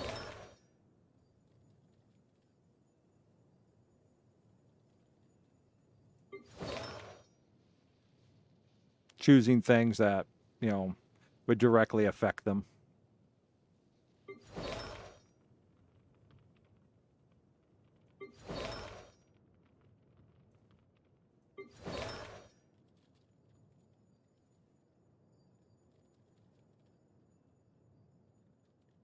I think hers I tried to do the most on.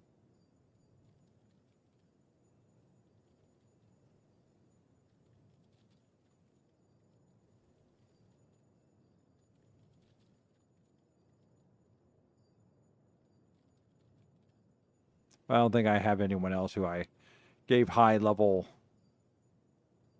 stuff to. So, character. There has to be a way to see all the characters. How can I see all the characters? Oh, I know how. Let's go back to this.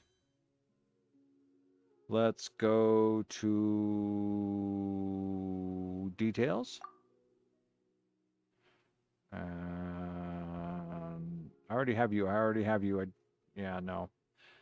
So, details. List. There we go.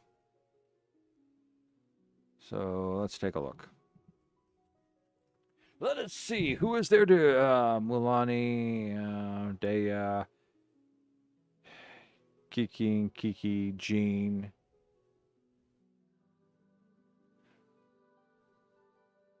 Wanna do Luke.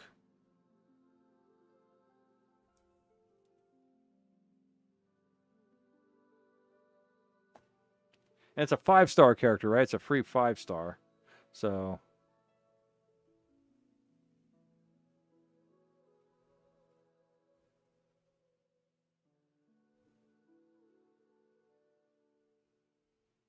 she's the one that's up. So I don't know. I really don't know. I really don't know who I'd pull on. That's the truth. I don't know.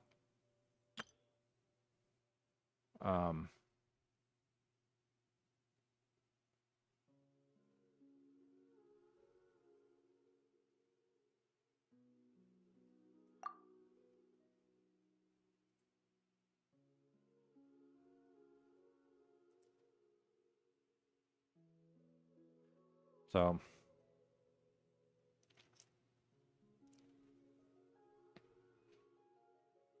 I'd really have to start looking at them and try and figure things out. So like I said, I don't have a lot of clue, but as you can see, I have a very small stable of characters. So it'd really have to be someone that is either going to be kind of just cool to have as a cool character, or someone that's going to either improve the team type I'm already working with, or help me build a secondary team that is not based off of ice, electricity, and fire. Ice, electricity, and ice. Ice, electricity, and water. So I'm saving those, Jack. I'm hearing the little voices scratching at the back of my head, and I say to them, shoo, shoo. I have better things to do than to give in to your impulses. So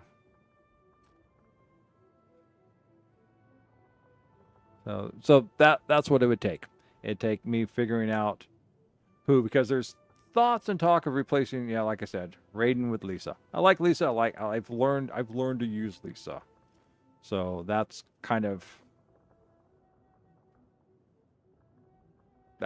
my thing, is I've learned to use Lisa.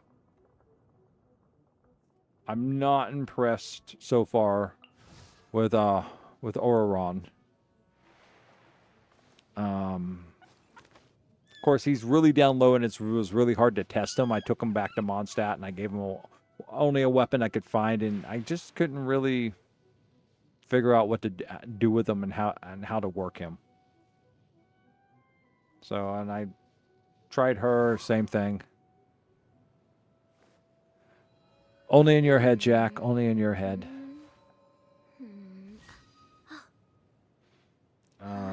Because there's 3 characters. I didn't try him. I know I didn't test him out when I got. Who was the third one I got? Her. Because I ended up pulling her like 3 or 4 times. What's my constellations look like? Okay.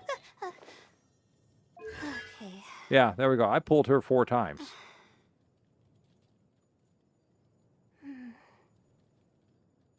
When I was pulling for Skirk, I think I got her 4 times. It was very annoying.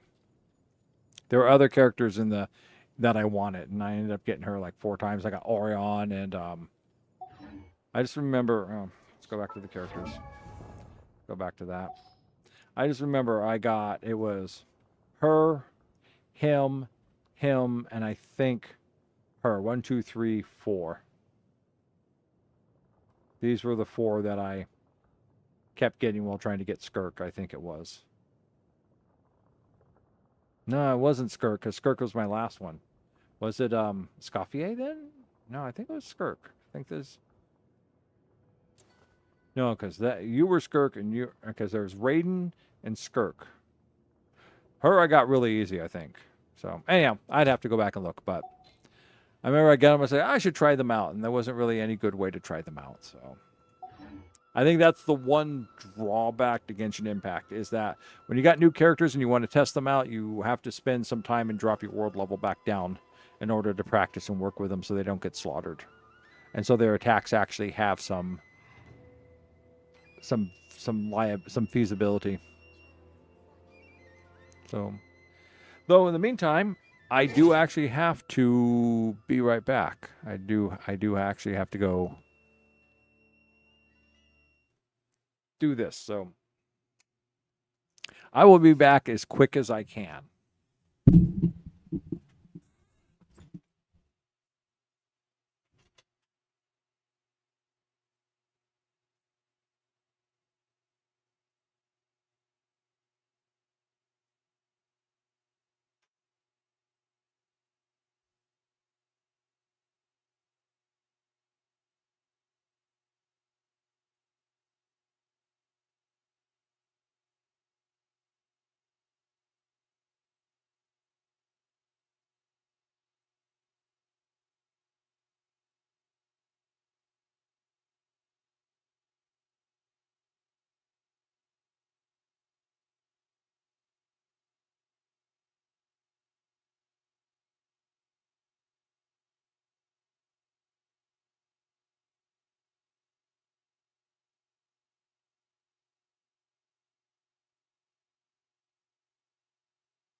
It's gone from heat wavy day to cold after heat wavy night.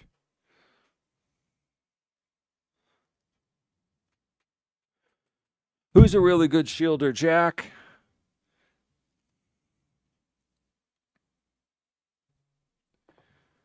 All right, let's leave that and let's go back to Genshin Impact. There we go.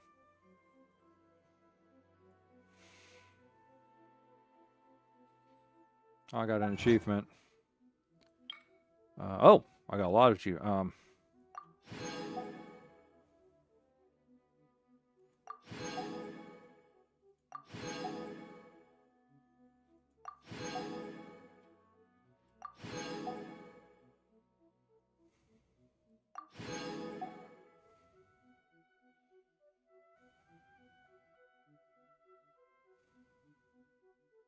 I have to do another bounty.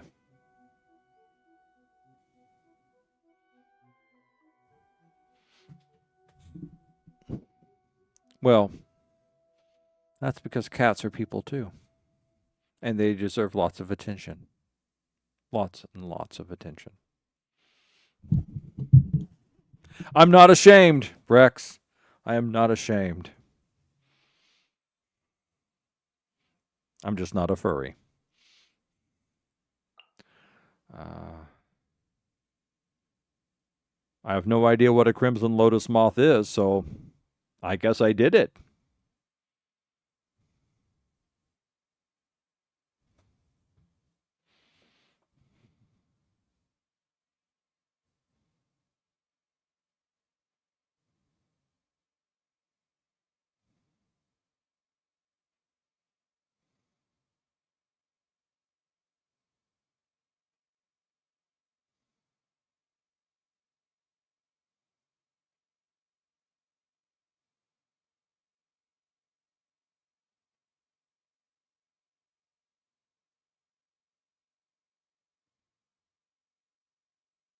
Okay.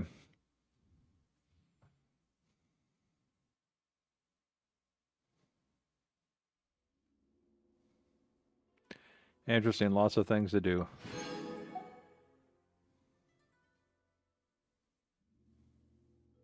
Oh, okay.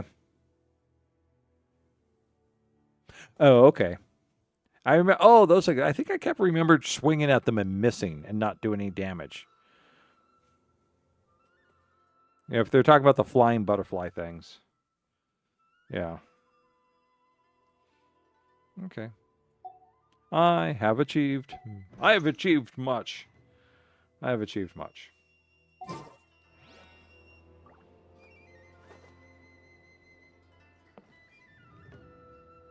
I don't know. I think Noelle would look good in samurai armor. She'd make a good samurai maid.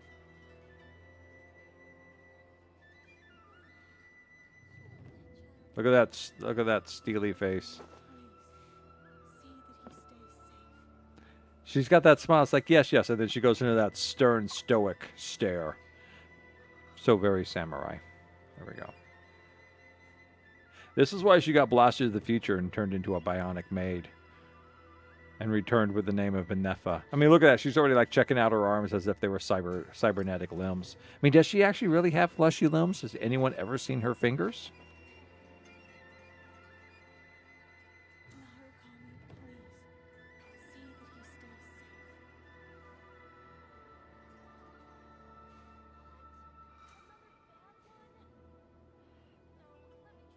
I think she's my only Geo character.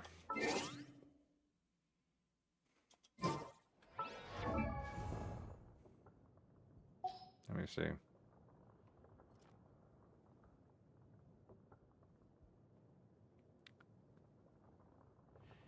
Yep, I got one Geo and one Dendro, and that's it.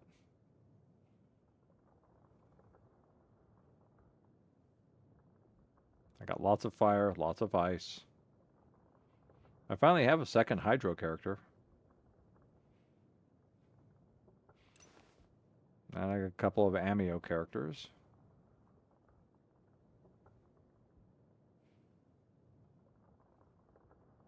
And I've picked up different electrical characters along the way.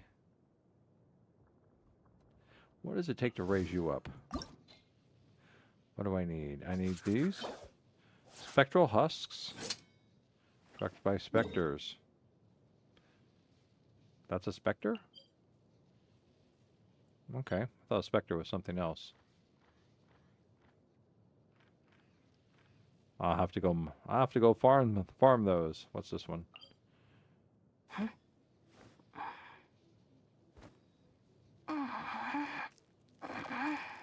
Yeah, I know. I did that for a while.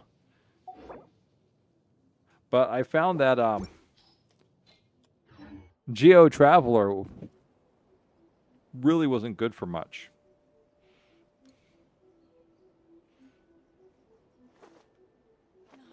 So, other than dropping, you know, best thing Geo Traveler was for was building temporary stairs into the sides of mountains. You know. Excuse me for a second.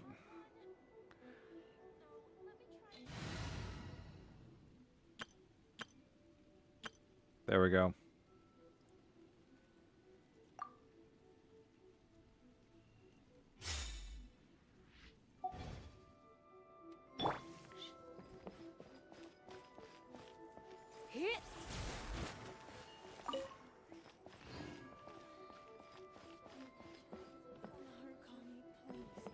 So, I haven't tried Electro Traveler yet.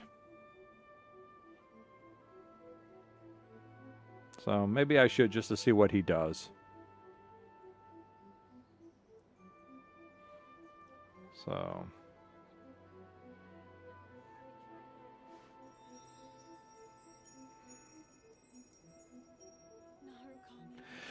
But my talking is running down. That tells me my brain is running down, which tells me I'm running out of things to do. And it's already 1:30 in the morning, so I don't really have time to do anything really on Genshin for tonight.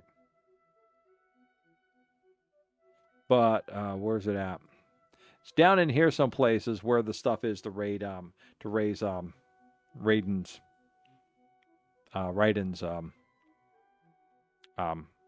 level. I think it's down in there. Don't think it's down here. So probably start finding it when we start on Tuesday. And what is that? Perpetual mechanical array. Oh, these sounds like fun places to visit. What's that?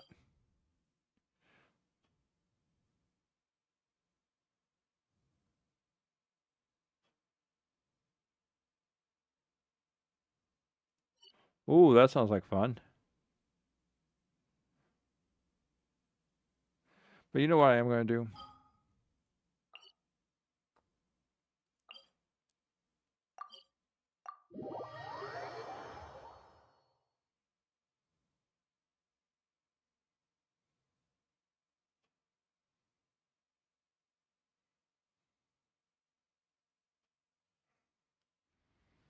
Yeah, let's see this for a second. This realm is true.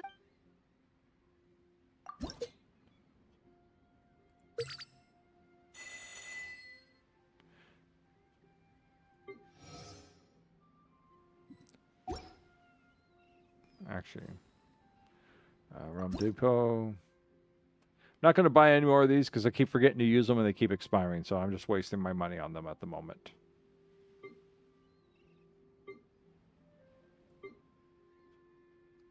Okay.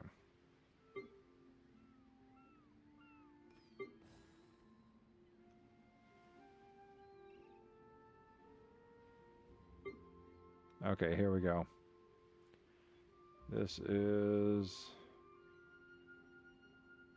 Where are they? I thought I could grow them. There they are. Give me those. Give me those. Give me those. Give me these. Give me those. Try to see if there's anything else that I recognize from an Ascension material. No.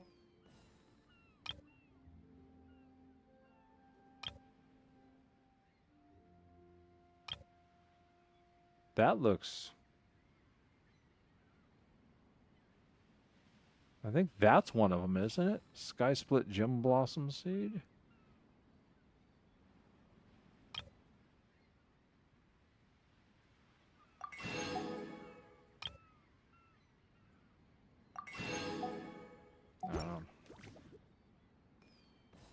If you ever have any questions.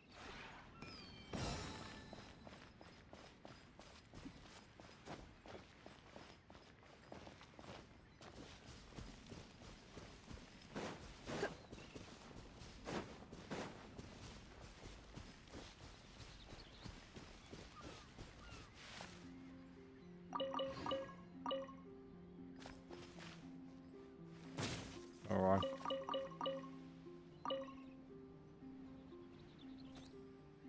Oh, I gotta print these.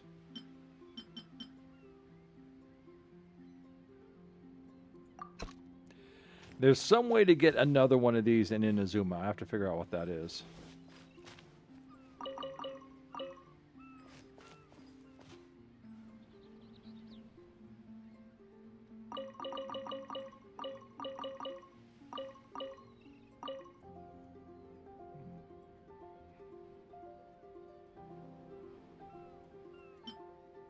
No. No. No. Okay. What? Oh.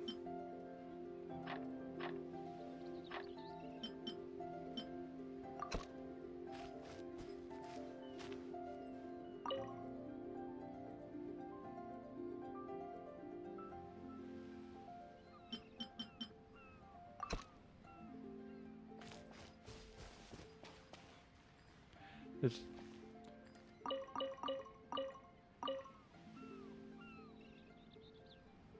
okay. Well, where is that other one? Oh, okay. Huh? I bought it. I didn't even. Oh, it must be over there in that other one too.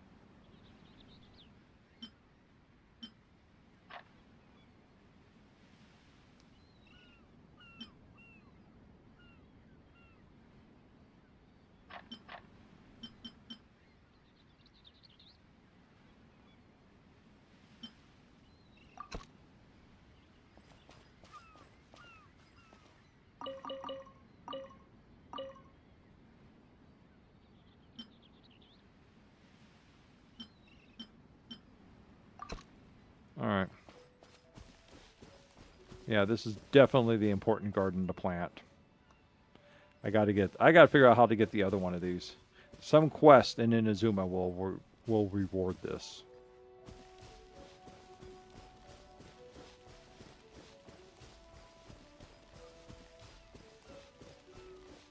The Minecrafter in me demands the ability to plant more crops.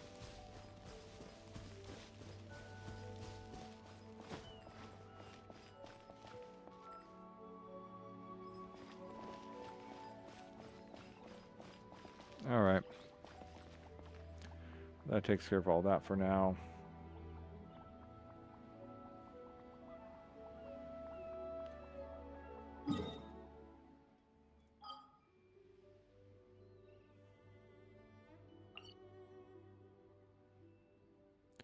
Where was I?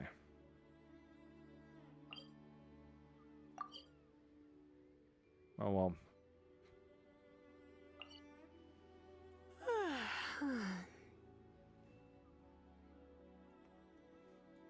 It's over here someplace, wasn't I?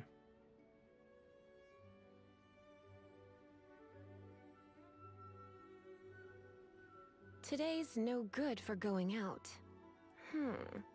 Did I say that yesterday as well? There we go.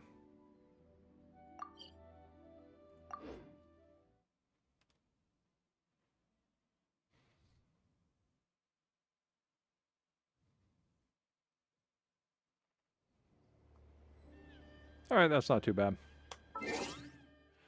All right, so that's going to be the wrap up for tonight before my brain gets so mushy I can't even talk anymore. I don't even know if anyone's survived the drooling of my conversation.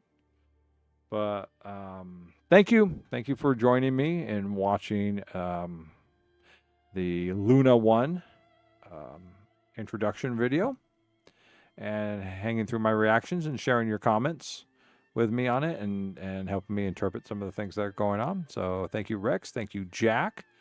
Let's see who else popped in here. Down here.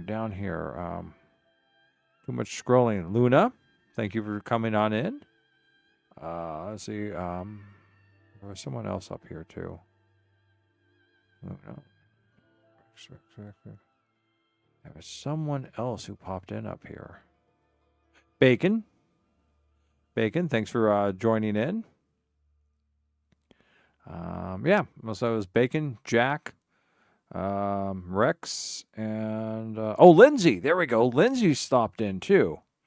So Lindsay stopped in. All right. No one over on Twitch. Okay, that's fine. But Lindsay stopped in. Well, thank you all very much for joining me on going through all this.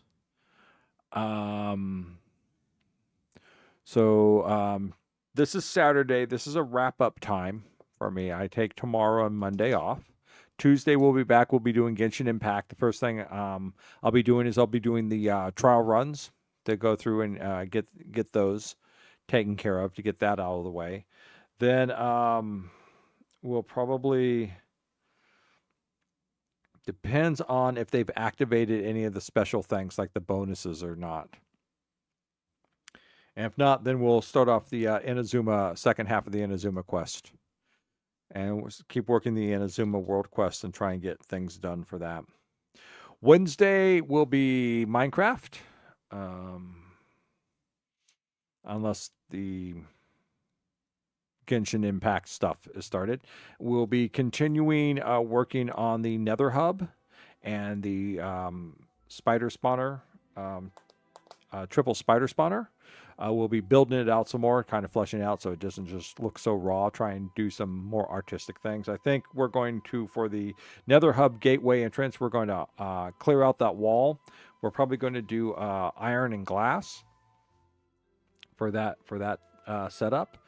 Kind of try and do an iron bars to make iron girders. We might incorporate some completely oxidized copper grate boxes into that. So that's kind of what I'm picturing for that. I'm not too sure what we're going to do for the mine, but there's lots of possibilities. Plus, we got to finish going through looking for the mine because I know there's another cave spider spawner off in there, and I would like to turn that off. I know there's one that I've run across that I've turned off, but I'd like to turn off the other one too. They're just outside the range. They're not useful, and I'd rather not accidentally walk underneath it on a lower level and activate it and have cave spiders scurrying about. Thursday is Thursday is kind of an open day still, but we're coming up to the end for the poll of what to play on Thursday. So if you have not gone to the Discord server and voted, please go to the Discord server and vote for what you would like to see me play. There's 4 games up on the list, and so like it helps you also judge your opinions and stuff. So there is Death Stranding, Subnautica, Darksiders 1, the War Mastered Edition, and The Outer Worlds. So if anyone has if you have an opinion you'd like to see me play, so please go on over and do that. Friday is usually something, a free game. We'll have to see what comes up. I did Golden Light yesterday. That was interesting. It wasn't as cool and fast running as the video showed it to be, but it still was an interesting game. It's kind of slow in some ways because it's so open world for a video game, for a shooter. It's more than just a shooter Doom run type thing, because you end up finding you can do all sorts of weird and nonsensical things in it.